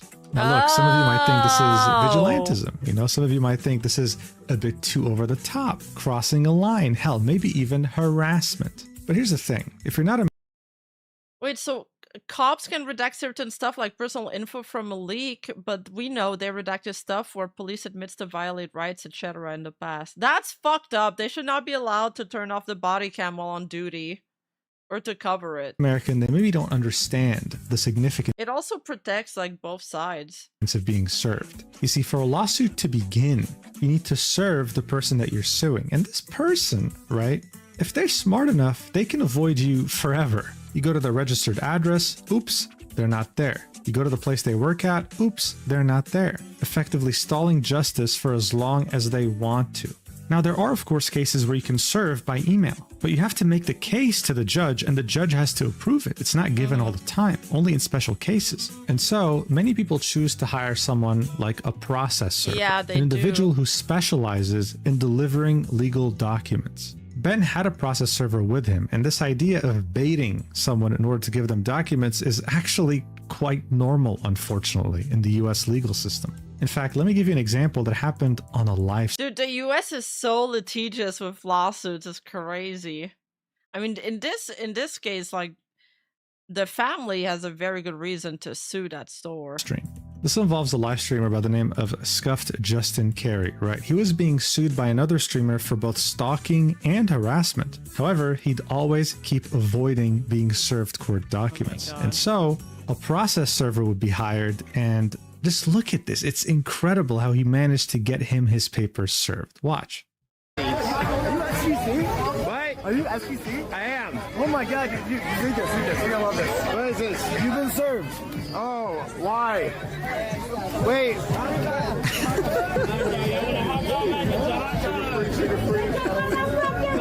This process server would find him through the live stream. He would stream snipe him, but it wouldn't end there because then he would want to get his attention, be like, oh my god, is that you? Pretending to be a fan. Also that he can read the document right in front of him, and so then in But I heard, are you XQC? Did he say that? Or I misheard the name. That's so fucking funny. That is smart. court, he could say, yes, Your Honor, this person was served. And if he doesn't show up to the court date, then hey, there's no excuses. The streamer then realizes, oh fuck, I just got served, and pouts for the rest of this clip. So as I mentioned, Reckless Ben would be with his own process server. She's sitting in the car and she was approving of this. This was legal. And yes, I'm sure process servers have endless stories at parties over how they served an individual, whether they dressed up as a delivery man, whether they faked having a heart attack. I don't know. It's a crazy Bro, that's crazy. That would be a crazy rabbit hole to dig through. world out there. And even though Ben would be there for a specific legal reason, you know, wanting to serve Joshua with documents, even though he had a process server with him, the cops would be called on him. Not once, not twice, not even 3 times. They'd be called on him for a total of 4 times within the span of like an hour. The first time he'd explain the situation, they would leave shortly after. The second time, another set of police would show up. They'd get explained the situation, they would also leave. But now here's the very important thing here. The third time the police would show up, they would say, you know what? You want to serve Joshua? Give me the documents, I'll serve him for you. Wonderful. A police officer can totally do this. Shortly afterwards, though, the police would come back to him, and here's what they would say, handing him back those papers. That's the footage we saw yesterday. We saw part of this, but from the other POV, the guy with the grippers out. Really unsightly. But why does the police officer just come back with the papers? Like, I don't just take them. You don't have to accept the serve. Nobody's gonna accept being served. If you could just say, I don't want to get served, then everybody could dodge a lawsuit. This is stupid. This is stupid. Never seen something like that. To be honest with you. These are court papers. Okay. It doesn't have a judge's name or anything like that on it? Because it hasn't gotten to the judge yet. So this is serving him, and then we'll go to the court, and then the judge will be there. So the judge. Ben was explaining to the police how serving papers work, how a court case works. Isn't that incredible? The Fork PD Police Department had yet again. Okay, are the police in Utah just stupid? Like, what the hell is going on? And broken the law here. Police can't simply refuse to serve someone papers, and that's exactly what happened. When Joshua would ask of body cam footage of this officer, like what exactly he did with these papers, it would of course also be redacted, as if it was protecting him and hiding his Just actions. corrupt. But the police genuinely had no excuse, okay? The fourth time they would show up to talk to Ben, they would take these papers and then would actually call the court directly to verify its authenticity. And guess what would happen? The court would say, yes, that's actually There the you case. This is go. on body cam. There This you wasn't go. even redacted. Thank you for holding. How can I help you? Trying to speak with someone to verify if a case is just. Oh, you mean the footage we just saw was from the body cam footage that was leaked, but they redacted that part when they gave it to Ben? Stop. Verify if a case is real. Yeah, looks like a real small claims case in our court. Okay, thank you for your help. That's all. Thank you. So when the police officer was handed these documents, he'd say, I've never seen something like this before. I think you're lying to me. They're fake. They would then verify that they're real. At this point, there are no excuses.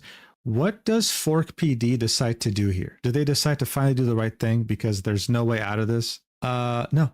They would unironically just decide to arrest Ben. I'm not even joking. After this call, after verifying the authenticity This is of illegal. this court case, they would put him in handcuffs and arrest him. No reason given. Let's go. You know what's really Oh funny my too? When God. you get arrested, you're meant to be read your Miranda rights. Like, hey, you have the right to remain silent, whatever. He wouldn't even be read anything. Dude, he would just get handcuffed and put in the car. He'd end up in jail without even having the Miranda rights read to him and without even knowing why. This is the most frustrating video to listen to. What is he supposed to do? This is the it feels like everybody is against him. These people need to be punished. Every single person involved in this. The mafia in New York back in the 1950s was less corrupt than this, and that's saying something. When Brian would find out about this, he would tell Ben that he had a theory. Brandon and Josh, as well as Ammon, they were all Mormon, and they donated millions of dollars to the Mormon church, right? The good old 10% tithe. And coincidentally, all the officers involved in the Fork PD station were also Mormon, and they all knew each other. It's a small world in Utah. Okay, all of yeah. a sudden, this very stupid ass Lego drama had become a very far reaching conspiracy of massive corruption undergoing here. So like after Ben would be released from jail, he would yet again find himself at square one, something that he had done multiple times already. But this time, seeing just how corrupt the police force was, he would somewhat feel helpless a little bit over the idea of getting the Legos back. That's when he would decide to start a GoFundMe to recuperate the money instead, because these Legos, I mean, the police was against him. But in typical Ben fashion, he wanted to advertise this GoFundMe. He wanted to get the most amount of money for Brian. So what did he decide to do? He decided to print this image again of Joshua laughing his ass off at stealing money from an old man to place it next to Joshua's home. This would serve as publicity. And of course, as you might expect, the police would yet again be called. What was interesting here, though, was that out of the two police... But I mean, they're like, the police are annoyed by the daily calls about him, but it's the store calling him. It's the store people. They should be annoyed at them. officers, one of them would agree that what was being done here was legal, and the other one wouldn't. So there was a disagreement even between police officers. Much of the body cam footage in this incident was also redacted, but Ben would find something that wasn't redacted that would put them in trouble. Watch this clip. There's audio, so when you sync the two clips together, I can actually hear what they're saying here. He sees it or give back? Is it indication of crime? Is it disorderly conduct? Why? Is he upset about it? I mean, I guess, but that's not. Yeah, this police officer is right. Just because this might make Josh upset does not make this poster illegal. So this finally gave us some sort of an understanding about what was going on here. Oh, is it making Joshua upset? Let's find a crime to pin on these guys to make them stop. What is it, disorderly conduct or something? It was incredible to just see this in a clip. What the fuck? They're brainstorming crimes that they could pin on him? What the fuck is this? Like this. This wasn't even redacted. Ben really went all out, by the way. He's also very creative. Like, how did he even figure out how to overlap the audios and stuff? It's both surprising to see just how deep the corruption goes, but also it makes you think, well, if this wasn't redacted, what are they how much worse is the footage that's being redacted then? But hey, it gets worse. At some point, one of the police officers would ask Ben's friend, hey, hand me your phone. And when his friend would lock the phone before giving it, he'd get arrested for such a dumb reason. Tampering with evidence. The guy was just locking his phone, not destroying it. So now his friend was being sent to jail. No Miranda rights read to him. No reason given. It was ridiculous at this point. But this was actually nothing. Nothing compared to what was going to happen next. You see, Ben wasn't from Utah. I think that's pretty obvious. None of his friends were. But when they arrived here, they had rented an Airbnb while they tried to serve Joshua and get on with this lawsuit to get the Legos back or to get the money back. So after setting up the... This is like multiple months, almost a year he's been working on this. Like, he's going all out. He's traveling back and forth. There's a lot of money and expenses being dished out.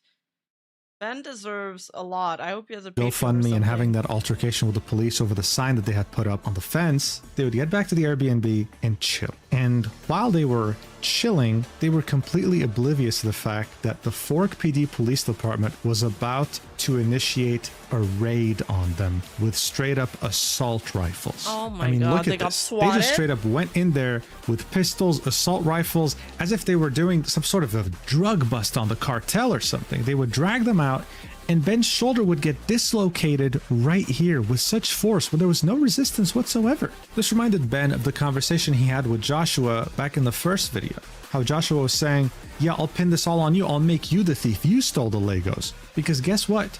This search warrant that made them go with assault rifles and pistols and made them handcuff everyone outside of the house, treating them like criminals, was for stolen Legos. They were alleging that Ben and his friends had over $200,000 in stolen Legos with them. Well, using taxpayers' money to call the cops on false allegations, that should be absolutely prosecuted. Every single person who uses our tax dollars should go to court. Like, they need to be fined for that. Absolute bullshit. Nothing more than another attempt at an intimidation tactic to make them back off, just like with the whole drug stop thing. But it wouldn't just stop there. Every single one of Ben's friends, including himself, would be arrested. They'd be put in a police car and sent to jail. Every single one of them was sent to a jail cell, and Ben was questioned. Like, seriously, like, what is this? It turns out the Mormon Mafia was not a conspiracy theory by any means. They'd interrogate Ben until they found out about the GoFundMe, and then they would start questioning all his friends, asking them, was this Ben's idea? This is what they wanted. They wanted to pin the GoFundMe on Ben and use that as some sort of reason to keep him in jail, which they fully intended to do. Within a day, they would release all his friends, but they would keep Ben in jail. He was meant to stay there for 30 days, no bail, until he could face a court case alleging stalking and harassment towards Joshua. Again, I wish I was making this up. I wish this was a joke, but no, this actually happened. But Ben would get extremely lucky because the judge presiding over the case would think, wait, what do you mean no bail? And would give him bail, set at $2,500. Now look, at this point, Ben would be released from jail. Okay? After having had assault rifles pointed to his face and a dislocated shoulder, yeah, he'd be a free man. Bro, one night without my phone, I'd already be bad tripping. This dude went through hell. But one day later, I mean, seriously, this only gets worse. One day later, the police would post a warrant for Ben's arrest. A friend of his would call the Utah Police Department, the Fork PD Police Department, and ask about this, and they'd say that this time, the judge approved a no bail jail term because the court had somehow found out that he was a threat to the physical safety of a protected person. So in this case, we're talking about Joshua.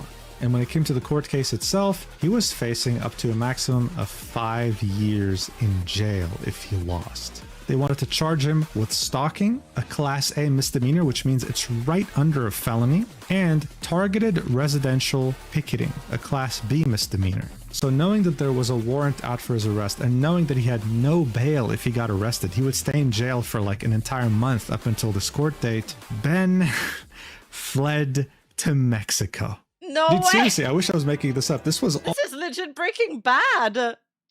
all over Legos. This was genuinely all over Legos. Like, can we just remember how we started with this? This dude was being treated like he was part of the cartel, selling kilograms of cocaine or something. Do you now understand why this went viral? He got assault rifles pointed at him for Legos. He's facing over 5 years of jail time in a no bail situation over Legos. Oh my god. This was a guy trying to take someone to small claims court, something made for the small, lower middle class guy who wants to go up against a corporation, and this was the treatment he was receiving by a police department.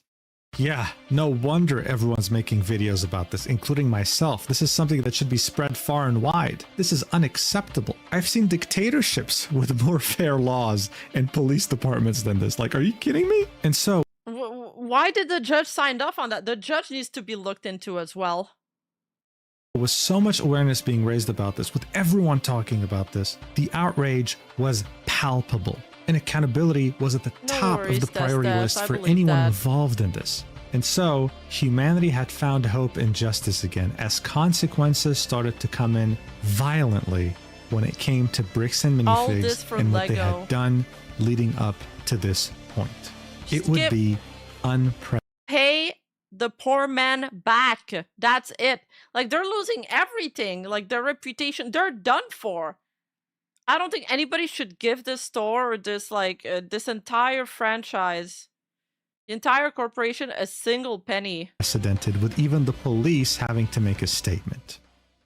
Look, Bricks and Minifigs were now completely fair game to the entire internet, and so people did some digging. It would turn out that scamming and legal threats were, at this point, in Bricks and Minifigs' DNA. There's this one YouTuber by the name of MGS Brick, and in 2025, he'd go to his local Bricks and Minifigs store with a $1,000 Star Wars Lego figurine. Now, this was distinctly different from another figurine that looks fairly similar that's worth $100, but the main difference is what's on the print, and anyone practically would know that if they were into Legos. When he'd go to the store, he'd be told that his figurine is fake. The employee he spoke to that he was trying to sell this to essentially was telling him, yeah, this is fake, trying to undermine how much it actually costs. Now, interestingly enough, at first, he'd be reached out to by corporate, but they wouldn't threaten to sue him or anything. No, they'd say, listen, I want to acknowledge that what happened is not normal. This shouldn't have happened. And the person who wrote this email was Matt McNeff. Yes, Eamon McNeff's brother. But when MGS Brick signaled interest in collabing with Reckless Ben, Bricks and Minifigs would take notice and would send a completely different email. In it, they'd say, you're receiving this email directly because Bricks and Minifigs are like ego searching themselves everywhere. It has been brought to our attention that through MGS Bricks, you have communicated with Reckless Ben about potentially creating peak content involving Bricks and Minifigs and the situation he has quoting the peak content been publicizing. Please consider this email to you a formal notice not to involve yourself, your platform, your audience, etc., in any coordinated activity involving Reckless Ben, his associates, or any claims he's making against Bricks and Minifigs. So this was them continuing on with their strategy that they've always... Bitch, this is free speech. He has the right to say whatever the fuck he wants.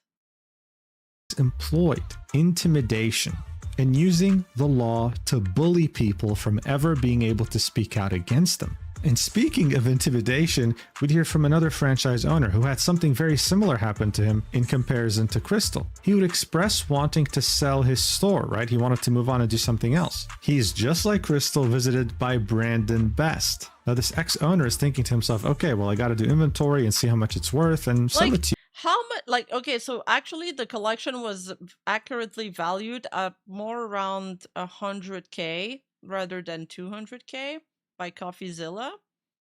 And he confirmed that with the previous franchise owners.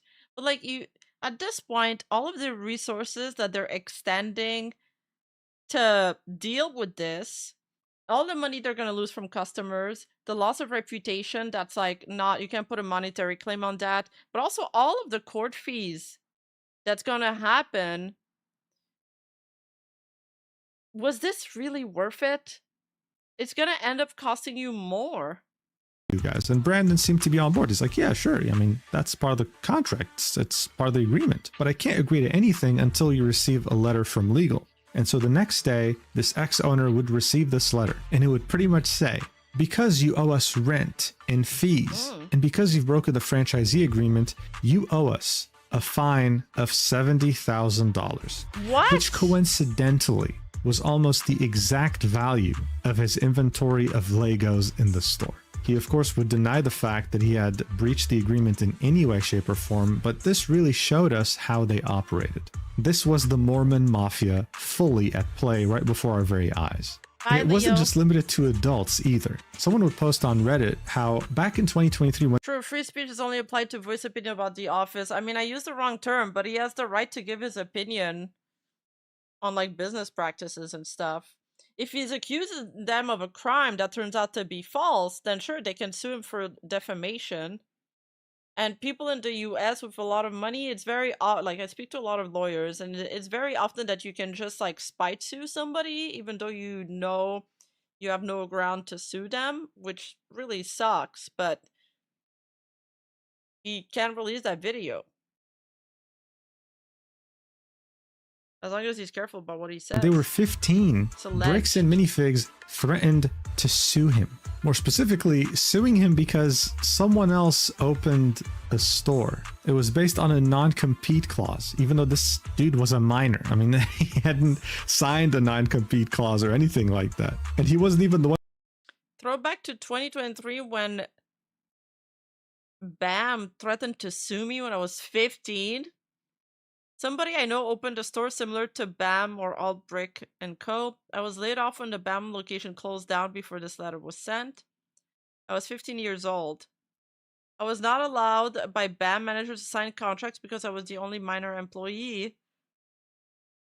I was never given any information on vendors or business practice because I was a minor. In the state this occurred, any contract signed by a minor would have been void anyway. Who opened the store. It was obvious that Bricks and Minifigs held zero respect to the law, zero respect to anyone but themselves, and have been getting away with it for years. At the same time, though, they were also banking on the fact that even with Reckless Ben's antics, they were also going to get away with it too.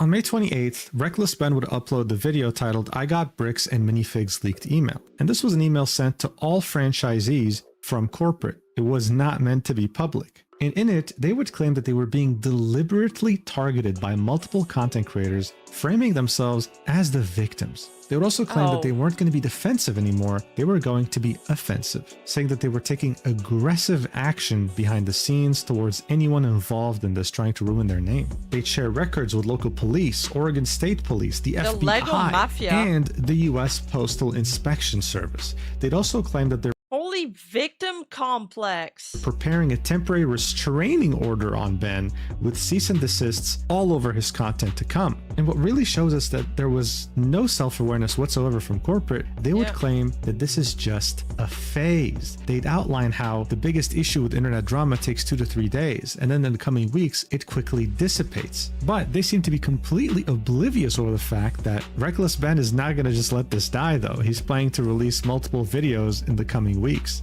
including a part 3 to his 2-part series that had already come out. So this internal email was nothing more than an attempt at damage control from Bricks and Minifigs corporate. Additionally, on the same day, what they would publicly release would be a blog post titled "Response to Customer Inquiries Regarding Bricks and Minifigs Salem, Oregon. Clarity and Resolution of an Isolated and Former Franchisee's Private Civil Dispute." So already in the title, they would want to make this seem like this was isolated to the franchisee, that corporate and the name of the brand, everything involving it, had nothing to do with this. In fact, when we scroll down and we see what is false here, what they claim is false, it would be the most pathetic attempts at deflection I've ever seen. First, they say that they acknowledge that Brandon Best said, hey, the new owner would take all that consignment liability when the store ownerships changed hands from Crystal. But then they say, oh yeah, I mean, you know, he said that, but he wasn't committing in any way the company to any agreement, okay? Our approach from the start has been simple. Any inventory that doesn't belong to us should go back to its rightful owner. Okay, then were And give Brian's it back. Legos. They would then deny the fact that they stole the collection, and even more interestingly would say, hey, the collection was not worth $200,000, all right? It was somewhere in the range of $60,000 to $80,000. That's funny and very convenient, especially seeing that there were multiple social media posts of Bricks and Minifig's Salem store claiming that this was over $200,000. They would also claim that they had never received records and documentation, even though we saw in Ben's video he had sent Joshua the actual consignment contract.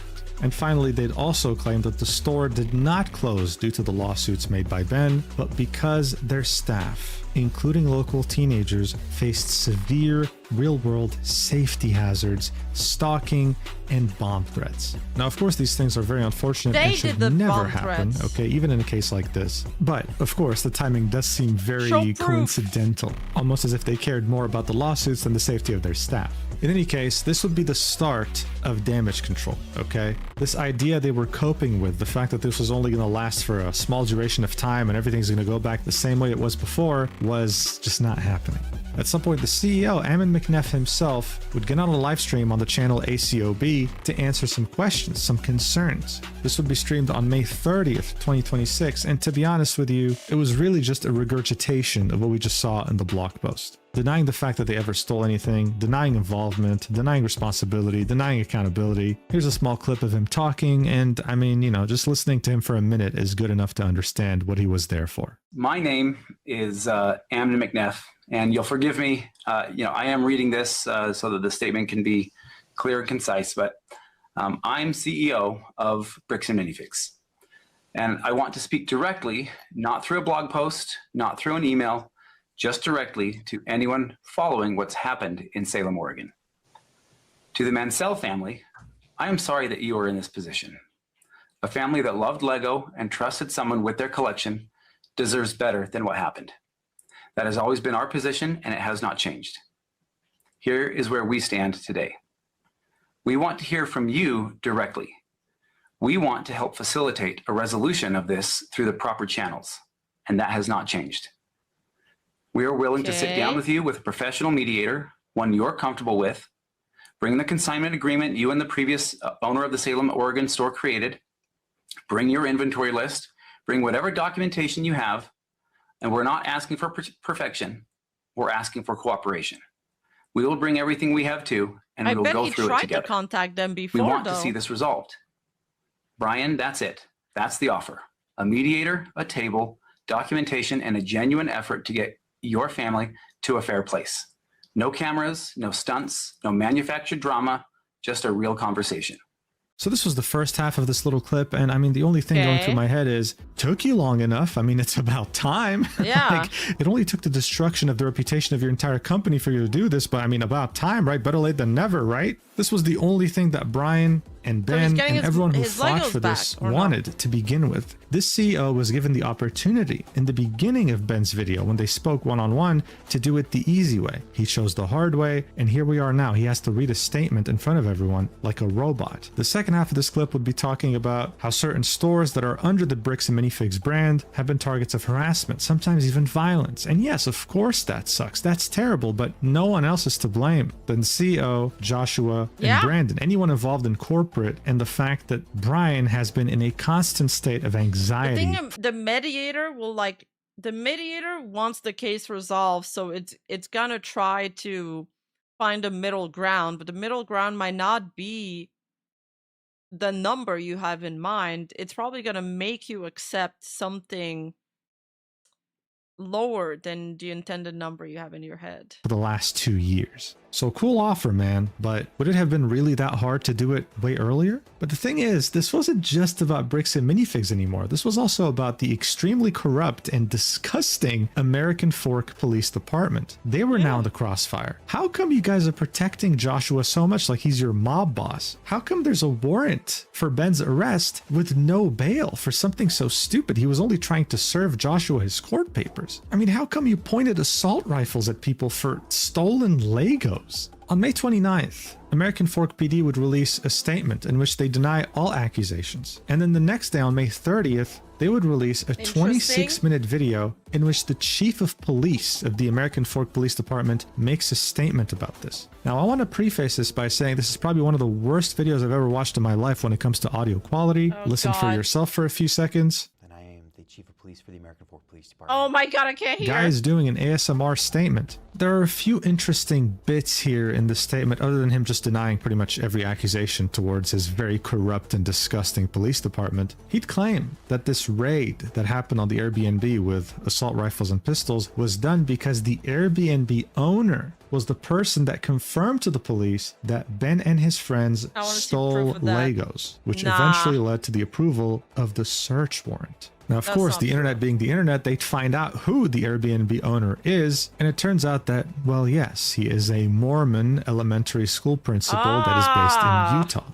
What's really interesting here... So it is true, but it seems like they were colluding with them. What the fuck? It's 100% against the law for Airbnb hosts to listen to the conversation of their guests without their knowledge. Though is like, how does the Airbnb owner even know that there are Legos in his own place when there are guests there? We'll find that out somewhat later. But for the time being, even with this knowledge in mind, it was still a very disproportionate reaction. Why do you need assault rifles for stolen Legos? That is just pure intimidation. Especially when those Legos weren't there, when it was a bogus search warrant. Now, Ben would make a video titled My Response to the Police responding to this statement, and in it he'd claim, well, listen, the entire body cam footage of you raiding the Airbnb was redacted. They were clearly hiding something, and the whole thing was very fishy. Now, here's something that's pretty funny. The chief of police would claim that Ben was lying about his dislocated shoulder. Why? Well, because in the video, when he was talking about having his shoulder dislocated, Ben would add an image of an x-ray of a shoulder being actually dislocated, right? But this is a left shoulder, and the shoulder in question that's being dislocated right now on video is the right shoulder of Ben. In his response, Ben would explain that yes, this is not my shoulder. This was a stock image, but my shoulder was actually dislocated. I know what that feels like. Like, what are you trying to do here? But yeah, overall, the rest of this was just the chief of police justifying the actions of his officers, even though we know that it's most likely corruption. He justified the stop sign search, even though they stopped at the stop sign. He would reveal to us that Joshua was actually planning to shoot Ben for harassment. He would say this on the phone, I'm about to shoot this guy, which is why the police intervened. But somehow, Joshua, with his intent of murder, did not get into any trouble. But what's really interesting, I find probably the most interesting thing in this whole statement from the chief of police, was that he'd claim that Ben got arrested because they found out that he had already served Joshua with papers on March 10th, and that he was only there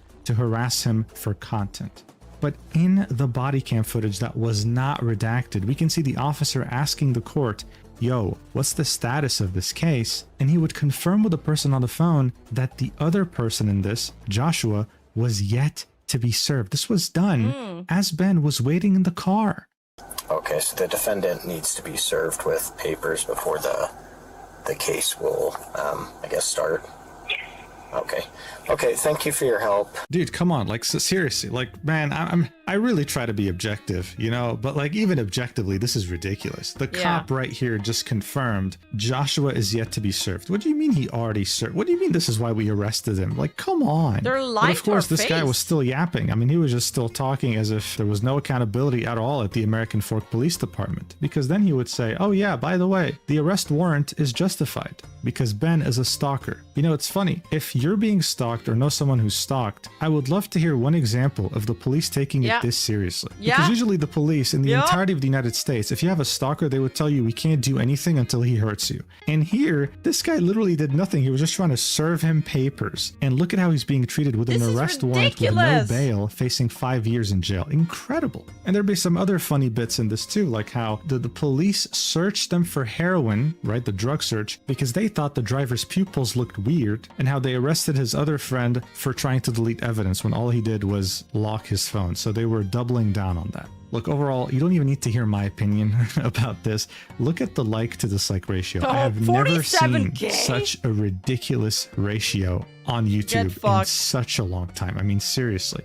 936 likes, 47,000 dislikes. No one was buying this. This statement was horrendous. And speaking of horrendous, 936 in the description idiots. of this video, you'd see the following is a link to all body cam footage and police reports related to the incidents referenced in this video. Now, what they were trying to do is link you all the body cam footage that was redacted, right? That was censored, the ones that were sent to Ben as he was making his videos. But in American Fork Police Department fashion, they would absolutely fuck it up. They would release the body cam footage, yes, but none of it would be redacted. This was the raw recording of everything that had happened throughout the entirety of this case. So that's At how first, it all people thought ended that this up was some online. sort of leak. Hell, even Reckless Ben released some of the footage on his channel and titled the video, "Someone Hacked the Police Department." But no, there was no hack involved. There was nothing like that. It would be a major crime if it was. In reality, the American Fork Police Department would make a statement on their Facebook page and would admit they were the ones who released the unredacted files by mistake.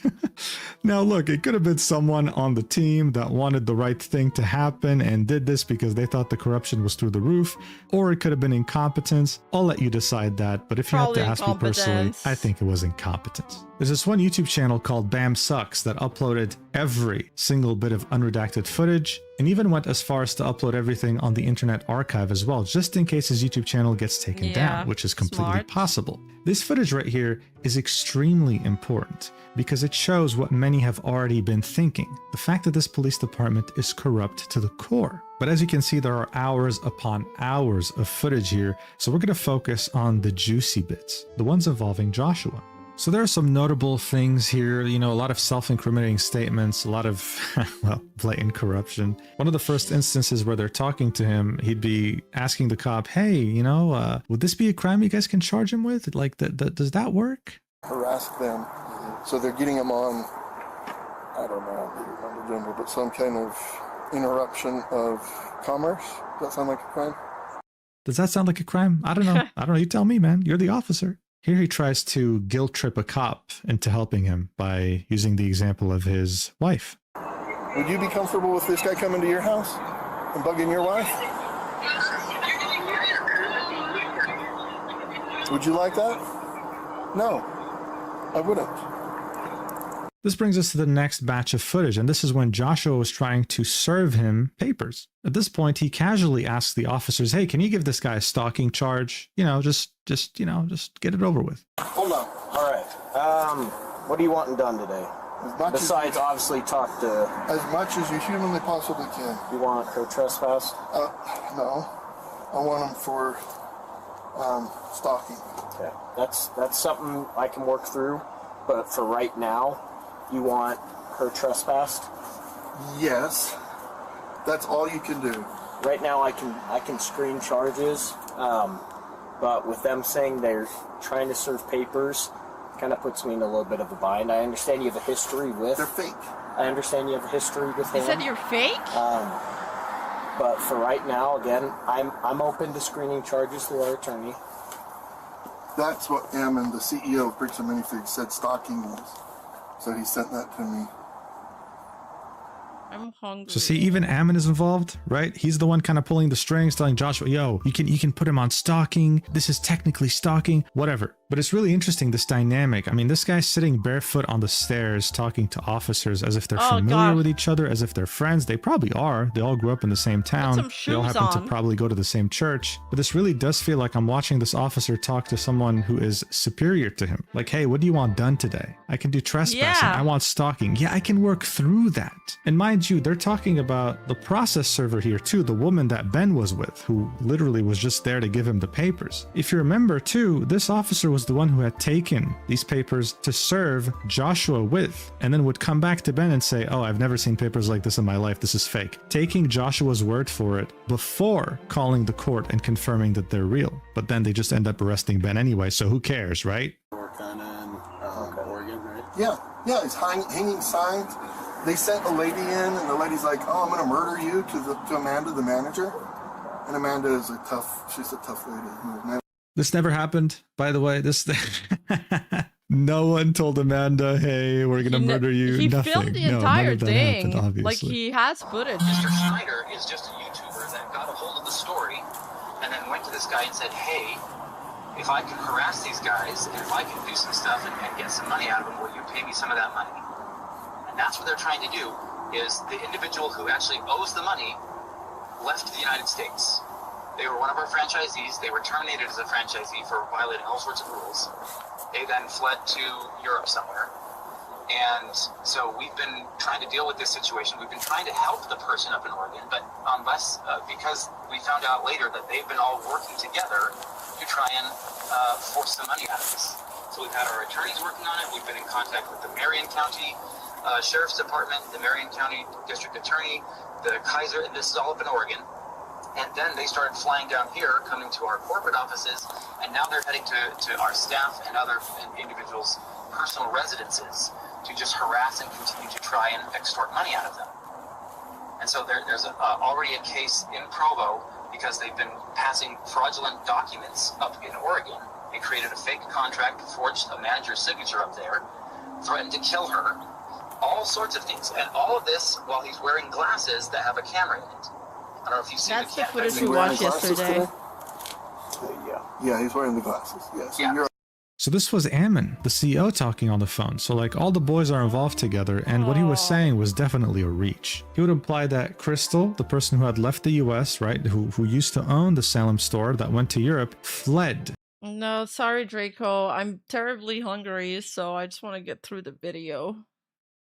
Because she owed money, when in reality we saw the security cam footage, she was lied to and she was forced out. They would claim that Brian had hired Ben, and the whole point of this was just to make some money from the $200,000 owed. If that was I'm like on my, I'm going on 5 hours of streaming, so yeah. was really the case, then why does the GoFundMe exist? And again, with this whole lie that Amanda, the store manager, was threatened with murder. I mean, seriously, dude, this is all over the place. It's pathetic.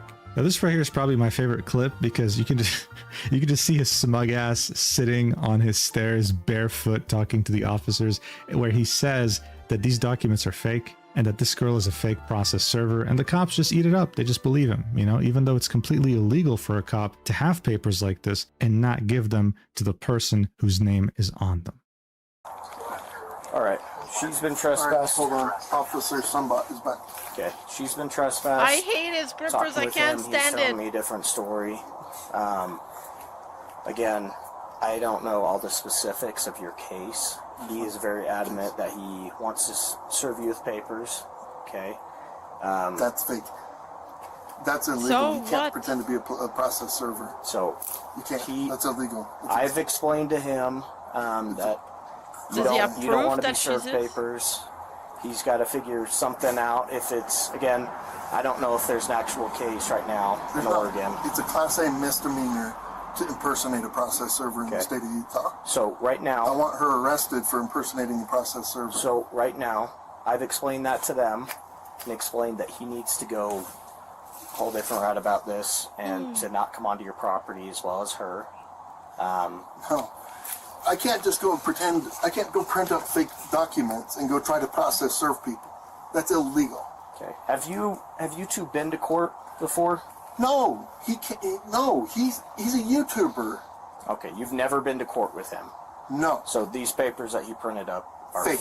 Yes, 1 billion, trillion, gazillion %. Okay, never been to court. I can't stand his twinning toes, Nobody's man. ever been to court. Okay. He's a YouTuber. Okay, what was the reason behind your store closing this month? His harassment and vandalism. You guys shut it down? Yeah. Okay. So on your own accord, you guys shut it down? On my own accord, yes. Okay. He can't be right. He's a YouTuber. Yo, this guy wants to sue you and has like a straight up court case, and he wants to serve you. He can't do that. He's a YouTuber. I also love how he's sitting there making demands from the officer. There really is some sort of a power dynamic here, and it's very uncomfortable to watch because it makes you think, how many other And Ben is a YouTuber, derogatory. Johnny Somali kind of ruined our reputation, TBH. situations like this exist across the US with police? Probably quite a few. I mean, this guy straight up has the phone number of police officers, right? Joshua has phone numbers. Look at him calling an officer right here. His name is Ben Schneider. He's stalking my house. Will you come to my house, please, and come get them? So this is how the 2 patrol cars were able to find him immediately, right? Ammon had called Joshua, told him, yo, they're probably on their way. He saw them, he caught a glimpse of them, he maybe knew they were coming, called a cop's personal phone number. He didn't even call 911, right? And they were there ready at the scene in a bogus traffic stop. This is what we're dealing with here. This isn't a conspiracy. This isn't clickbait. This isn't exaggeration. This is corruption at its finest. These body cams also reveal to us the extent of the corruption that has to do also with the Airbnb. This was all bogus. They had a personal relationship with the Airbnb owner. Everyone knows each other in this place, okay? Watch it for yourself. This is just a game to them. This is like a movie plot. Hey. Come here. Do you remember we were doing Hydra with the guy with the deagle? Huh? Remember when we did Hydra with the guy with the Desert Eagle? Yeah. This is his Airbnb. He's in my truck right now. Really? I'm not small. Yeah. And I told people that. He was like, what the fuck? That's so funny. Detectives are going to have Orem come and look at these guys to see, because they have video surveillance of all their guys. So we'll keep them on ice until we can start stripping resources. But it sounds like the other shifts rolled in. They're starting to take calls. Which is good. Okay. Unbelievable. Yeah, that was great. And the fact that they were coming out when we were walking up. The main kid had his phone recording, so I shut it off. But the other kid had a GoPro. We're out of here. 47, code 4. What did LM say in his video about Ben? These douchebags probably. Does Ben have a case? Oops. Shouldn't have said that.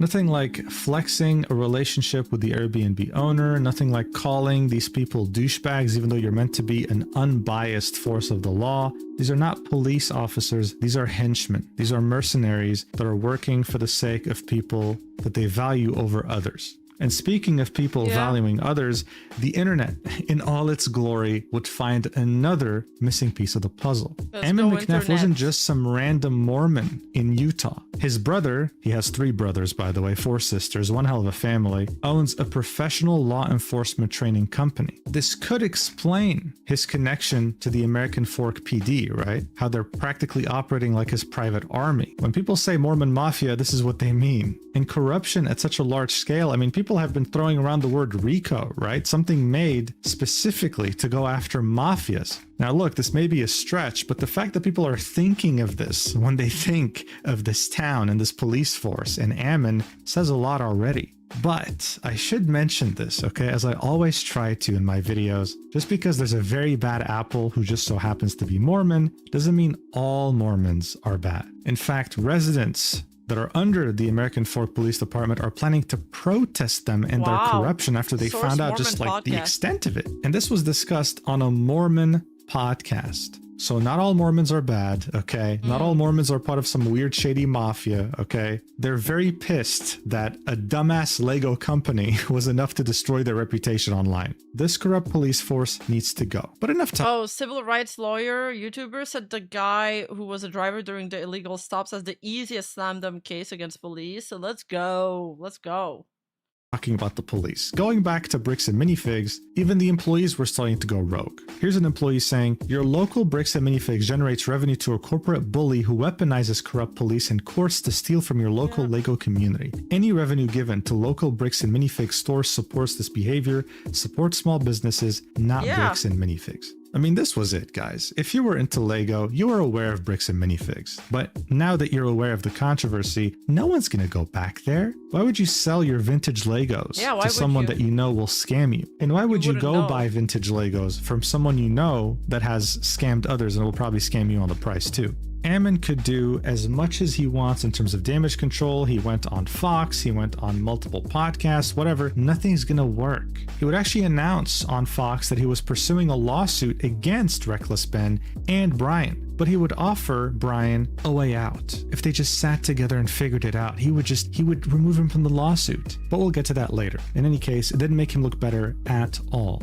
And speaking of things that didn't make him look better, the damage control would continue. On June 4th, Bricks and Minifigs would release another blog post on their website titled Bricks and Minifigs Parts Ways with Salem, Oregon franchise owners Brandon Best and Joshua Johnson. They would say that through their investigation, they'd uncover significant evidence of gross negligence in how the store was previously operated by the prior owner, as well as operational gaps during the transition and the subsequent management of document recovery. They'd also announced that they had reached out to Brian Mansell and his family to meet, to review documentation, and to come up with a mutual and positive resolution. However, they would want to yet again specify that the $200,000 figure was not accurate. This was at most $100,000 in total. So, you'd read this and you think, well, hey, at least you guys are taking a step in the right direction finally, right after all this. But did it really take tens of millions, if not hundreds of millions of views from different content creators to finally make you do this? Really? Like, for example, everyone knows that PayPal sucks ass. There are people out there who have maybe $10,000 in PayPal that can't even access their funds and can't speak to a single human. But we've seen this happen before where a content creator makes a tweet, it goes viral, and then within like 24 hours, PayPal's like, yo, here's your money back, no problem, sorry, apologies.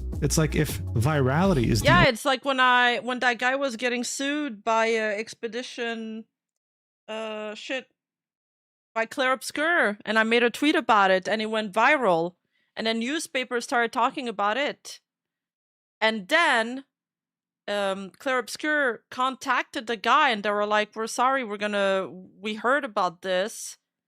Our lawyers did this on our behalf and we're dropping the lawsuit. Expedition 33. Yeah.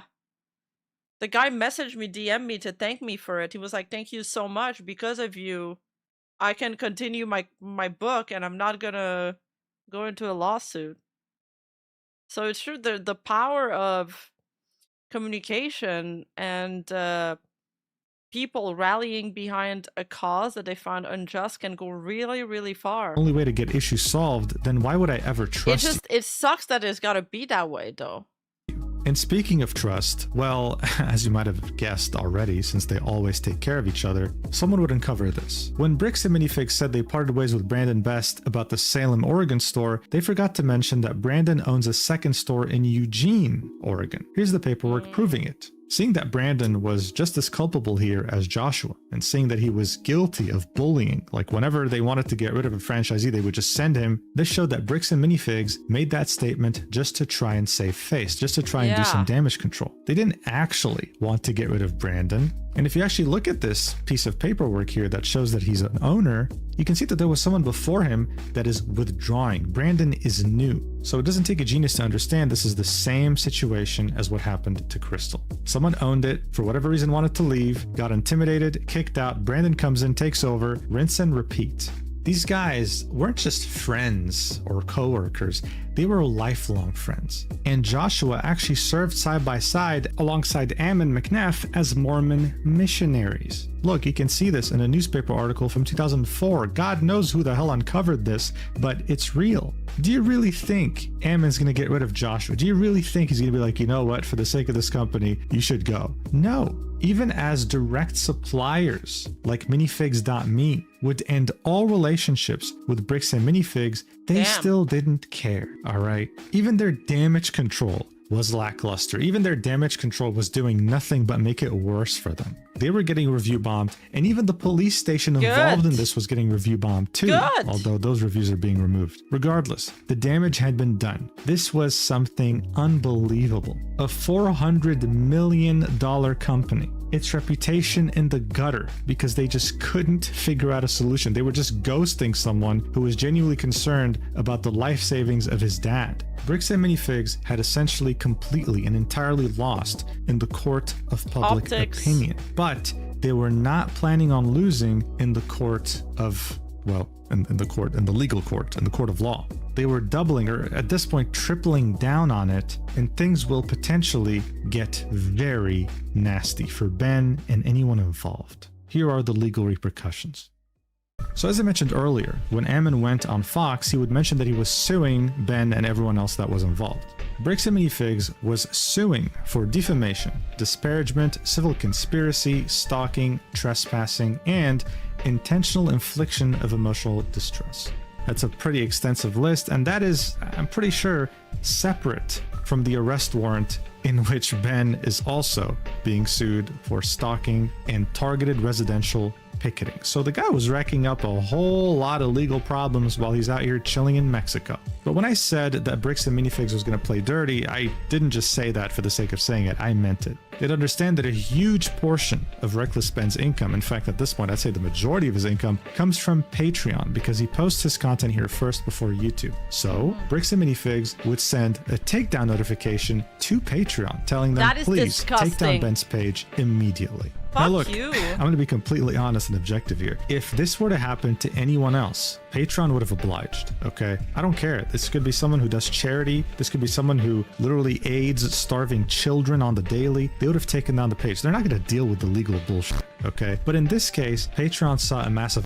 Wait, companies can just send takedown requests to your Patreon for nothing, even though it's free speech and everything? That's crazy. Opportunity. They understood the situation and they felt, you know what? We could make bank on this. And they did. The CEO of Patreon would make a video saying, thanks. Oh my god, that's so... Dude, we're fucked no matter what I do.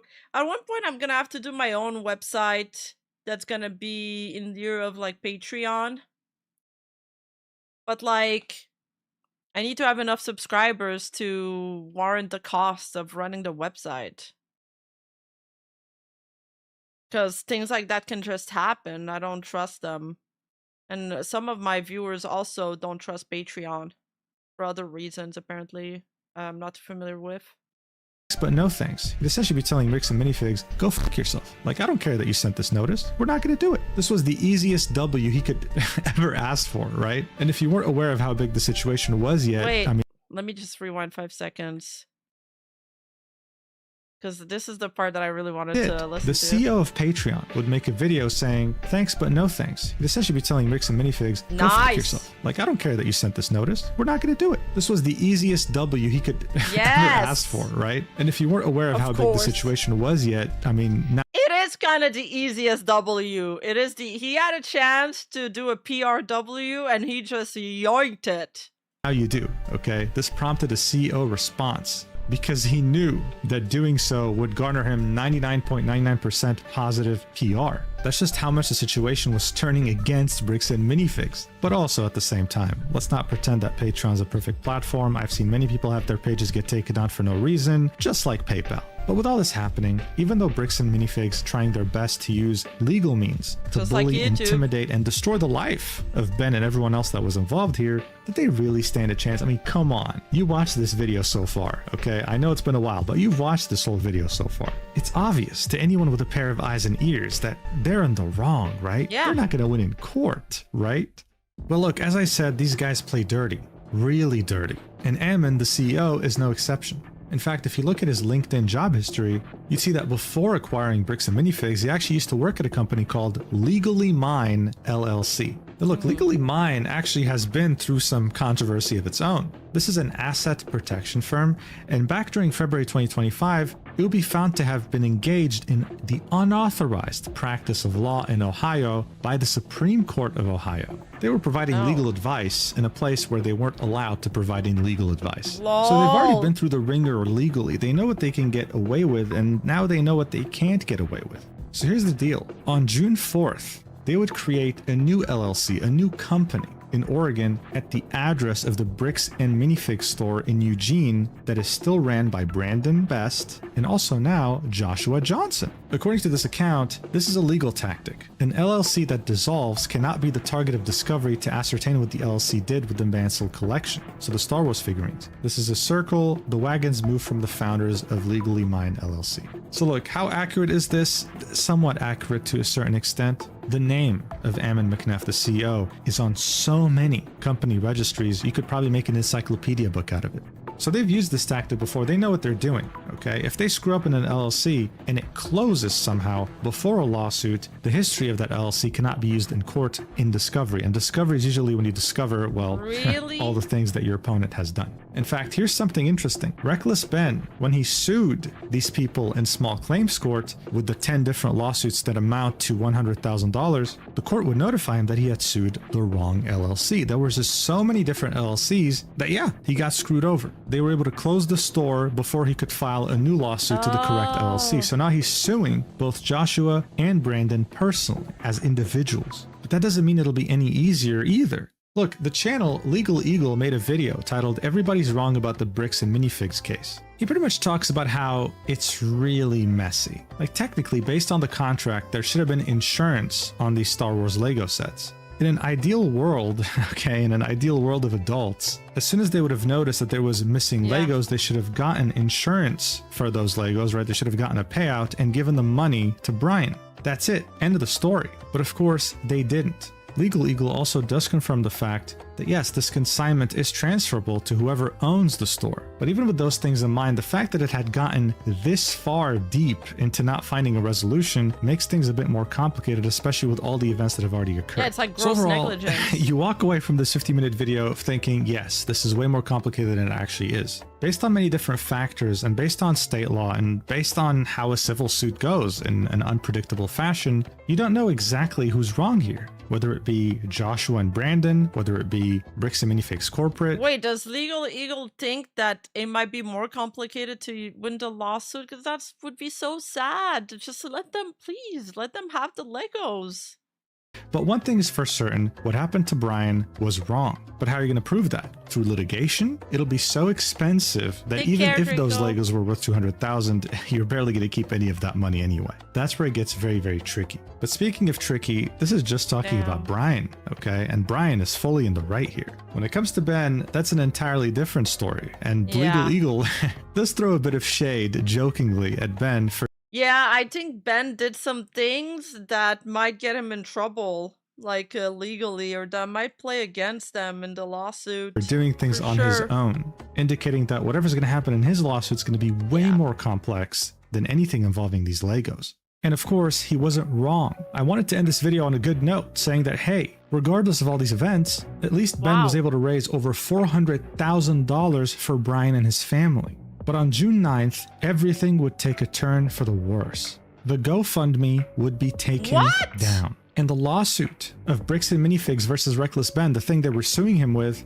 would go live. Additionally, you'd have Brian included in this too. So this whole empathetic act of Ammon getting on Fox News and saying, oh, Brian, we can figure things out, or move your name from the lawsuit, that was all bullshit. What's even crazier here is that this... What? They're still suing him? So yesterday when I said that they dropped the lawsuit, I didn't have this new information. So he went on Fox News, he got it to the big audience, and then he turned around and said, fuck you, we're still suing you. And they took down the GoFundMe. Why is the GoFundMe down? It's donations from users. I don't understand why it's related to the lawsuit. Complaint. This lawsuit has 10 causes of action, which makes it a Utah RICO. This is what I mentioned earlier in the video. A RICO was something created to take down a mafia, and yet they were using this to try and take down a YouTuber who was helping someone get his Legos back. They'd want to charge him with defamation, injurious falsehood, civil conspiracy, tortious interference with existing and prospective economic relations, civil stalking, public and private nuisance, trespass, and intentional infliction of emotional distress. Additionally, what's crazy here is that the judge seems to be as corrupt as possible. He would allow Bricks and Minifigs to serve Ben through email. This is something that Bricks and Minifigs had asked for specifically, and he had granted them that motion. This doesn't happen every day. This means that they need to make a motion to change the judge. You can do that sometimes, and hopefully it goes through. Ben cannot avoid this. He received the email. And what's absurd here is that there's a gag order that would get placed on Ben. He cannot speak on Bricks and Minifigs anymore, and although he was planning to release part 3 of his video series on Tuesday, the 9th of June, he wasn't able to. The judge would argue that Ben will suffer no legitimate harm if he can't upload anymore on YouTube. Make that make sense to me. Yeah, some guy will suffer no legitimate harm if he can't do his full-time job? Seriously? This is why many believe already that this judge is bought and paid for by Bricks and Minifigs. They also, of course, mentioned that he's most likely Mormon. Ben would announce this on his YouTube channel on the 9th of June, the day he was meant to upload episode 3 to his Patreon, and pretty much tell everyone that he just can't do anything anymore. He's completely silenced. He just has to go through with this lawsuit and hope for the best. The thing that's worrying everyone is the fact that he still hasn't retained a lawyer. He still doesn't have a lawyer to officially represent him. And when it comes to GoFundMe, it wasn't Reckless Ben's decision to take it down. It was GoFundMe that took it down. Why? GoFundMe PRL. He'd make a post saying they took down Brian's GoFundMe, sad face, I wish I could talk about it, but I'll go to jail if I do, because of the gag order, right? Actually, you know what? Don't worry, because this roller coaster just keeps going up and down like every single day. The GoFundMe page is back. Thank Reckless God. Ben would confirm this in a post one day after it was taken down on June 10th and would say, maybe someday I'll be allowed to talk about what's going on behind the scenes. It's crazy. So again, he can't talk because of the ongoing lawsuit, but one can assume that Bricks and Minifigs sent a letter to GoFundMe very similar to the one that they had sent to Patreon. And now GoFundMe's like, nope, we're not going to do that. That's how far they're willing to go. They want to attack GoFundMe money and potentially take it for themselves, saying that this is for damages, the damages you caused to our business. This is just pathetically disgusting. Fuck you. This is for the family. It's not even for Reckless Ben. They are so evil and disgusting. But what isn't disgusting is the fact that citizens of this area are now in the American Fork City Council demanding accountability and saying that they've been living in fear of retaliation after seeing what their police, you know, the American Fork Police Department, was willing to do to cover for Bricks and Minifigs, a corporation. I can't imagine what it's like to be a citizen there and witnessing these things. Hey, that's like me. Oh, that means he recorded that yesterday. Wow. My own police force, the ones that are meant to protect me, will throw me under the bus just because of a corporation? No wonder they're pissed. Look, I want to be optimistic here, and I really wish Ben the best, but it's not looking good at all right now. Even if if you see that the cops are not following law and order, of course you're gonna be scared when you're getting arrested or any dealings you'll have with the police. You won't trust them anymore because you go around, and the belief is that we're gonna follow the law, in theory. to get an amazing team of lawyers, a case like this is not going to end in a week, okay? This is going to take a very long time. In the meantime, though, I hope that no one forgets that this is going on. I hope that people stand up for Ben and make Bricks and Minifigs understand that they fucked up big time. This is a $400 million company who could have solved this overnight if they wanted to by doing the right thing, and instead, even though they have millions of eyeballs on them, they still decide to go with the route of bullying the smaller man. So for the sake of justice, for the sake of anyone out there that gets wronged by a bigger corporation, let's hope that he can make it through this and come out as the winner. Thank you so much for watching until the end. I really appreciate it, especially with how long this video is. God damn. If you want to see more content from me, then definitely check out my stacked.com page. It's like Patreon, but better. Prices start at $1. I love you so much, platonically, and I will see you in the next video, whenever that is. Take care. Mwah. Jurard voices in my head, Johnson. I swear to God, you have my word. Actually, you know what? Sue me, pussy. Fuck you. Wow. What a disgusting fucking company. I'm more disgusted in with the cousin thing too. It's wild. Did Legal Mindset made a video? Yeah, he did. And he farmed with those videos. They got a lot of views. I mean, all the commentary channels are talking about this, and all of the lawyer channels, of course, are on this.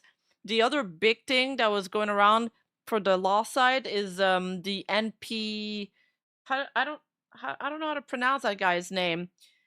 That court case just got settled. It's like this this streamer, $1 million divorce lawsuit. Wife wanted more because she claimed like financial abuse, and they ended up the judge. I think they both ended up losing. And NMP, yeah. So that's another topic that the lawyers LawTube is talking about. And now today apparently there's another lawsuit with Ethan Klein, something else. But seriously, I think I've already collabed with LM a bunch of times. And then the other thing that is big is the Ethan Klein lawsuit. But I think this trumps everything. Like, this is super interesting topic. The outrage is there. Everybody wants to pitch in to see this, like, to see justice be done, you know? Just even watching this, like, you almost want to give them like money. Is it iDubbbz? Yeah, Ethan Klein and iDubbbz.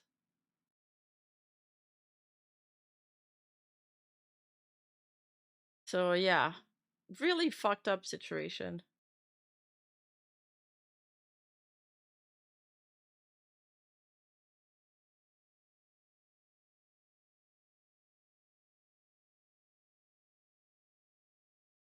Tomorrow I'm doing a hand cam. Well, I'll be giving away 100 and I can't remember the exact, over $100 in gamer sub gift cards, and you can buy anything with that, whether it's V cards, shakers, products. So make sure to be there.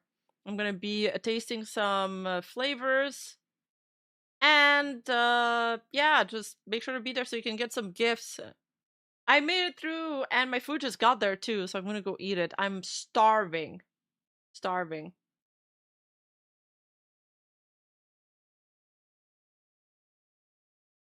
All right. Take care, everybody. Thank you for watching. Thank you for all the gifted sub today. And I'll be back tomorrow at 4 p.m. EST for the handcam stream. Bye-bye.